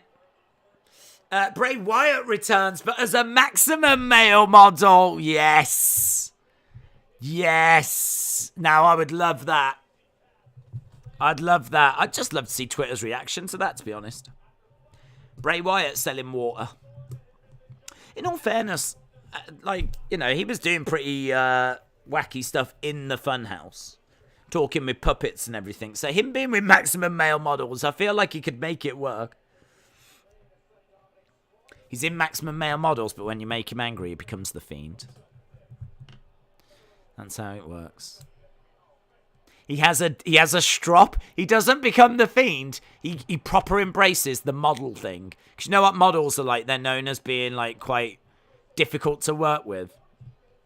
So he comes back as a maximum male model, but when he gets upset, he starts like throwing a hissy fit. I'd love that. Just Bray backstage, just chucking things around. I am not going out there. I am not going out there unless I have yellow M&Ms in my locker room now. I'd be down for that. Twitter would not. You the twos, we the ones. Usos making their way down. Statement of the night. Honky Tonk Man will be back in the main event. No one would see that coming. I'm not hearing from Theory during the show is weird, isn't it? It is strange. It is strange. It's sad. Days always throws in, that's what she said, even though he's never felt the warm embrace of a woman. That's what she said. Boobs. No rematches, that's true. No rematches. Maximum male models will be the next ascension. An afterthought. Dominic, please put the mask on. Marty! It's not very nice. You saying he's fugly? Just seeing the aftermath of the carnage of SummerSlam. You see, I don't think there's hydraulics under there. You get a real good look under the ring. I think he really did just drive that flipping tractor and lift the ring up. You see, he needed his hat, didn't he, Brock?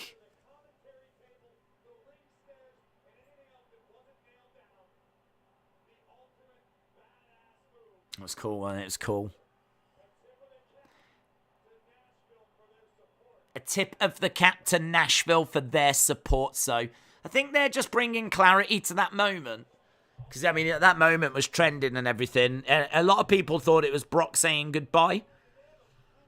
I mean, it was in a way. It was like, have a safe journey home.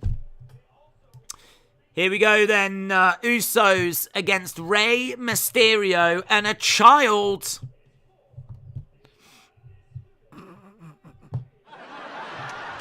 Is there any point in watching Usos against Mysterios? We all know the boring outcome. Listen, if Triple H has booked this match, he's done it for a reason. It's going to be a turn. It's going to be a turn. Something's going down. Something's going down. It's going to be a title change. It's going to be a turn. Or the Legion of Doom are coming back. I don't know. Something's happening. Tyler Breeze is hanging out with Xavier Woods on Up, Up, Down, Down. What if Solo Sikoa is the change? What if he is the statement? Solo Sikoa. Yeah. Yeah, I mean, that would be pretty sweet. So that would be a big moment for the bloodline. I hear you. Dominic turns on Ray. Dominic turns on Ray. What if Dominic turns on himself? What if Ray's having a match and he looks over in the corner? Dominic's just punching himself in the face. I'd be down for that. Brock might be back for the Rumble. He was planned to be out until then, but they had to bring him back to replace Randy. Yeah. Ray on the edge of the ring. Nice kick there by Ray. Ray on the inside, pulls the top rope down. Goes over and tags in Dominic. Dominic going up top. Air Dominic. Cross body by Dominic.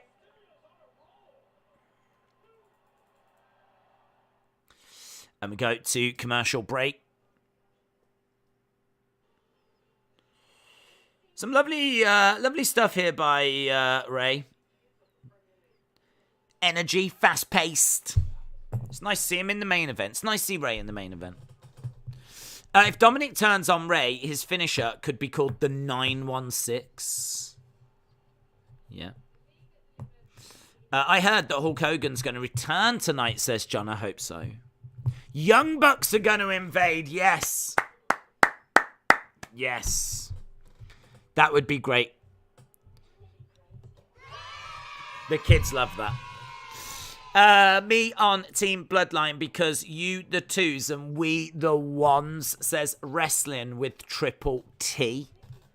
Shout out to you. Triple T did a great job on that SummerSlam watch along. I hope people that tuned into that enjoyed it. Saw it did 24,000 people watch that stream, which on the Wrestling Escape Pod channel that's got not even 4,000 subscribers. That is just mind-blowing. So a big thank you to everyone that checked that out and joined us on Saturday as well. There was lots going on. The community was very split in lots of different directions, but certainly it was a busy weekend. Days, read my comment. Scroll up. Read my comment, please. I read that comment. That's the only comment I'm reading. Darcy said, I like to think if Dominic wasn't Ray's son, he would have eaten enough food in catering to finally gain some muscle mass. Could we get the primetime players? Yes! Making moves, making moves, making $1 million moves, making moves, making moves, making million. Anybody? No. No. Anybody? No. Primetime players, man. We need more Titus O'Neil. I think that speech he gave the other week was so powerful. I still think about it now. Get him out there. Trini says, read my comments. Boobs. Do you think Edge created something in hell? Do you think Edge created something in hell? Well, yeah, I don't know. A nice shed. I don't know. What you on about? What do you mean he created something in hell? Like a bungalow. Can we get Eminem with John Morrison and Joey Mercury? Yeah, definitely. Definitely. Or do you know what? You don't even need to pick. Every tag team that's been in WWE that are still alive, they're going to walk out at the end. Every single one. If they're still alive, you get them. I don't even care if they're under AEW contract. They'll walk out at the end. It's going to be such a big statement. And everyone's going to go, wow, what a statement. That's what everyone's going to say. By the time this show ends, someone somewhere will say, wow, what a statement. It's going to be impressive. You watch. 16 minutes. 16 minutes. Wow, what a statement. I mean, it's obvious that someone else was in Edge's promos. Timothy, let it go. Mate, let it go. In the words of Elsa. Let it go, mate. Shout out to the man, the myth, the legend, Wrestling Days. Yes.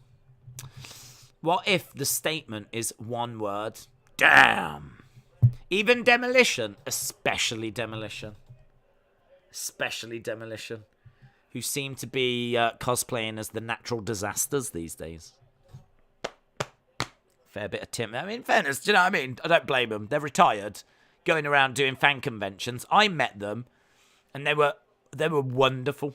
They were absolutely brilliant. If you do get a chance to meet Demolition, I urge that you take it. Because I met them, and it was really surreal, actually, to stand there with one of the most iconic tag teams of all time. And, of course, you know, you're looking at Smash all the time thinking, you're Repo Man. You're Repo Man. You look at Axe and you think, you used to be in the Machines. It's just cool. So, yeah, I'd love to meet some more legends, actually. I met Honky Tonk. I've got a great picture with Honky Tonk, and I got a great picture with Demolition. But I'd like to meet some more legends. Vince. I'd like to meet Vince. He might need money now, mightn't he? Now that he's retired, he might need a little bit of a boost to the pension. So perhaps he'll start doing fan conventions. Perhaps he could get a stall and sit next to Virgil. Oh, man, nasty. Yeah, that's Jimmy, is it? Colliding into Ray. Enzo and Cass coming out. Yeah. Going over, we've got Tag. Jimmy making his way in. Just want to look at the replay of that. That was insane. I think he really did collide into him.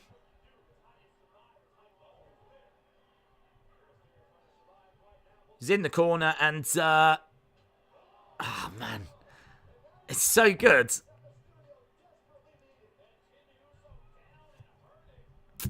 The tag team of Linda and Steph will come out. If we're twos and they're ones, who's threes? Freebirds.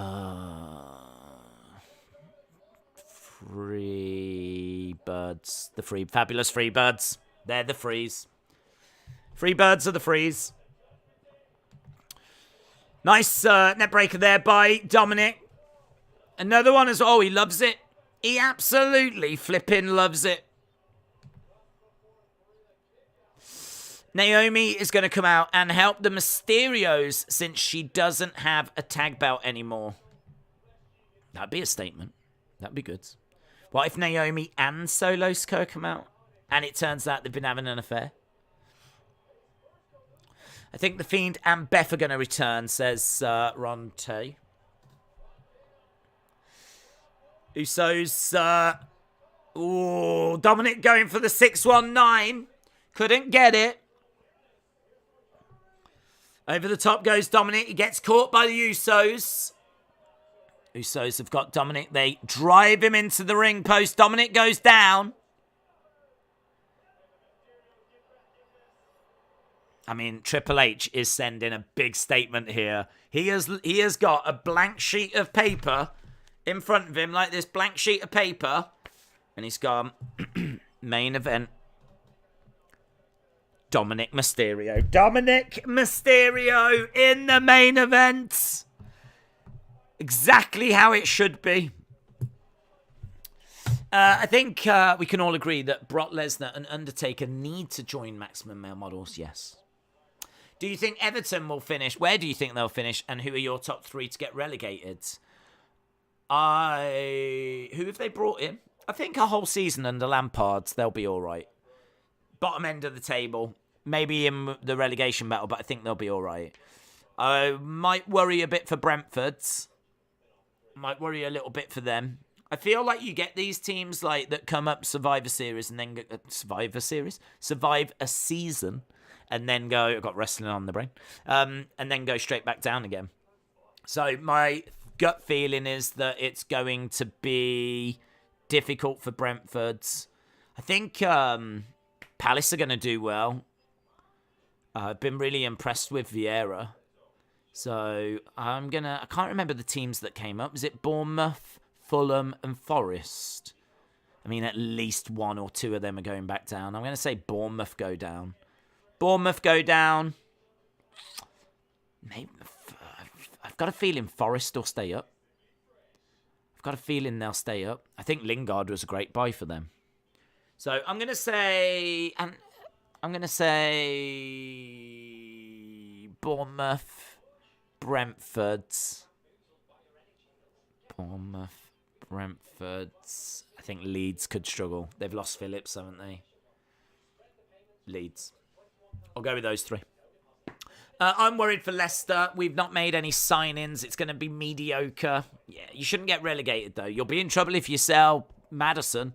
Apparently 50 million offer from Newcastle, isn't it?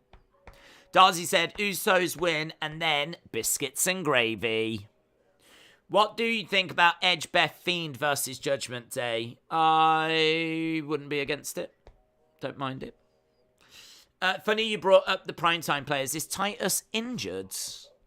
Well, he's not injured, but he's been... I mean, he's done. He's been done for a long, long time. I haven't seen him wrestle in years and years and years. So, yeah, I think he is someone that his in-ring is done. He's an ambassador now. I don't think they need him. And I think that he's quite happy in his new role, so... I've got 28 teams in my FPL league. Very good. Very good. Feel free to let people know how to join it, James. Stardust and Goldust could come out with their newly made Dust in the Bank. They could cash in and become TNA World Champions. I think you've called it. Football is exciting right now as a Cardiff fan. I think we'll have a good season after beating Norwich. We played a lot better football with a team that's quite new. Do you think The Fiend changed Edge? No. I'm sorry, but I didn't think The Fiend had anything to do with those vignettes. I did think it was worth mentioning because there was some interesting stuff in regards to, like, you know, the Seth picture being in a red light, the graffiti looking like The Mask. You can mention it, but I was very careful to say in those videos, I don't think The Fiend is involved in this. So, no, I don't, unfortunately. I'm not saying that he won't come back. I just don't. I mean, there's nothing now, is there? There's no Edges here. Edges here. He's not said he's brought anyone with him. He's not teased anything. He just said he's going to destroy the Judgment Day. But that does not mean that Bray can't return. And you could get another load of vignettes that you can read into and get excited about. So, but it just wasn't this time. Right, final segment. 7 minutes to go. 7 minutes to go. Are we going to get a statement? Is there going to be something that is going to resonate with the fans? I hope so.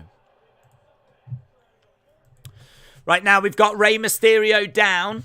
Rey Mysterio down. Big shout out to everyone that's joined us tonight. Obviously, as soon as we're done, in 10 minutes' time, we will be, well, as soon as this finishes, 10 minutes later, we'll do our live post-show review, which people have been enjoying, and I really appreciate the positive feedback. Duck underneath there by Rey. Lovely Enziguri kick by Rey. Goes over, tags in Dominic. 6619. 6619. Oh, here we go. Statement's going to be made. Big splash by Dominic. 1, 2. Oh. I thought that was statement. I thought that was statement. I was like, oh my God, statement. But it wasn't. It wasn't, guys. So, have we got Deuce and Domino? Have we got Deuce and Domino? What? They're going to come out. If you're asking me, are Deuce and Domino going to come out? They're definitely coming out, yeah. Rey is up in the air. Nice kick. Oh, my God. Dominic comes over through, kind of skids on top of, I think it was Jimmy. Kind of like, doesn't really hit him with the suicide dive. More rides him. Big strike in the corner. Dominic up top. I'm sorry, as much as I love the Mysterios, they're not winning, says Cynthia. Eva Marie and James Ellsworth are the 3s. Rey Mysterio down on the outside. Dominic in the corner. Looking for a superplex. Up top in the corner. Look at this camera angle. That's a different camera angle. When do we see that camera angle? It's a different camera angle. I like that camera angle. Dominic, is he going to go for a frog splash? No. Moves out the way. Drop kick. Usos are up. Tag. He's going for the 619. Oh, gets planted. 1, 2, 3. And there we go. The champions retain.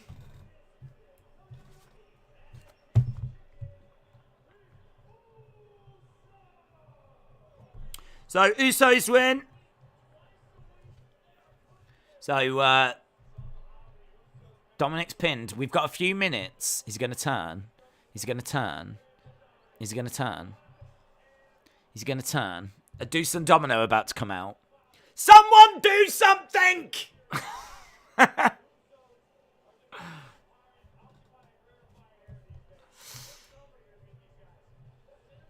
So, Usos win. Here we go, we're waiting. We're watching. We're waiting and we're watching. Judgment Day attack. Judgment Day attack. Judgment Day have jumped the Mysterios. Rhea Ripley. Finn and Damian Priest.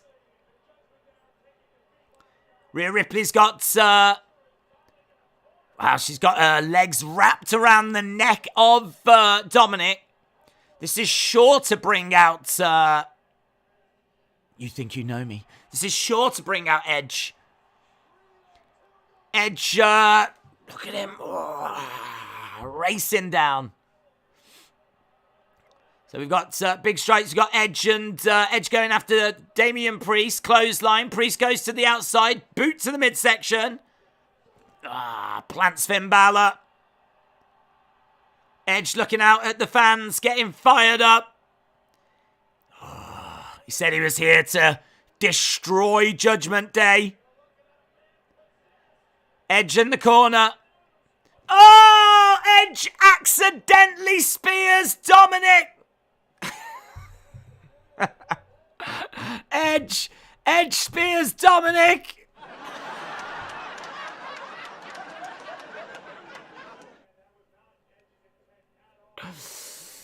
Oh. He went for a spear on Finn Balor. He accidentally catches Dominic. Lol.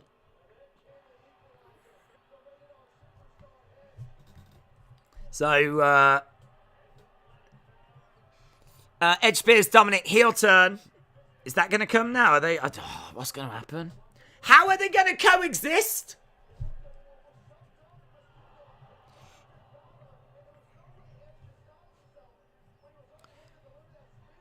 Yeah, Rhea Ripley laughing her head off.